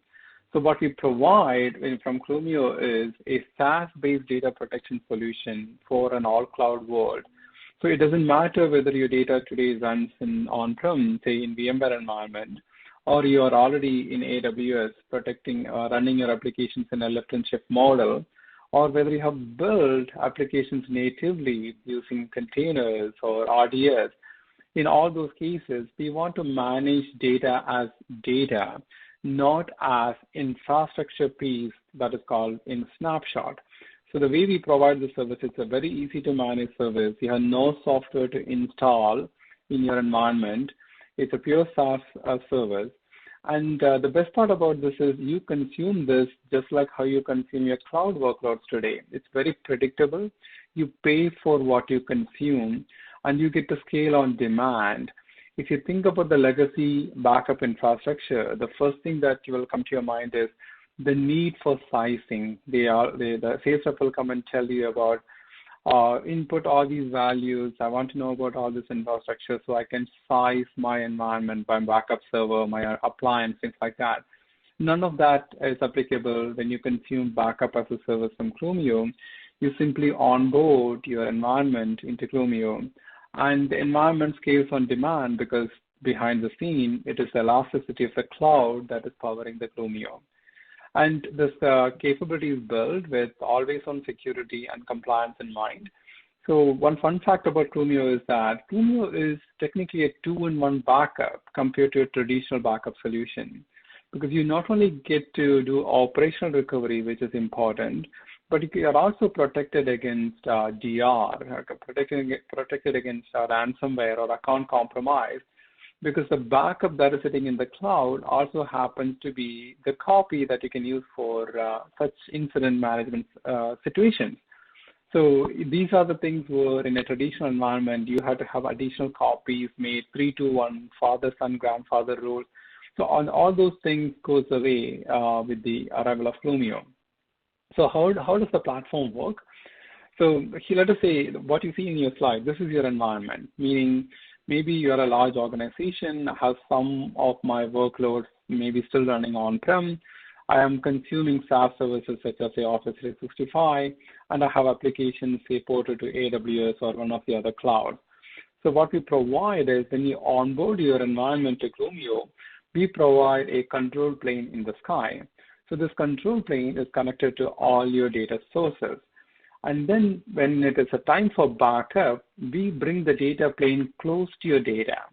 So if you're in AWS, there is a data plane from Clumio sitting close to you so that you can ingest the data very quickly using AWS's own backbone, rather than trying to move the data over WAN or trying to move the data through egress infrastructure.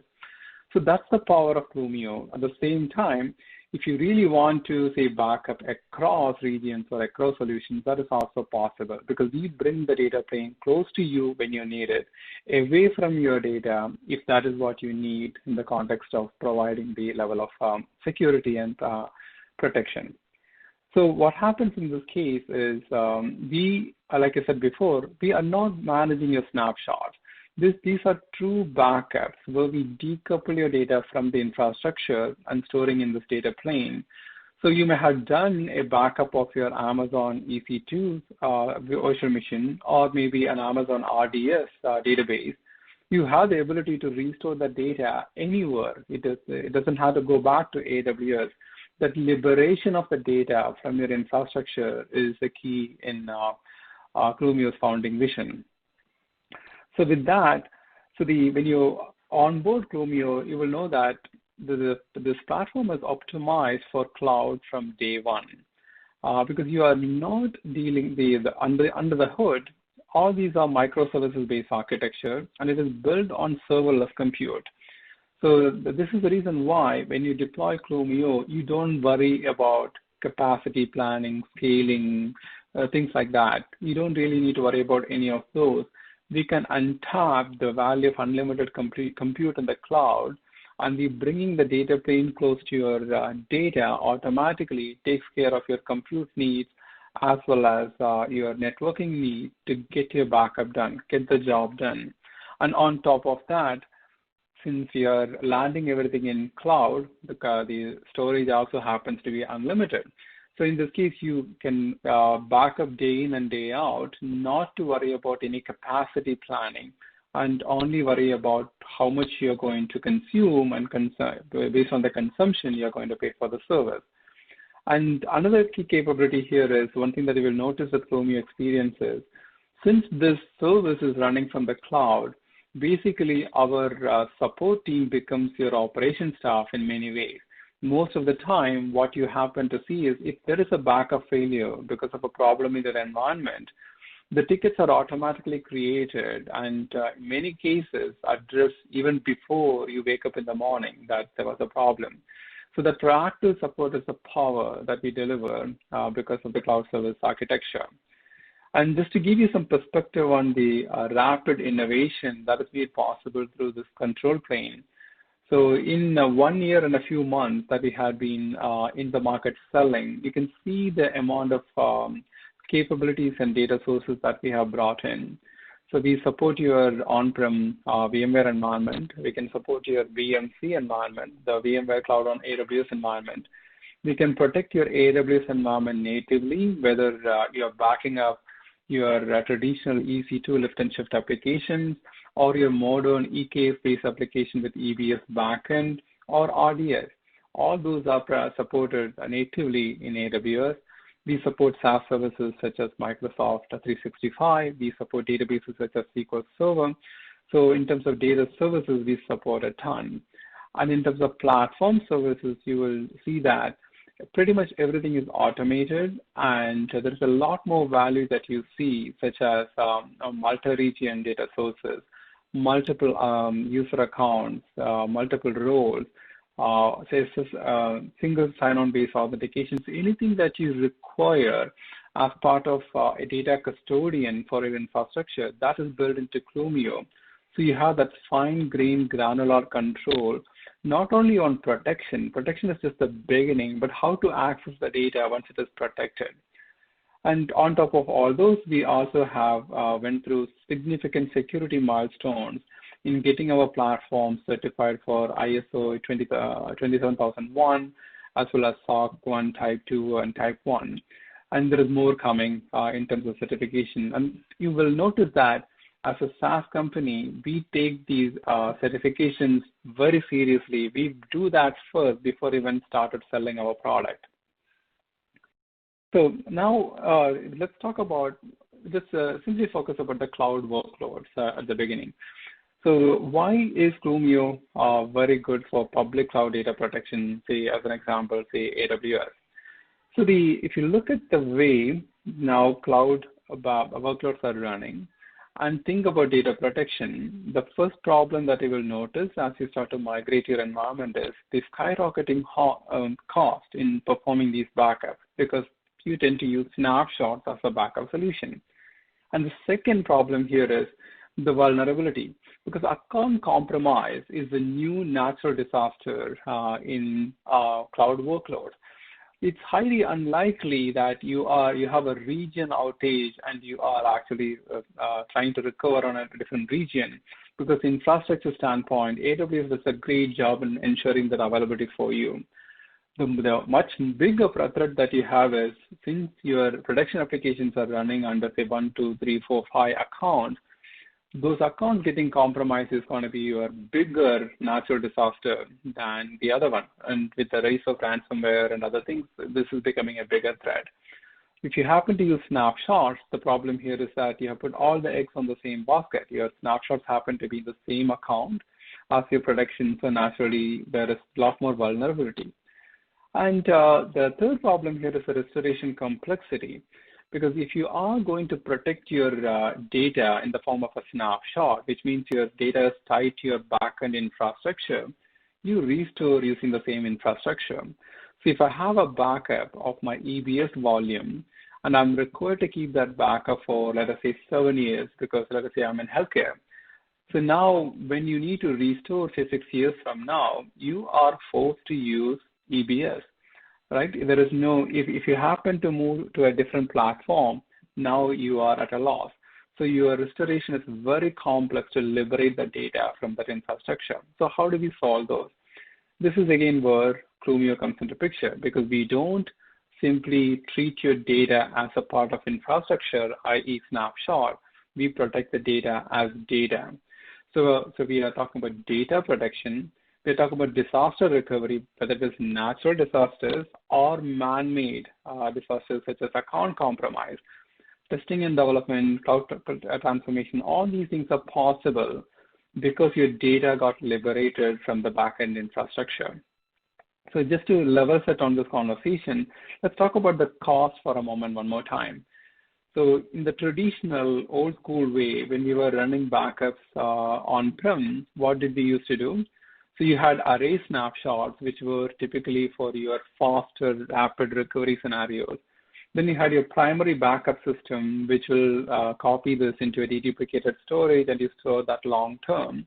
And then you have this compliance backup for regulation purposes that you ship it to the mountain, Iron Mountain.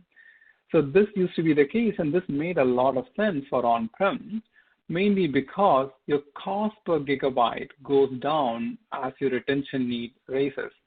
So this is pretty straightforward. So I tend to pay a lot more for my snapshot, but as I store the data in the primary backup system or storing on tapes in the Iron Mountain, the dollar per gigabyte has gone down. Perfect. That makes sense. What happens when you use snapshots in AWS as a way to serve all those three business needs? Now you have snapshots for everything, which means now your dollar per gigabyte doesn't go down, it actually goes up. And if you look at the solutions available, the so-called backup solutions for AWS, whether it is a built-in AWS backup, which essentially is a snapshot manager. It's not a backup solution, it's a snapshot manager, or third-party snapshot managers from traditional backup vendors. In all those cases, you are paying for snapshots, and on top of that, you are paying for somebody to manage those snapshots. So if you take a closer look at how snapshot managers work, you're creating the snapshots over and over in the same account, which, as we discussed earlier, does not serve the purpose of protecting you from vulnerability. If your account is compromised, your backups are gone. Now, if you need to solve that, you got to do cross-account snapshot copy. And if you end up doing that, you lose all the data optimization benefits that typically happens with the snapshot managers, because every snapshot that you copy out of the account is a full backup. Then the cost goes further up. Just to show you this in picture, So this is what happens when you use Snapshot to meet all your retention requirements, both short-term and long-term. So this is the way we have addressed this is, so when you use Clumio as a backup solution, the number one, our cost is 30 to 50% lower than what if you had been using AWS Snapshot in itself. Now, if you add the third-party Snapshot Manager orchestration fee on top of that, we are looking at 60 to 70% savings over your traditional backup solution Snapshot Manager framework. So that is the power of Clumio from cost-benefit standpoint. Now let's talk about the complexity in restoration. Like I said before, so I don't need to go through this picture, but the key that you're seeing is if you want to require, say, restore a specific file or restore a specific record from a database, the amount of steps that you have to go through to get the data back is significantly high. And you're starting from a snapshot to establish this. And if you happen to pick the wrong snapshot, then you will go through this process over and over. It is literally searching for a needle in the haystack. And that is how snapshots tend to work. So naturally, we don't want to do that. And with Clumio, you simply search, whether it is a file in an ABS volume or EC2, or whether it is a simple record in a database, you can simply search for it and retrieve or restore it. That is the power of Clumio. And speaking about databases and data retrieval, so let me also tell you how we do that with Clumio. So you guys already know that databases are run in cloud for many reasons. Cost, again, will come to your mind because organizations tend to like the fact that consuming on demand makes a lot of sense than having sunk cost. The second reason is, again, operational simplicity. Somebody else managing the database, that is RDS, is easier than me babysitting my databases. But really, as a professional, as a DBM myself, the real value to go to cloud is all about the access to the direct data pipeline. Because we all know that the production data getting generated in my RDS or in my database, it's of value only if I could take value from that data. And that comes from data warehousing, from business intelligence, from machine learning. To do all those things, if I was on-prem, I need to have extra infrastructure, which are again sunk costs. But if I'm running the database in cloud, I can easily tap into those things from cloud very easily, such as making use of, say, Redshift or Snowflakes of the world. So that is the biggest reason I will be sending the database to the cloud. And this is not just me saying it. This is exactly what Gartner said last year, that 75% of the databases are going to cloud by 2022. I thought this was crazy, but with pandemic, I think this is becoming very, very, very real, that the databases are going to cloud. So in that context, this is what we do in terms of data liberation in Clumio. So on the left-hand side, this is your environment. This could be your RDS. This could be your database running on, say, EC2. Or this could either be your database running on your on-prem environment, such as VMware. So we back them up using the story that we showed you before, and they all land on the object storage. And in this object storage, we provide you the operational recovery capability, such as recovering to a point in time.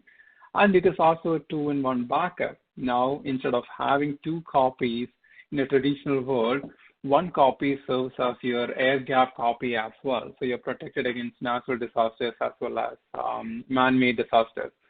So that is the case with your backup. But on top of all that, we are also sending those backups into a Clumio data lake. So every customer has a data lake within Clumio, and your data is decoupled from your backend infrastructure, such as RDS, and stored in an optimized format. And depending on the data source and data engine type, we use formats such as Avro, Parquet, things like that, to make it in a columnar way so you can search and retrieve records easily. And this is a major use case in most of the regulations, because 6 years from now, when you are not trying to restore that entire database back to your production, that will be crazy. The only reason you are accessing the backup from 6 years ago is to satisfy an audit requirement or a legal hold requirement, things along those lines, in which case you're trying to retrieve those records. So basically, our backups are queryable. Your database, just like how you'll be restoring the data from a database, now you can retrieve those from the backup. So that is the power of Clumio. Now, just to show you how this works, why don't we just watch your demo on how this actually happens. So let me go ahead and skip this slide, and I'll go through the demo. And to show you the demo, let me show you how the product actually works in case of AWS RDS. So here is a scenario. On the left-hand side, let us imagine this is your production environment for RDS for AWS, and you have multiple projects on AWS account 1, 2, and 3. So in this case, when we actually make use of snapshots, and here is the good news from Clumio, we will do snapshot management for you for free. You don't pay anything to Clumio.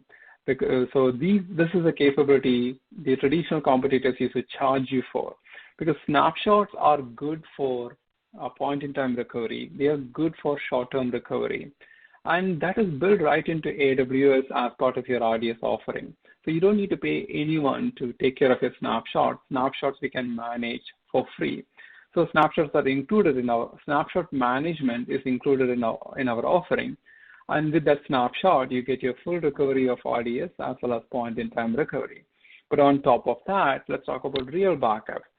We offload your backup onto Clumio so that it is air-gapped away from your production. And the copy in Clumio is encrypted using a key that is not accessible from your production. So what that means is, if for any unfortunate reason, if your account is compromised, your backup is not compromised. So you can always set up a new account or cleanse your current account and then restore the data back. It's like having a delayed replica copy that sits in Clumio, so that if your production account is infected, your data backup is actually safe and you can instantly restore that from Clumio. And on top of that, we ingest those into Clumio Data Lake, and that gives you the ability to search and retrieve records very easily. So let's see this in action. And to show you this in action, again, let's zoom in on the production account. And I'm talking about a very complex production account where you have a front-end form, which is EC2. You have a middle layer, which is a Kubernetes-based, EKS-based, with EBS as your persistent storage, and the backend being, say, RDS SQL Server. So in that case, let's see how. Let me show you how to do the recovery and data retrieval. So let's navigate back to my account. And since we are primarily interested in databases, let's jump right into that. So here is my SQL Server database. And the SQL Server database is protected using this policy called distributed app1, which we just assigned, and it is in compliance. So if I click on this SQL Server database, I see a details page with all the information that is relevant for my SQL Server. So here is my engine and compliance status, the size, etc. And if you look at the calendar, and of course I only have 1 day worth of backup because this happened to be an environment I set it up just for this demo. But in general, what you would see is you can navigate to several years and you can navigate to any point in time. And when you navigate, what you see here is on a specific day, you will see a bunch of choices. So I see there is a recovery option from AWS. What that means is I have the ability to do a point-in-time recovery from a snapshot from any point in time. I can pick a time, any hour, any minute, any second, and I can simply click on recover and I'll get my database back in the same account. Or I can switch to advanced restore mode and I can customize parameters such as security group, KMS key, etc. Or I could do recovery from rolling backup. Rolling backup experience is similar to your snapshot recovery, but in this case, you're recovering the data from Clumio and you have the ability to send that data onto a different account. So in this case, I only have one account, so I only get one choice. But if I had onboarded multiple accounts, This is the way I can restore the database from one account to another. This is quite important in case of an account compromise. You naturally do not want to restore the data back to your compromised environment, so you may be starting somewhere else. And this rolling backup makes it very easy for you to do that. The third option, what you see here, is retrieval. So data retrieval, so this is a scenario where I'm not going to do a restore at all. I need a bunch of records to produce to a lawyer, to produce to an auditor. So in that case, we have a schema browser using which you can figure out what information that you need from the database. You could be doing this, say, 5 years from now, 6 years from now, right? So in that case, you may or may not know much about the schema or the database of the past. So as a user, you can figure out live what was the schema at the point in time of backup. And once I know that, in order to retrieve records, all that I do is I write a select statement. And I can simply copy the information that I have from the schema browser, and I can preview the records to see if this is exactly what I need. So once I preview, okay, so this is, let us say this is the information that I need. In that case, I can simply initiate my record retrieval and I get the data back. If I go to my task pane at this point in time, you will see that the record retrieval is already complete, because most of the time, the record retrieval only takes under 2 minutes, even for millions of records that you may be retrieving from backups. It's that powerful. Okay, so what you see towards the end of the demo. So let me give you that in a perspective on how traditional backups work. So this is the workflow that is the case if you are backing up, if you are retrieving some records from the tapes that are stored in the mountain. So at the end, just to get a few records, you go through so many hoops. You have to recall the tapes, you have to restore that entire database on a sandbox, and then run these queries, hoping that your stars are aligned and you have the right thing available in the restore that you just went through. It takes weeks. Even in the era of this converged backup appliances, the story hasn't changed at all. Instead of using tapes, now you are restoring that entire data from, say, Glacier. Right? And even that takes a lot of time. So it can take days before you get those records. So what you just saw in the demo is when it comes to Clumio, getting specific records to satisfy for your regulation needs, audit needs, as well as legal hold needs, it is a matter of minutes. And it is error prone because you don't need your source infrastructure to retrieve those records. So this is quite powerful because you may be in AWS today, you may be going to somewhere else later. Your data is never tied to your infrastructure.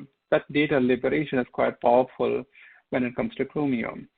So that's the main thing. Now, this is very beneficial from the standpoint of your organization, the company that we all work for, right? Like this way as a company, I can make sure that my data is never tied to a vendor, so which is beautiful.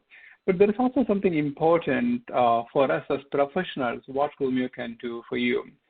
Because as you can see from the way we have designed the product, our goal is not just to keep your job as a backup admin or sysadmin or a database admin. Our goal is to really take this to the next level, because the fact of the matter is, as things are changing, these jobs, the old school jobs, are getting disrupted. So what we are building here is a way not only for the organizations but also for the professionals like you to reinvent your career. So going from the system admin role to a data management role, which is going to be more and more important as the regulations kick in data management. From a database administrator to go to a data scientist kind of a role, from a backup administrator to the compliance management sort of a role, because these are all the roles that are quite important in the cloud era. And we hope that you will join us as customers, partners, or as employees, future Clumians, and we look forward to seeing you in this journey. That concludes my presentation, David. Are there any questions? Absolutely, yeah. We do have some questions for you, Abdul. I'm just going to bring up this poll question for everyone out there in the audience. What additional information would you like about Clumio? and we'll leave that up while we take some questions. So lots of good questions have been coming in. I've been putting those in your folder there, Abdul. First question I see I wanted to ask you is, can I manage all my AWS accounts in various regions in one view, or do I need to have a separate Clumio instance per account? It's the first one. So David, that's a great question. The value of the Clumio is that central control plane, single pane of glass central control plane, to which you connect all your accounts, all your environment that way. Because that is your inventory. That is how we know which environments you are connected, and we manage everything through one single pane of glass. Nice. I like that flexibility there. Next question, they say, so you're showing SQL Server. Does this also work for Amazon Aurora backups? Yes. So the example that I showed you is for RDS SQL Server. But if you look at the workflow, David, it's really, we are starting with an RDS snapshot, and then we are liberating the data from the snapshot onto a data lake.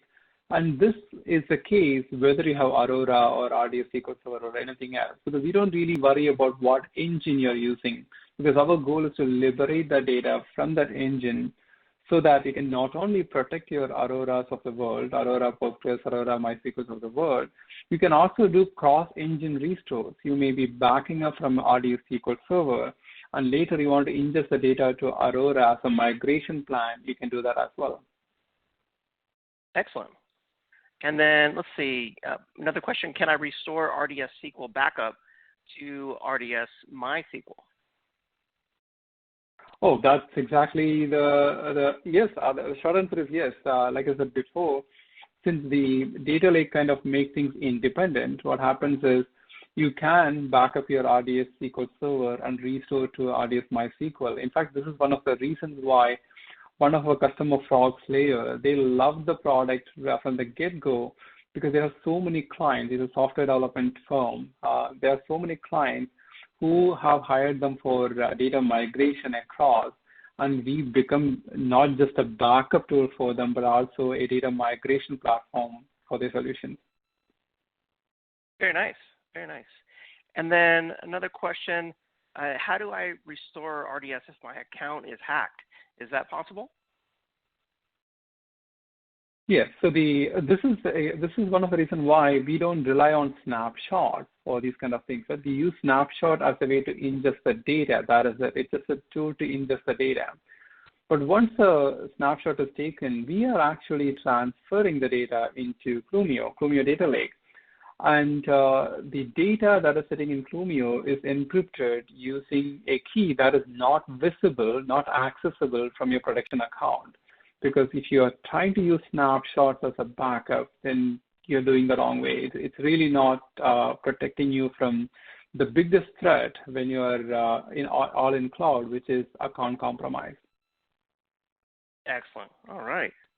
Well, really good information there. Really cool stuff that you guys are doing at Clumio. I'm afraid that's all the time we have in our live Q&A, but I've put many, many questions there in the queue for you, Abdul. Thank you so much for your presentation. Thank you very much, David. Thanks for having us.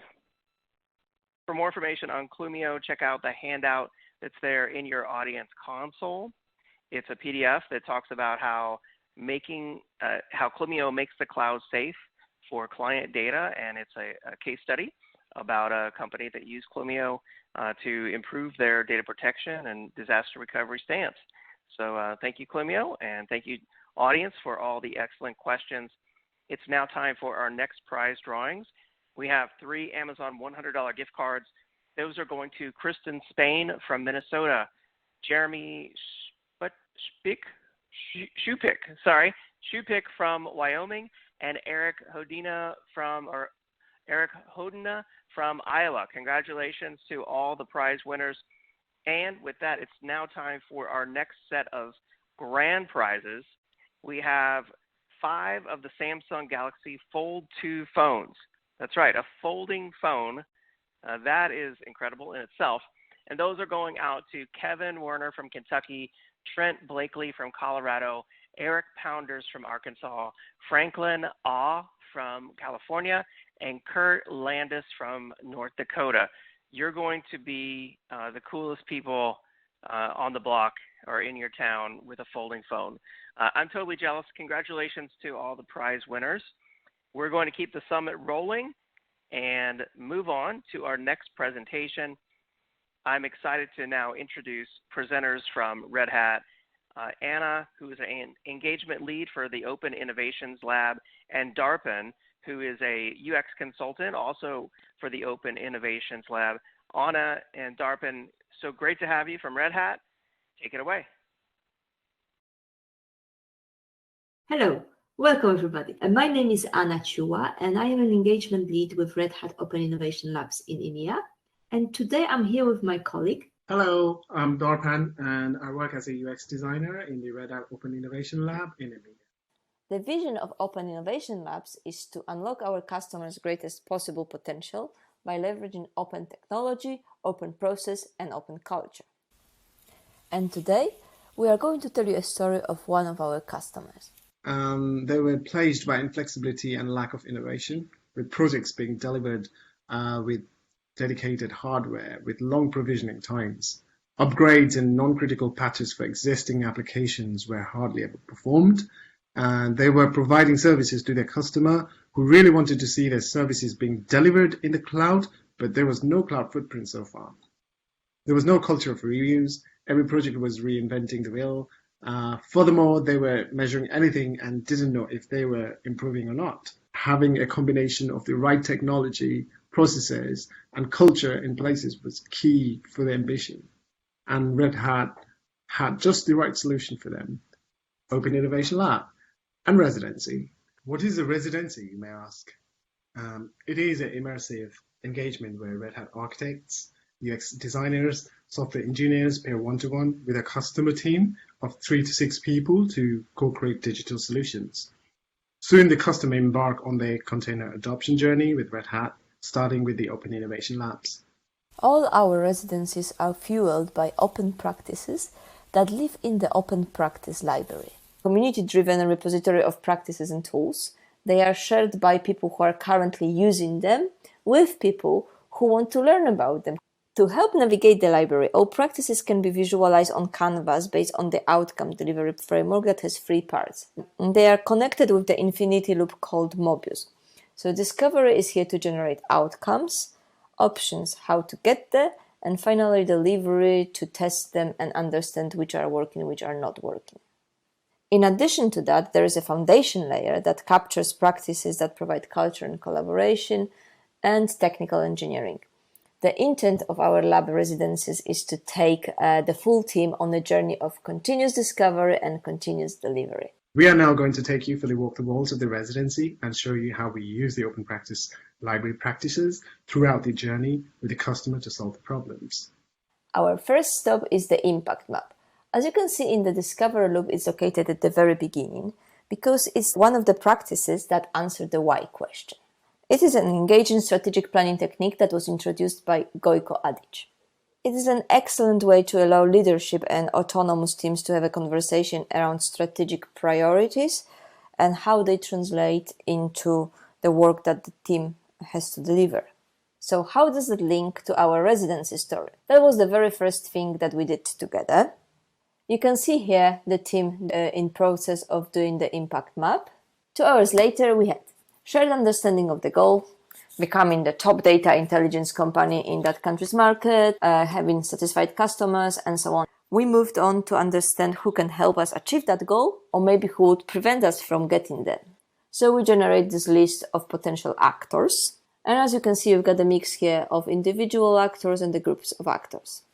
Next step gave us an inventory of human behavioral changes that must occur or not occur for us to be successful in what we're doing. They are called impacts. We also generated potential features, solutions that could help us achieve the impacts that we desired. And finally, we asked the team to prioritize the top 3 impacts that they wanted to focus on first. It's important to mention that the impact map is a collection of hypotheses. You know what you know at a given point of time. So you might assume that by understanding the pain points of your customers and building solution for them, you might be able to improve customer satisfaction. You set on the journey to verify that hypothesis. If that's not the things you should be doing, then you go back to the impact map and you pick up the next high priority item. Let's proceed to the next step. The second thing on the discovery loop is the target outcome. So let's talk about target outcome. Target outcome is a tool to capture and articulate the goal and outcomes a team is striving to deliver. They can include customer-based outcome, usually end-user outcome, as well as business and capability-based outcomes. We had the full map of impacts and ideas, but only 6 weeks. We needed to achieve alignment and focus across stakeholders, groups, and team members. We also wanted our team to think about achieving measurable customer and business outcomes, where the focus is more on impact as opposed to purely outputs. It was a visual reminder to everyone on the current outcomes of focus. During 6 weeks of residency, we referenced that board several times during prioritization sessions. Before we move on, let's talk a little bit about a small yet powerful practice that often goes hand in hand with the target outcome. It's called priority sliders, and it's a tool that facilitates conversation about relative priorities and focuses upcoming activities. As you can see in this example here is a finite set of topics areas that can be relatively prioritized against each other. We have a slider for each dimension, where groups of people collaboratively slide the relative importance to the right, which is more important, or left, the less important. The practice increases the autonomy of teams by enabling alignment and consensus on areas of focus. It is very useful in situations where the trade-offs needs to be made between several options. So just to summarize, we now have focus outcomes for the 6 weeks of residency and relative priorities. Let's continue our journey to the next stop. As we travel down the discovery loop, we need something that would help us to explore the what and the who question. And we found just the right practice called event storming. It is a rapid interactive approach to business process discovery and design that originated in the domain-driven design community, namely Alberto Brandolini. The greatest advantage of this practice is that it establishes a common and shared language between business and technology. As you can see here, we've got a mix of people from business and software developers. So let's talk about our residency. We took about 3 days to do enough event storming to be able to move to the next step. After 3 days of event storming, the team gained shared understanding of the business process we're building. We understood some users that were involved in the process. We had an initial inventory of UI screens for the process, and we started seeing the initial logical architecture. At this stage, as we mentioned, we identified a few users. So let's see what Darpan can tell us about finding out more about the users that we have found. So the next thing on the discovery loop is empathy mapping. So let's discover what is empathy mapping. During the residency, we put emphasis on the end users, and hence we adapted practices from human-centered design. In this particular case, we use empathy mapping and personas to define a group of people, which are end user segments. The information was also added from the qualitative research methods like user interview, observation techniques like AEI-UU framework, and the other facilitated conversation exercise to contextual research. The first one in the quadrant is think and feel. And this section is a bit tougher than others, as this refers to internal thoughts on what a user is thinking or feeling throughout specific task while trying to accomplish the goal. The other one in the quadrant is C. This section captures what or how the person has observed or identified different things throughout the task. Says and do. This section captures what actions do the user take in order to accomplish the task and what does the user says about it while doing those tasks. Pane. The area captures any major fears, obstacles, and frictions that occur. And gains on the other side. This area captures any wants or user needs that will eliminate these pain points. The real benefit of this exercise comes from doing it collaboratively in the team. At this stage, you have seen in the picture all the team members captures information, diverge to review the research from each quadrant, then later converge all of those different post or cluster similar ideas together and name those fields, like in the picture. So the outcome of this is a shared visualization of who a user is amongst the wider organization. This also helps to develop new or validate the existing product persona throughout the project. Give each user a name, as we have given a name Andy to our persona. This helps humanize them and is part of building a common vocabulary to describe your user. Every time you come out of the delivery loop, you want to be able to deliver an increment of product that is delivering value to the users. With that in mind, we needed to visualize learning and understanding of discovery practices, impact map, event storming, and empathy map. This is why we use the practice called value slicing. In value slicing, we use categories, sometimes referred to as Pane, to bucket up ideas, experiments, technical spikes, features, anything that constitutes outcome to the users. With our residency, we focus on categories for target outcomes, upskilling, proving tech, and finding out the roadmaps, what happens after residency. We also added some impacts from impact map and the main business areas from event storming. All our deliverables, called RIBs, were then grouped under those categories, and the team working with business stakeholders prioritized them into the slices that could be released. When discussing the value, we have a great drawing here by Henrik Nieberg, who is probably the most famous agile coach in the world these days. And as you can see, it's all about enabling the user to do their jobs from the first release. In our example here, as you can see from the screen, the highest value was in setting up the application skeleton, getting the team on the same page as far as the technology choices were concerned, and building the continuous integration, continuous deployment pipeline. Also, the strong focus was put onto starting with user experience. Then we gradually moved into building other capabilities of the application, like search, and then storage, and so on. So let's go back to DARPAN. Located in the options part of the Mobius loop is the product backlog. So let's explore what is product backlog. The product backlog is a prioritized list of features. It's owned by the product owner and frequently refined based on the information gathered from user feedback. As you can see in the picture, the team is going through the backlog refinement process. This allowed everyone in the team to build shared understanding on what was the scope of work in the backlog. What are the conditions of satisfactions we needed to fulfill as a team, plus how we prioritize about what we as a team need to do first. With product backlog in place, we are ready to start the delivery. We followed Scrum as framework. Every sprint would start with sprint planning, and then when the sprint started, each day the team synchronized their activities in the daily stand-up. Every sprint, we would deliver working software as a product increment. As you can see here, we started from the skeleton, then we sorted out some security. On top of that, every sprint we ran the UI workshop. Darpan, since you are an expert, can you tell us a little bit more about it? Of course. This practice is also known as collaborative design in LeanUX. To bring the cross-functional team together to visualize the potential solution to a design problem. Considering 6 weeks is a very limited time, so the workshop allowed us to come together and sketch the very best solutions in a limited time. Yes, we did a lot of sketching and applied double diamond techniques to diverge and converge. We revisited the impact map, event storming, and empathy map. The exercise eliminated a lot of duplication and helped us to collaboratively build and develop a method to test the best possible solution. The next on the delivery loop is measure and learn, where things like usability testing, sprint review, and retrospective took place.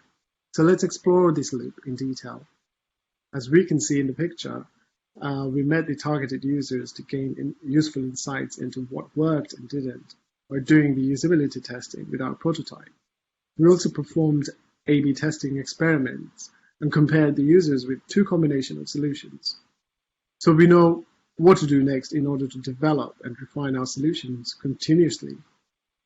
At the end of sprint, we were releasing an increment of a working software that was showcased to all interested stakeholders. Finally, we ran a retrospective to look for opportunities to continuously improve with short time-boxed activities. So we've covered continuous discovery and continuous delivery. In order to make them effective, we needed to have a solid foundation in place, which is Foundation Loop. Foundation Loop contains a mix of practices that help to put the psychological safety and the culture and collaboration in place. and technical engineering practices that allow for continuous delivery at a sustainable pace so the team doesn't get stuck with the technical debt, manual testing, and so on. During our residency, we used lots of them. They are available in the Open Practice Library. Today, we are going to cover just a few of them. Let's start with the social contract. The social contract is a simple yet highly effective manner to enable team autonomy and self-accountability for engagements. The social contract is created by the team. It looks to codify the behaviors and expectations of the team. It also provides a mechanism for the team to radiate and share its desired behaviors with management and other stakeholders. Key points to consider: the team agreed to hold each other accountable to the contract. Having every team member physically sign the contract can provide a good starting point for this. Revisit the social contract often and update as necessary. Another great little technique is stop the world. A stop the world event is when somebody on the team identifies that the engagement is off the track for one reason or another. The full team then works together to find a compromise that is acceptable to all and continues progress towards customer success. It was very powerful for our team members to use this tool when we cuff ourselves, not focusing on the sprint goal, but driving deep away into future with some architectural decisions. Another practice that we wanted to mention is the visualization of work. This practice involves radiating and visually representing all aspects of work. Visualizing work helps facilitate a transparent and open ways of working. It helps avoiding hiding information about status, any progress, direction, challenges, and opportunities related to product. When important information is constantly accessible and visible to people, both speed and accuracy of their work can be improved with reduced wastage from having to search for information. It is also more likely that the information is accurate because people are continuously being reminded of it. Let me pass you back to Anna, who will explain a handful of technical engineering practices. Thanks, Darbs. So let's move to this part of the loop. The first practice I'm going to mention is called emergent architecture. It provides technical basis for a fully evolutionary and incremental implementation approach. It helps developers and designers respond to immediate user needs, but it also allows the design to evolve as the system is being built and deployed. You can see how things were added. They are color-coded, so sprint 1 is in black, then in sprint 2 we added elements in blue, then finally in sprints 3, 4, and 5 we added other elements. The next practice I wanted to bring to your attention is called everything as code. It's the practice of treating all parts of the system as code. This means storing configuration along with the source code in the repositories such as Git or SVN. Storing the configuration from bottom to top as code means that they are tracked and can be recreated at the click of a button. Coding everything allows us to demonstrate to the business during one of the showcases that we're able to completely trash all our development environments, and then with one button click, they will rebuild in about 5 to 10 minutes. And finally, build monitoring.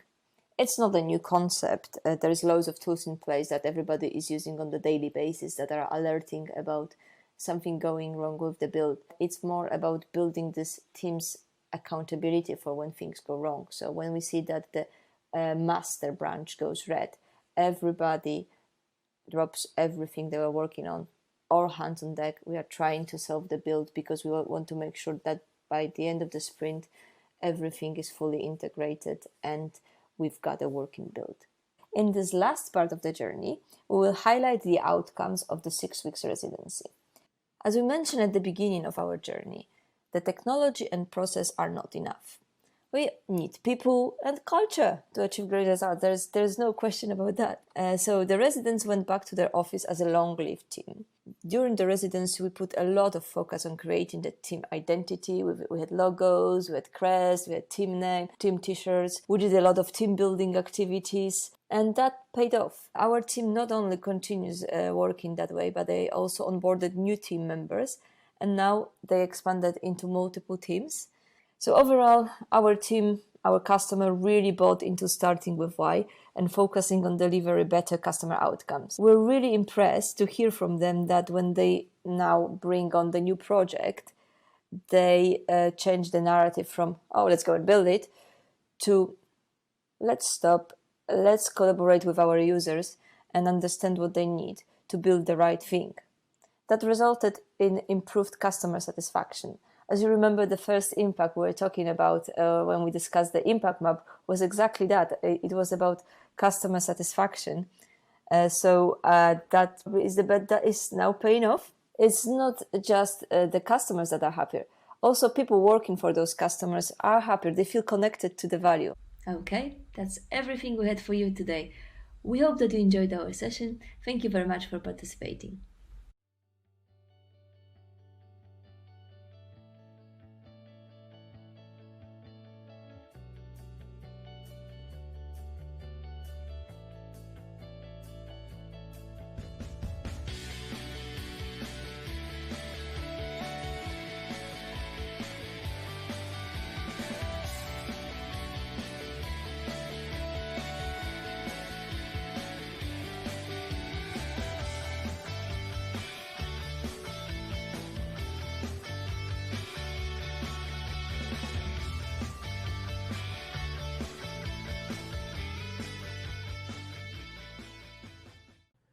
Anna, Darpin, really excellent presentation. It's so cool what you all are doing there at Red Hat with the Open Innovation Labs. We do have some questions for you from the audience. The first one is for you, Anna. They're asking, from what we've seen, the team and engagement was co-located. So how would you do that today when remote is the new normal? Yeah, so as you said, we created the residency with the co-located teams in mind. But then in the current situation, we had to pivot. So we created a new version of that called the virtual residency, where we put emphasis on making sure that we bring more empathy, more inclusivity in the team. And we can do exactly the same thing remotely. Obviously, we have to take some more things into consideration, people living in the impromptu offices made from the home furniture, people have been surrounded by their children, by the pets, what have you. So we had to tailor the way we think about building the teams, because it's still very immersive engagement and we need to make sure that people participate, but we have to be very careful about how we format that social contract, how we bring everybody's circumstances into the center to make sure that no one is missing out and so on. But we've done quite a few virtual engagement and we managed to achieve the same outcomes, like building the long-lived team, delivering the solution, implementing the culture that we wanted, and it worked well in the remote world. The focus was, as I said, on different aspects of that we would use in the face-to-face situation, but we can do it in the remote world without any problem. Excellent. Yeah, it's great to know that that's still possible today with everyone working remotely. Next question is for you, Darpin. They're asking, what level of experience or skills do we require to really immerse into this journey? Yes. The residency focuses on team and culture. As we have showed you in the video, there are lots and lots of practices that we kind of introduce to the team members who joins the residency. I know it is very overwhelming to see all those practices and easy to think if you require any kind of skills or knowledge beforehand, but the simple answer is no. As like I said, it is very much about the team and their culture. And what we do basically is we kind of pair up. There's a thing we say is pairing and mobbing. So we kind of pair up with the customer team and move within a group to learn what is it that we want to learn within this residency and what is the problem we're trying to solve. And we do that together as a team. So basically, no, you don't need any kind of skills or knowledge. Excellent. Yeah, that's good to know. And then Anna, next question is for you. They're asking, do we need to focus on Red Hat technology specifically to immerse into the journey with the Red Hat Open Innovation Lab? Well, the question is yes. The whole concept of a residency was built around the ways of working within Red Hat, how we leverage the open source to build great products and great technology. And one of the main objectives is to improve adoption of our technology among the customers. So it was built around the cloud. It's a journey on the cloud that we take the customer together with us. So we would start with OpenShift as a platform. We allow to bring other skill sets to the in terms of development and so on, but we do want to make sure that it's our cloud that we are working on and help the customer adopt it. So there is. We are not an SI. We are not the service integrator. At the end of the day, it's all about Red Hat technology. Excellent. And so if people want to learn more about the Red Hat Open Innovation Lab, what do you recommend? I would recommend to go to the redhat.com and look for Open Innovation Labs. You can find all the information there. If you are interested to learn more about the practices we presented and how they are used in the transformation, there is also an ebook that we recently published, and you can find it on the URL that is included in this session description. Awesome. Well, thank you so much, Anna and Darpan. Excellent presentation. Thanks for being on. Thanks so much, David. Thank you. All right, I've just brought up the poll question for everyone out there in the audience. What additional information would you like about the Red Hat solution? And of course, that presentation was on the Open Innovation Lab, but Red Hat has solutions like OpenShift and a variety of other open source type solutions. So make sure that you check out their handout in the audience console. And of course, we appreciate your participation in the poll. I'll just leave that up while we announce the next set of prize winners. We have 3 Amazon $100 gift cards. Those are going to Edwin Molina from North Carolina, Alicia Shank from Nebraska, and Dominique Green from Arizona. Congratulations. I'll post the names in the questions box as well. All right. Thank you, everyone who responded to the poll question there. We do appreciate that. Let's keep our summit event rolling, and I'm excited to move on and introduce you to our next presenter, welcoming Mr. Jeff Dickey, Chief Technologist for Cloud and Data Services at NetApp. Jeff, are you there? I am here. Great to have you, Jeff. Take it away. Yeah, thank you. So I'm Jeff Dickey, and I'm the Chief Technologist in the Office of the CTO at NetApp. And today I'm going to talk about what changes have been happening that are going to really influence 2021, and more specifically about data lifecycle management and application-driven infrastructure. Okay, so you may be familiar with NetApp as a storage company, but over the last several years, we've changed to become a cloud-led, data-centric software company, focusing more on cloud services with our product development and our acquisitions. And I'll talk a little bit about that here. So we started with our first cloud product in 2013. And then in 2014, we completely revamped our ONTAP storage operating system and optimized it to run on all of the clouds. But I think it really got interesting around 2017 as we acquired Green Cloud's Kubernetes orchestration and then StackPoint's federated Kubernetes installation and management. We also acquired Cognito for cloud compliance, Talon for global file caching, CloudJumper for cloud virtual desktops, and our latest acquisition of Spot for cloud instance optimization and cost savings. And we've just recently added storage list data services to run alongside of our Spot managed orchestration of Kubernetes called Ocean. So, what is application-driven infrastructure and how do we help?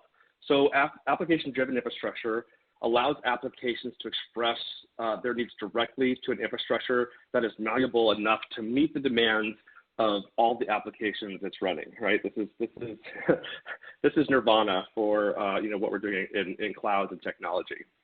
And so what we're able to bring this application-driven infrastructure for both compute and storage. We're able to extend the CI/CD process out to the CO process, which is continuous optimization. We can provide continuous optimization of not only just performance but price as well, and we do that by basing things on our software uses artificial intelligence and machine learning and real-time insights in order to provide that automation and optimization. And we support enterprise apps and cloud native apps and data lakes. So we've got a broad set of data services, high availability, cross-region replication, backup, compliance, a rich set of APIs, and we work across all of the clouds. So how can we help you with your journey to this application-driven infrastructure? And we help with your entire cloud lifecycle, starting with analyze, then automate, protect, and finally optimize. And we begin by helping you understand where you're starting from with deep analysis of your multi-cloud infrastructure, the applications, and the data. We help you understand your existing cloud spend. We identify and map assets for key workloads, and we also help your virtual machines and containers be data ready. Under automation, and to automate, we give you a single pane of glass for storage management across all clouds. We integrate with all the tools you use for infrastructure as code, the tools you have now and the tools you will be using. We provide data persistence for all containers and Kubernetes, and we give you the ability to migrate those enterprise applications that have been very, very difficult to move to cloud in the past. Under protect, we help with risk management, encryption and PII compliance. We help with ransomware protection. We give you rapid data recovery and always on backups, multi-cloud replication, and we centralize that edge data so to improve governance around all that information that takes not just a lot of time, but is also expensive to govern. And we give you that consistent policy management. Finally, under optimize, we're able to optimize workload and compute costs by up to 90% with real-time performance management and application integrated monitoring and troubleshooting. So we have you covered across each area. And so how do we do it and what we offer, right? So under Analyze, we offer Cloud Insights and Cloud Analyzer that fill that bucket for the Analyze piece. Under Automation, we have Cloud Manager, Astra and Trident, Azure NetApp Files, Cloud Volume Service, and Cloud Volumes on Tap, Virtual Desktop Service and Global File Cache, Ocean from Spot, and Cloud Insights.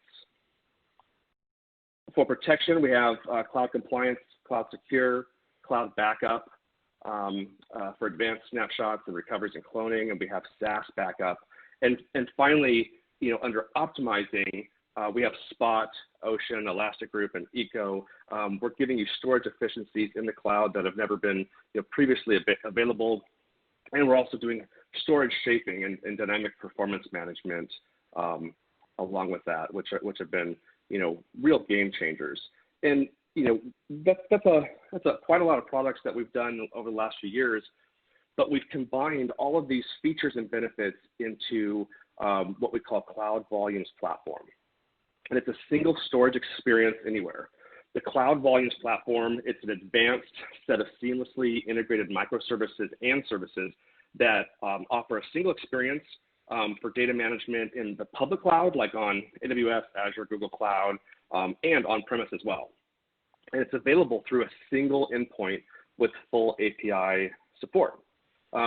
It also solves the data's requirements for throughout its life cycle for storage, protection, classification, optimization, any kind of mobility needs, and we make it easily accessible by modern development tools and container orchestrators, all along while monitoring and analyzing the entire operating environment.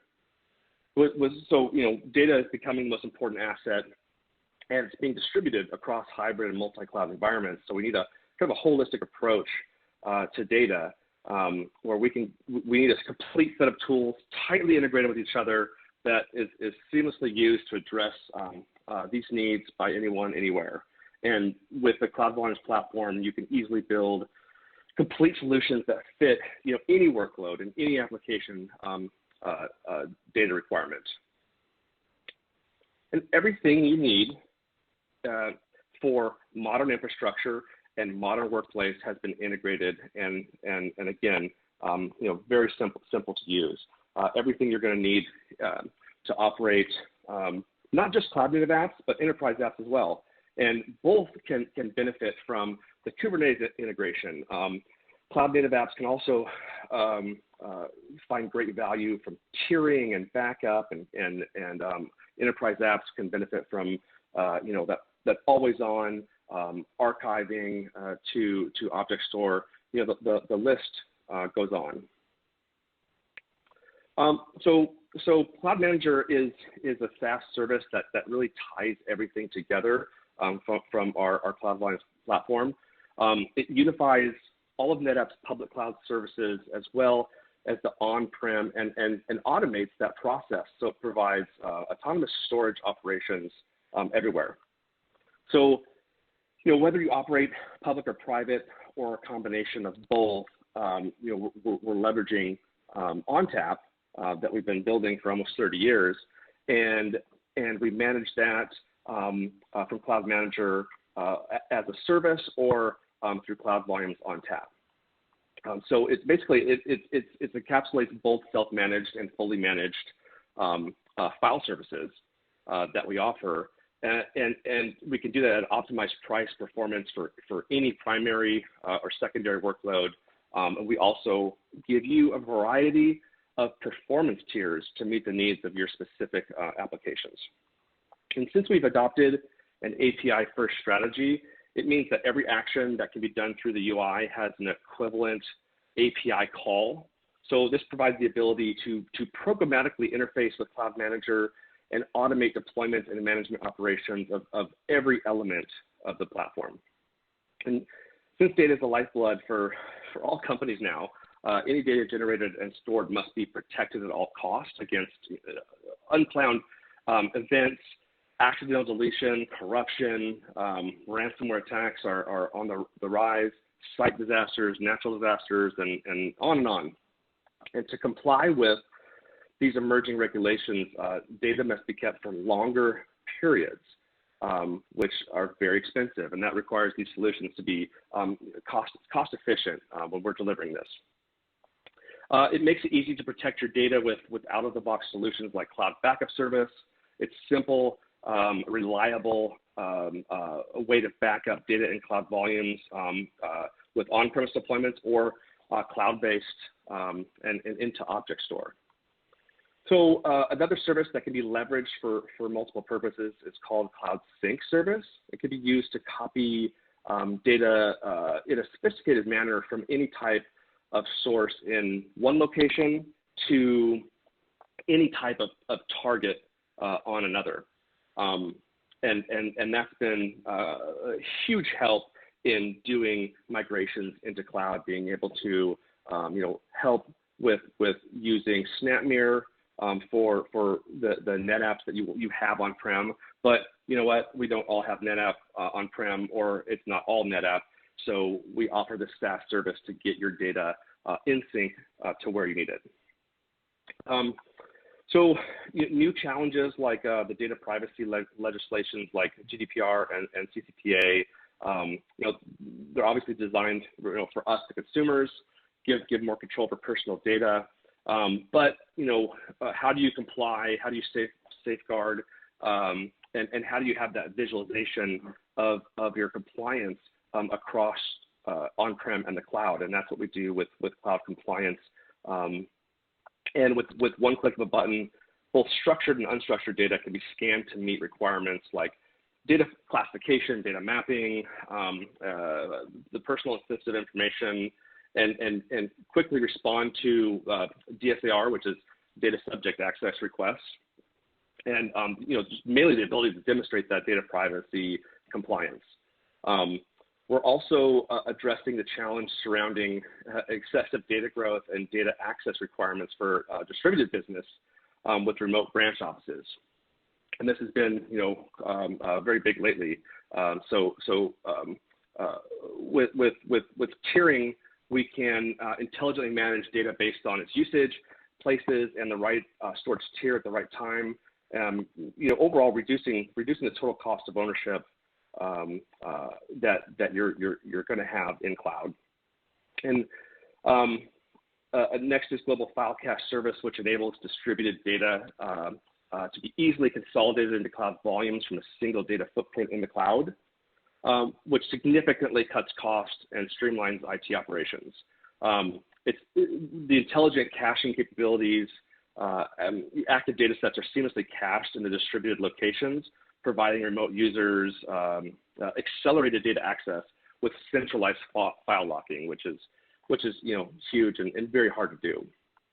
And finally, with NetApp Cloud Insights, you get complete visibility. That visibility is provided into storage, data services, infrastructure, as well as the applications themselves. This is a glimpse at Cloud Manager. I mean, look how beautiful that is. It's very beautiful and simple. Every cloud and on-prem location is on here, like everything you use. So if you've got multiple on-prem locations and you're using multiple clouds, let's say you have a location and you're using AWS. Well, you're going to see AWS here. You're going to see what you deployed with AWS. You can see snap mirror relationships from data on-prem to the cloud. And on the right side, you can see your Kubernetes clusters. You can check your compliance. You can look at your backups. You can check monitoring alerts and performance. You can check tiering and archiving or caching, right? So it's pretty incredible to have that all in a single view. Cloud Volumes empowers you to also develop faster with multi-protocol cloud storage, so you can have Windows and Linux working against the same volumes. So we have tight container and Kubernetes integration and persistent storage available. Use snapshots and clones to create as many development and test environments you need, and know that they can be refreshed to always have the latest consistent data. And this whole process can be completely automated through API calls. You can automate the snapshots or clones. You can automate spinning up the instances, and you can automate the connections to the volumes. And even better than that, you can automate to turn these development environments off when not used to save money. And since snapshots and clones don't take up any additional storage, you could save a ton of money and have as many environments as you need. One of the greatest challenges we have in cloud today is migrating the tier one workloads, these large enterprise apps, and typically they're the heart of the business and revenue generating. But we're helping migrate these tier one applications through our storage services in the cloud that have sub-millisecond response time, which is pretty incredible even on-prem. You can lift and shift really any workload into public cloud. You're able to leverage the file and block storage. We're able to meet the largest performance demands from large scale out Oracle to HANA, you name it. We've been able to migrate those workloads over. So Cloud Volumes ONTAP enables the full data lifecycle management. Whether you're simply doing data backups, like it depends on where your journey, right? Like, are you just doing backups, disaster recovery, or business continuity, all the way up to dev and test environments, on everything you need for success with containers and Kubernetes. And we're giving your developers and admins the ability to leverage the DevOps tools that they need to support these mission critical workloads. Our cloud products are used by top companies in every vertical. I'm not going to go through and read all these, but you name a vertical, and one of the top 5 companies in that vertical, and we've helped them optimize in cloud, save money in cloud, help with data performance issues and instance automation. So there's a couple customers that have benefited from some of these public use cases that I could talk about. One is Copa Airlines. They fly about 16 million passengers annually, which is pretty big. They have a lot of baggage to track, and each baggage transport data node must keep up with all of these changing variables that happen. And so they were experiencing real performance issues related to this baggage reconciliation system, and it was affecting customer service and their satisfaction, and they needed help, a way to migrate to resolve that current situation. And what they did is they migrated their Teradata warehouse to public cloud with us, and they moved 19 on-premise SQL databases to AWS and Cloud Volumes on Tap. And the director of infrastructure said that we selected NetApp for the good performance presented in the proof of concept, ease with system integration, and response time improvements once we put the solution to work. And they got some real results from that, right? So 75% reduction in baggage delays. That's quite an improvement. For time's sake, I'll skip over just the next customer case, and just really want to hit home about how we've grown as a company. We've changed. We've adopted this very, very cloud focused, and we have a full portfolio to help with cost optimization across the hybrid cloud. So provision, run, and right-size applications across VMs, containers, and serverless, infrastructure analytics to continually optimize cost and maintain the right service levels. Data lifecycle management, so really helping applications that are cloud native, making Kubernetes data ready, moving enterprise applications to the cloud, and really migrating the previous unmigratable applications, and really accelerating the adoption of end-user computing with the modern workspace solutions we're doing with our virtual cloud, our virtual desktop service in cloud, and adding global file cache so that users can roam the globe and have a consistent profile, and all of that. We're accelerating this transition to cloud so that enterprise apps can move faster, seamless mobility with services like SnapMirror, and then leverage the analysis tools to identify key workloads that are out there. Everything you need to learn or get started today, with everything I talked about, is here at cloud.netapp.com. And I just want to thank everyone for the time. And it's question time. Absolutely, yeah. Great presentation, Jeff. Really cool what you guys are doing there at NetApp. I'm going to bring up this poll question for everyone in the audience. What additional information would you like about the NetApp solution? And we'll just leave that up there while we take some Q&A. So I've been folding some questions here into the queue for you, Jeff. First question I see is, why did NetApp acquire Spot, and what does that have to do with storage? Oh, yeah. Well, there's a lot of different ways to look at this. I mean, one, we were looking at Spot because of what they're doing and the innovation behind that, and it really goes into what we're trying to provide in general in cloud is optimization and cost savings. And that really fits in. And they're also able to get us to where we want to be with providing those type of services with data as well. So we just launched what we're calling, storage-less services, so that you can, basically everything can be automated and you don't even have to think about storage anymore when you're using that. And it also helped that, we were a big user of Spot, and our engineers were like, hey, you need to look at this, and we're like, we are looking at it. So it's a perfect fit. Absolutely, yeah.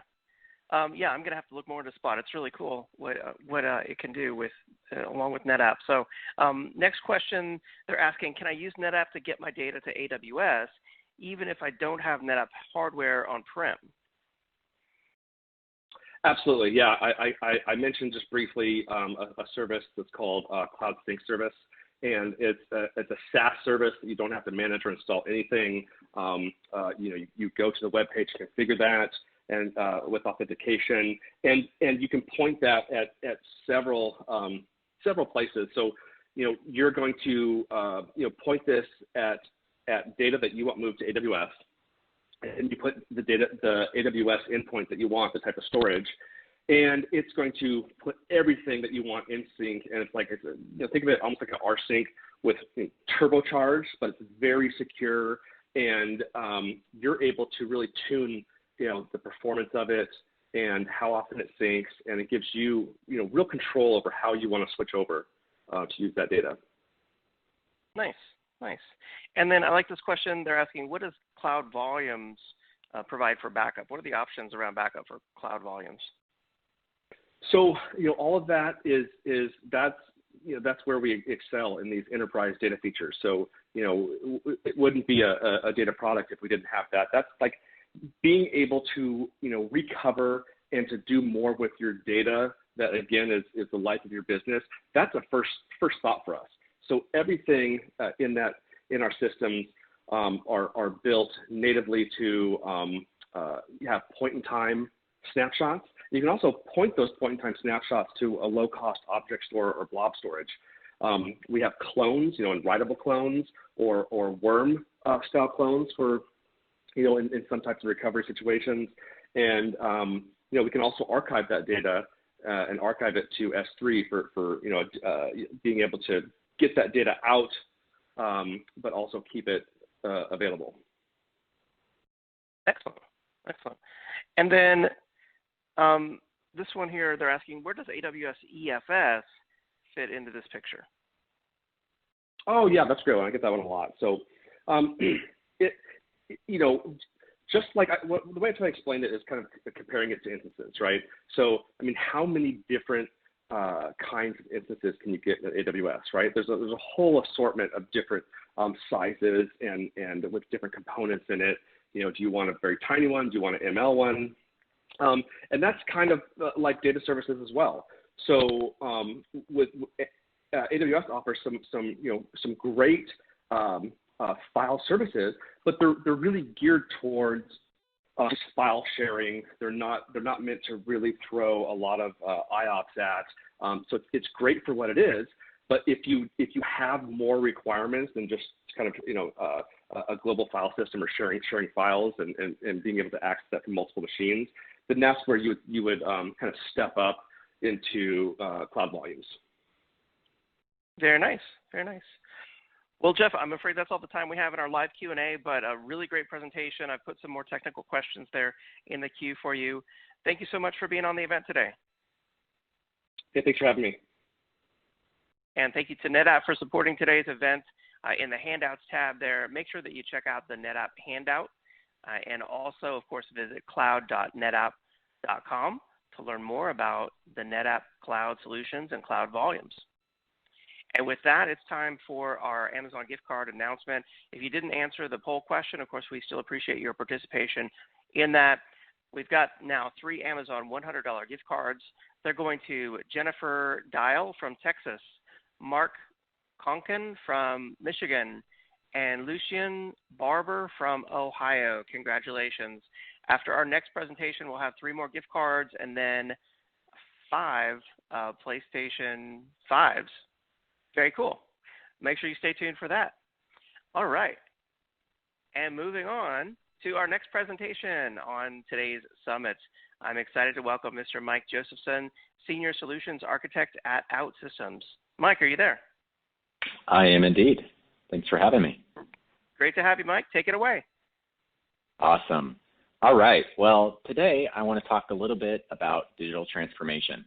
Now, particularly how OutSystems, the company I work for, can be a catalyst for that.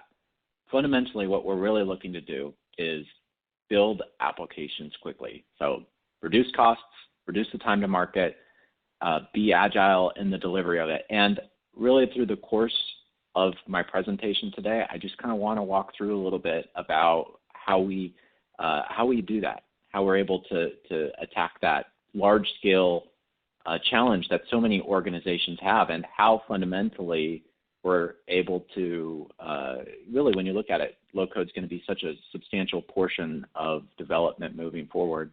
Why is that fundamentally? I will do a demonstration of the platform so you can actually see it live real quickly to show it. But just a quick little background on OutSystems.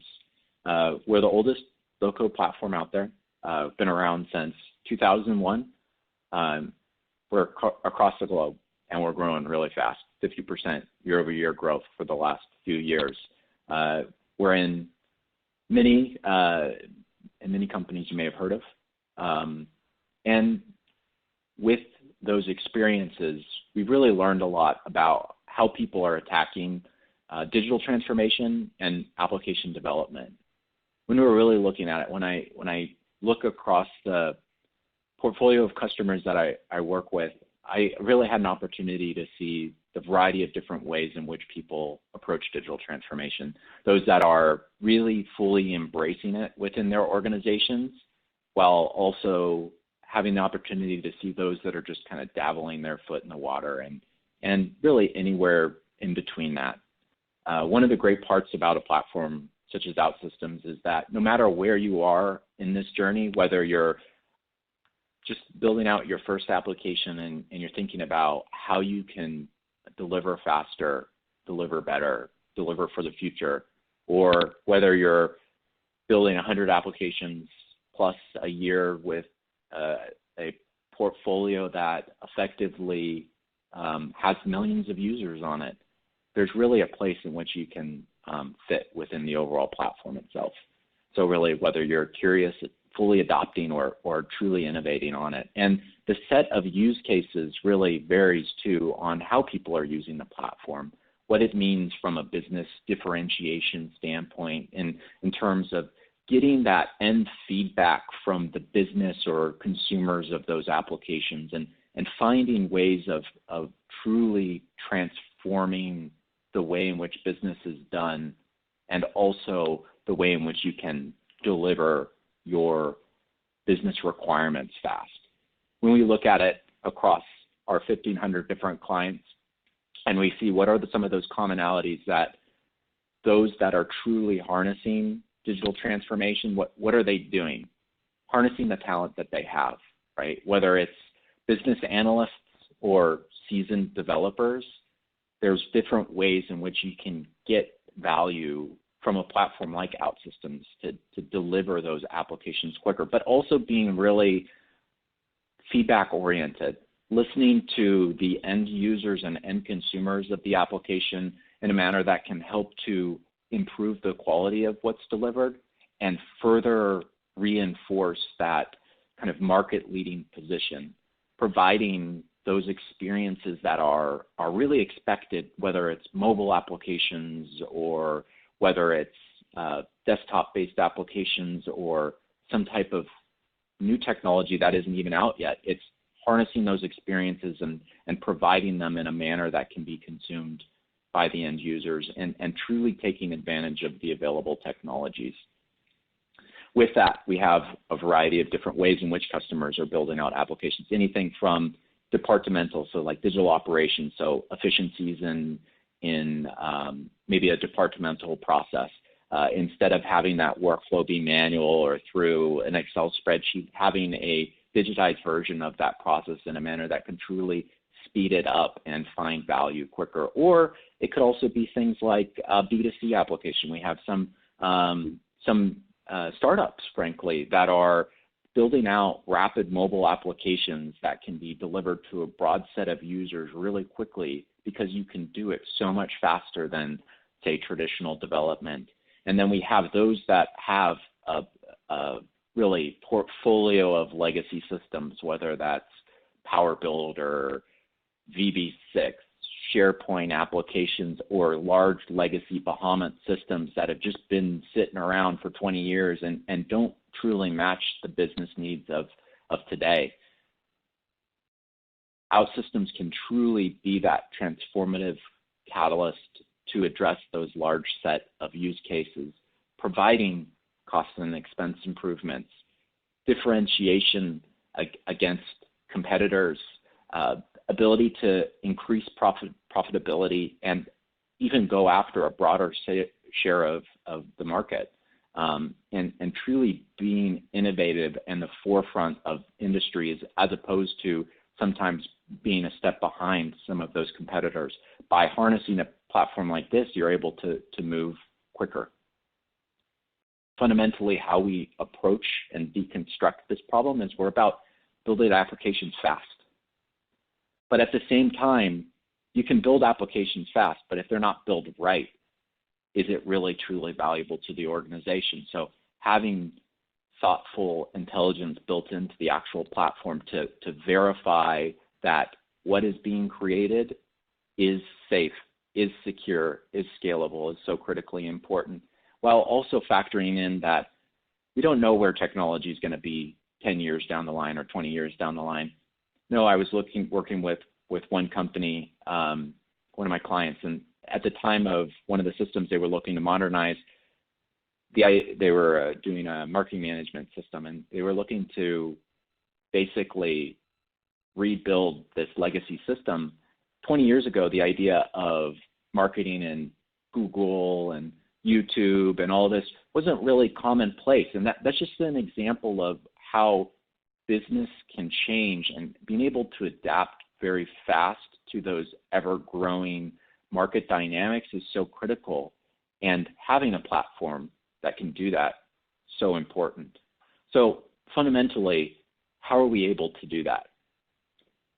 What we've done is we've taken development and we've broken it into 4 key layers: a data layer, a process, aka workflow layer, a logic layer, integration layer, and a UI layer. For each of these layers, we've built out a variety of different widgets that can be reusable, drag and drop oriented, and harnessing the knowledge of the 1,500 different customers and the thousands and thousands of applications that have been built on our platform. Not every company is built the same. Every company has a different set of systems that they need to integrate with, data repositories, data lakes, different business requirements, and we realize that. And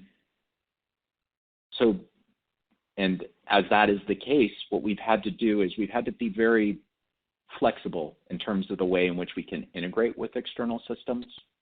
We can do things like REST and SOAP-based web services, exposing and consuming them. We have a community of pre-built components on the OutSystems Forge, over 3,200 different components that can be rapidly incorporated into an application to harness the lessons learned of others as a means to speed up the development that you may be going through. In addition to that, we're able to do things like ease of deployment. One-click publish takes that application, deploys it across all of the different associated servers, simplifies that process, but also takes that feedback from that deployed application, and then you're able to quickly modify it, redeploy it, and truly be agile to the needs of the end business user and the consumer of that actual application. I'll demonstrate that to you so you can understand the power of that. It's a critically important part of the OutSystems platform is not that it's just speeding up development, it's speeding up the development lifecycle. Furthermore, OutSystems is always evolving in terms of the types of applications that you can build with it. ability to build out native mobile applications, reactive web applications, progressive web applications, but also evolving as technology evolving, adding in new means and forms of engagement with the end users of those applications. So whether that's through chatbots or through Alexa or wearables, OutSystems is constantly evolving its technology stack to align to current business needs and taking in the feedback of the end users of the platform. When you break it down to its most fundamental, OutSystems is a full stack development platform that has broken development into those 4 key layers: UI, logic, process, and data, all the while making it very easy to integrate and extend with those mission critical systems, those core data repositories, those important systems that you need to. Speeding up the entirety of the development lifecycle, not just develop the delivery of the application, but the migration, the versioning, all of those many tangential elements that make up the development lifecycle that can be sped up, and in so doing provides a multiplicative effect on how quickly you can deliver applications, how much you can reduce the time to market, and encapsulating that all into a single platform further makes that a greater value proposition and an accelerant on that development. And truly, one of the most important parts of strong adoption within an organization is good-looking applications. I can't stress that enough. An application that may have the best functionality in the world but doesn't look good, it's very difficult to get internal buy-in within an organization. And so OutSystems can have those pixel-perfect, fit-to-purpose UIs that allow you to really get that engagement and user experience that people expect with a modern platform. So fundamentally, we're scalable, secure, and performant. That said, I want to do just a real quick demonstration of the actual platform itself. And in this, what I'm going to do is I'm going to do a quick demonstration of our home banking app. Now, OutSystems is across 22 different industries. So there's so many different use cases that we could possibly show here. But what I like to do is I like to show the home banking app for a variety of different reasons. It has a nice high quality UI UX. It's mobile focused. We can incorporate functionality like, let's say, a barcode scanner. I might just do that real quickly. You can leverage the native capabilities of the device like geolocation or capture information on accounts. So that said, I'm going to go ahead and share my screen here so that you can go ahead and see this app itself. So in this case, what I'm going to do is I'm going to just show you my phone here. And I'm going to pull up the home banking app. Now, this is a native mobile application, but this is just an example of a type of app you can create. You can also build out progressive web applications, which is kind of like a light version of an application that can be deployed to an application to a phone, but not through necessarily the Google Store or Apple Store. Really flexible, kind of forefront of where mobile applications are. I'm brought to a splash screen where I can present some information related to the application to the end user. I can go ahead and log in. I can set up security here based on either PIN information or potentially biometrics. Whatever you need to do, we're very flexible on how we can configure that within the platform. Once in, I have a variety of different key pieces of information for the end user. This is a great example of how when you are brought into an application, you can have a very tailored dashboard or set of information, a set of calls to action for that specific end user. And in this case, what I'm brought is to a kind of overview screen of the end user on some of the information related to their accounts, what their most recent transactions are, right? If I'm logging into my Chase or Bank of America, this would be reflective of what that might look like. I'm provided kind of a list of the different accounts, which I can subsequently drill into, provided a nice income expense overview here, as well as some information related to my credit cards. In this case, I have a good overview of what my overall expenses have been aggregated by category, as well as some information on the end transactions. I could build in a feed of communication between the end bank and the user. It could be something that you could incorporate a chatbot in here actually to help to dynamically respond to some of the end users, or I could just get a aggregate sense of how that user is using the application itself, or communicating with the bank as well. So maybe as a bank, maybe I want to set up a loan or something along the lines of that. This could be an effective means to drive that communication and that process in a manner that could be connected to that bank's backend system, and as well able to present some information related to some deals that are available for this particular user, as well as where some of the closest ATMs for this particular bank is. In this case, what I'm going to look at is the Los Angeles Bank, and I'm going to go ahead and navigate to it. Reason being that, hey, that's the closest branch to where I'm at. Since I'm actually over in the Rancho Cucamonga area, you'll notice it take me about an hour and 10 minutes to navigate from my current location to that. But that's a great example of how I can basically jump from my application to some of the native capabilities of my mobile phone very, very rapidly and smoothly. Pop back into my app here. And I think there's two things that I'd like to do here, two small tweaks that I'd like to make.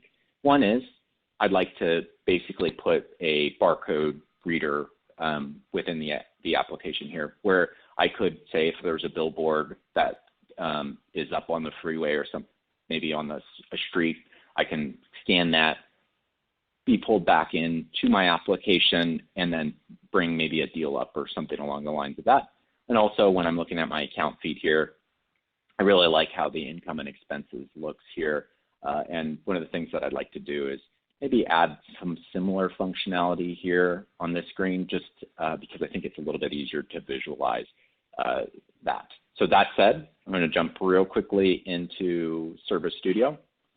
Service Studio is emblematic of one way in which you can do development within the OutSystems platform. There's actually a variety of different ways you can do it. We have a builder suite, which allows you to build rapid UI prototypes through Experience Builder, rapid workflows through Workflow Builder. We have a machine learning builder, which, as the name implies, you can build out rapidly machine learning into your application. So there's a lot of ways in which we're trying to make development very accessible.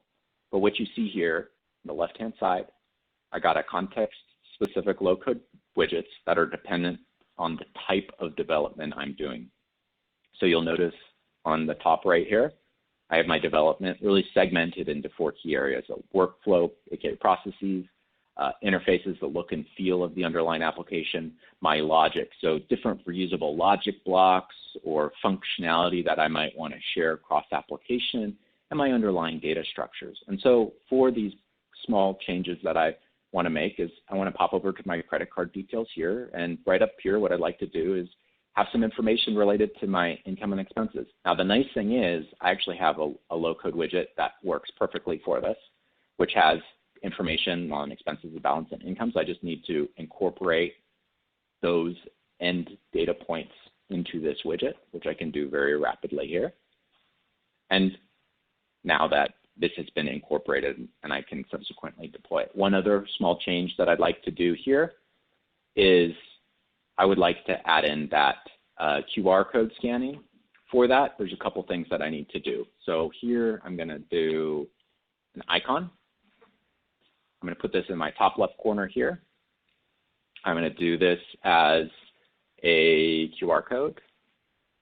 Here, I then need to put the logic in. Now, the nice part about the platform is I'm able to do so much within that visual development language.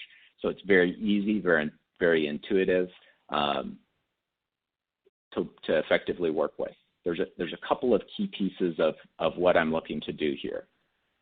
First one is, hey, I want to scan a barcode. Now, I have the OutSystems Forge, which contains 3,200 different things, including a barcode scanner. All I have to do drag and drop that barcode scanner in here, and this literally is using my native camera features.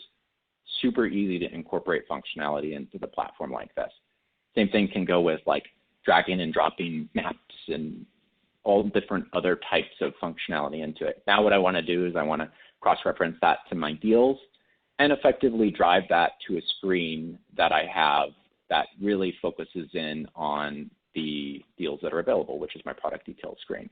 And in this, I can go ahead, and now the suggestions don't work in this case, although it has in some of the other ones, which is basically saying I've got my 2 pieces of information here that I want to use.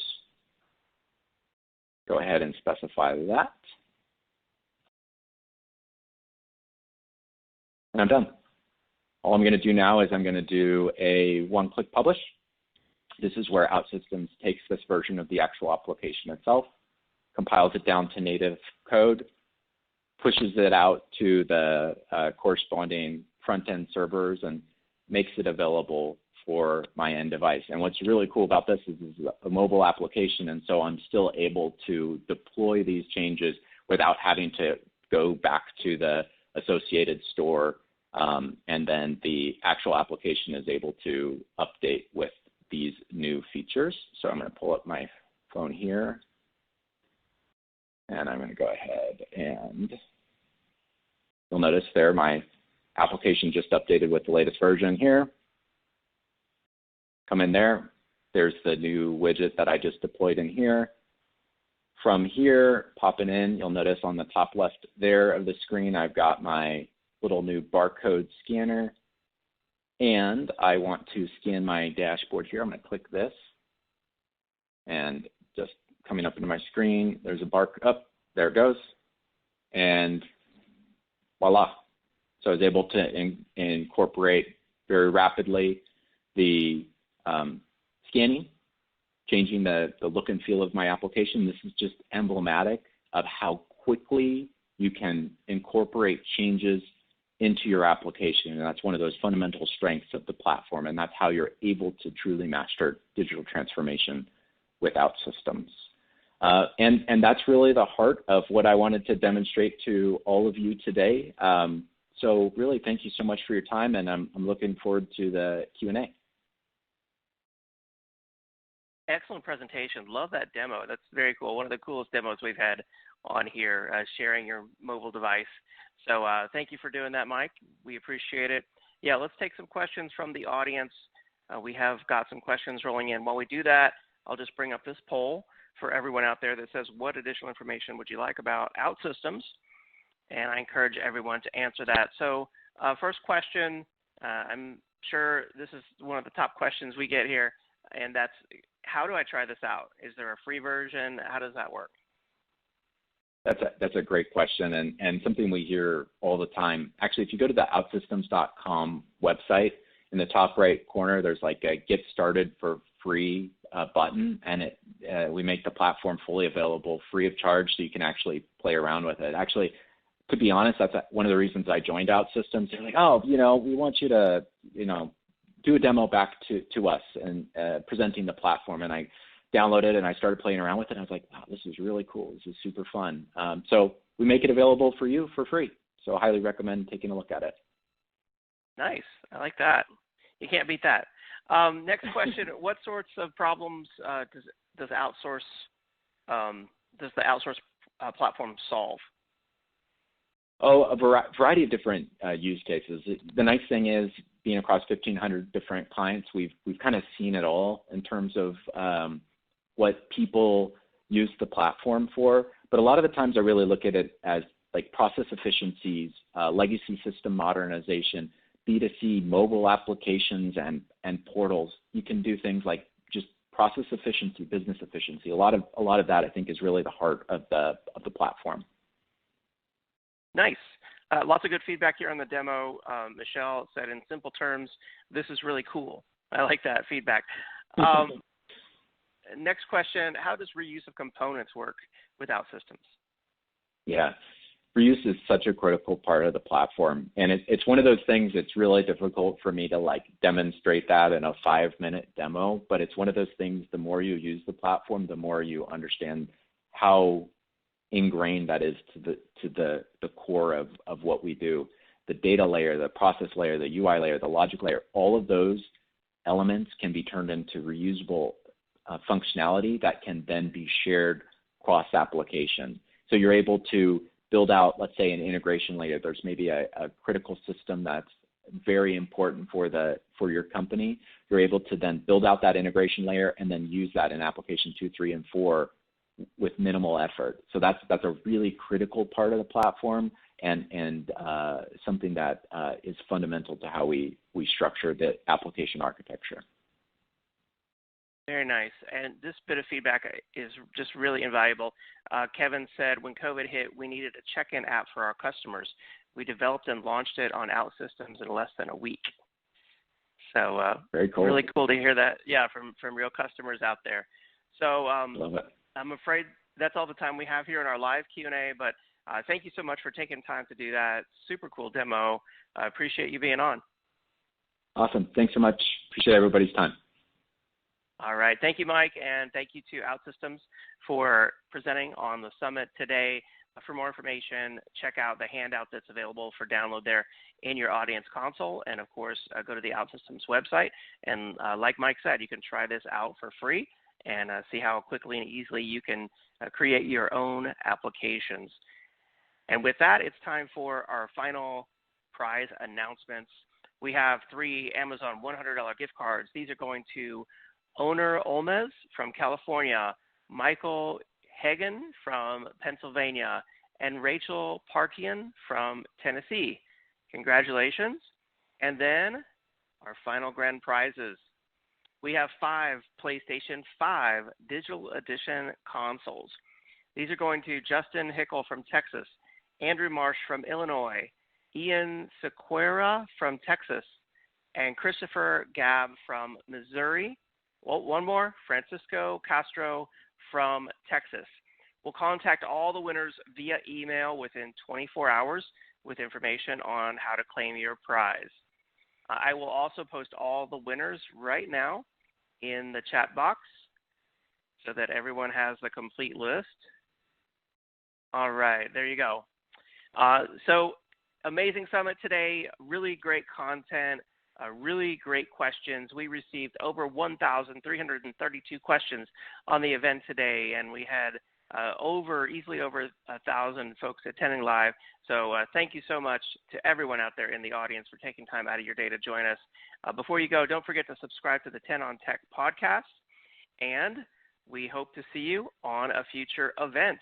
If you are a potential sponsor of an upcoming event, visit us at our website, actualtechmedia.com, or email us at connect@actualtechmedia.com.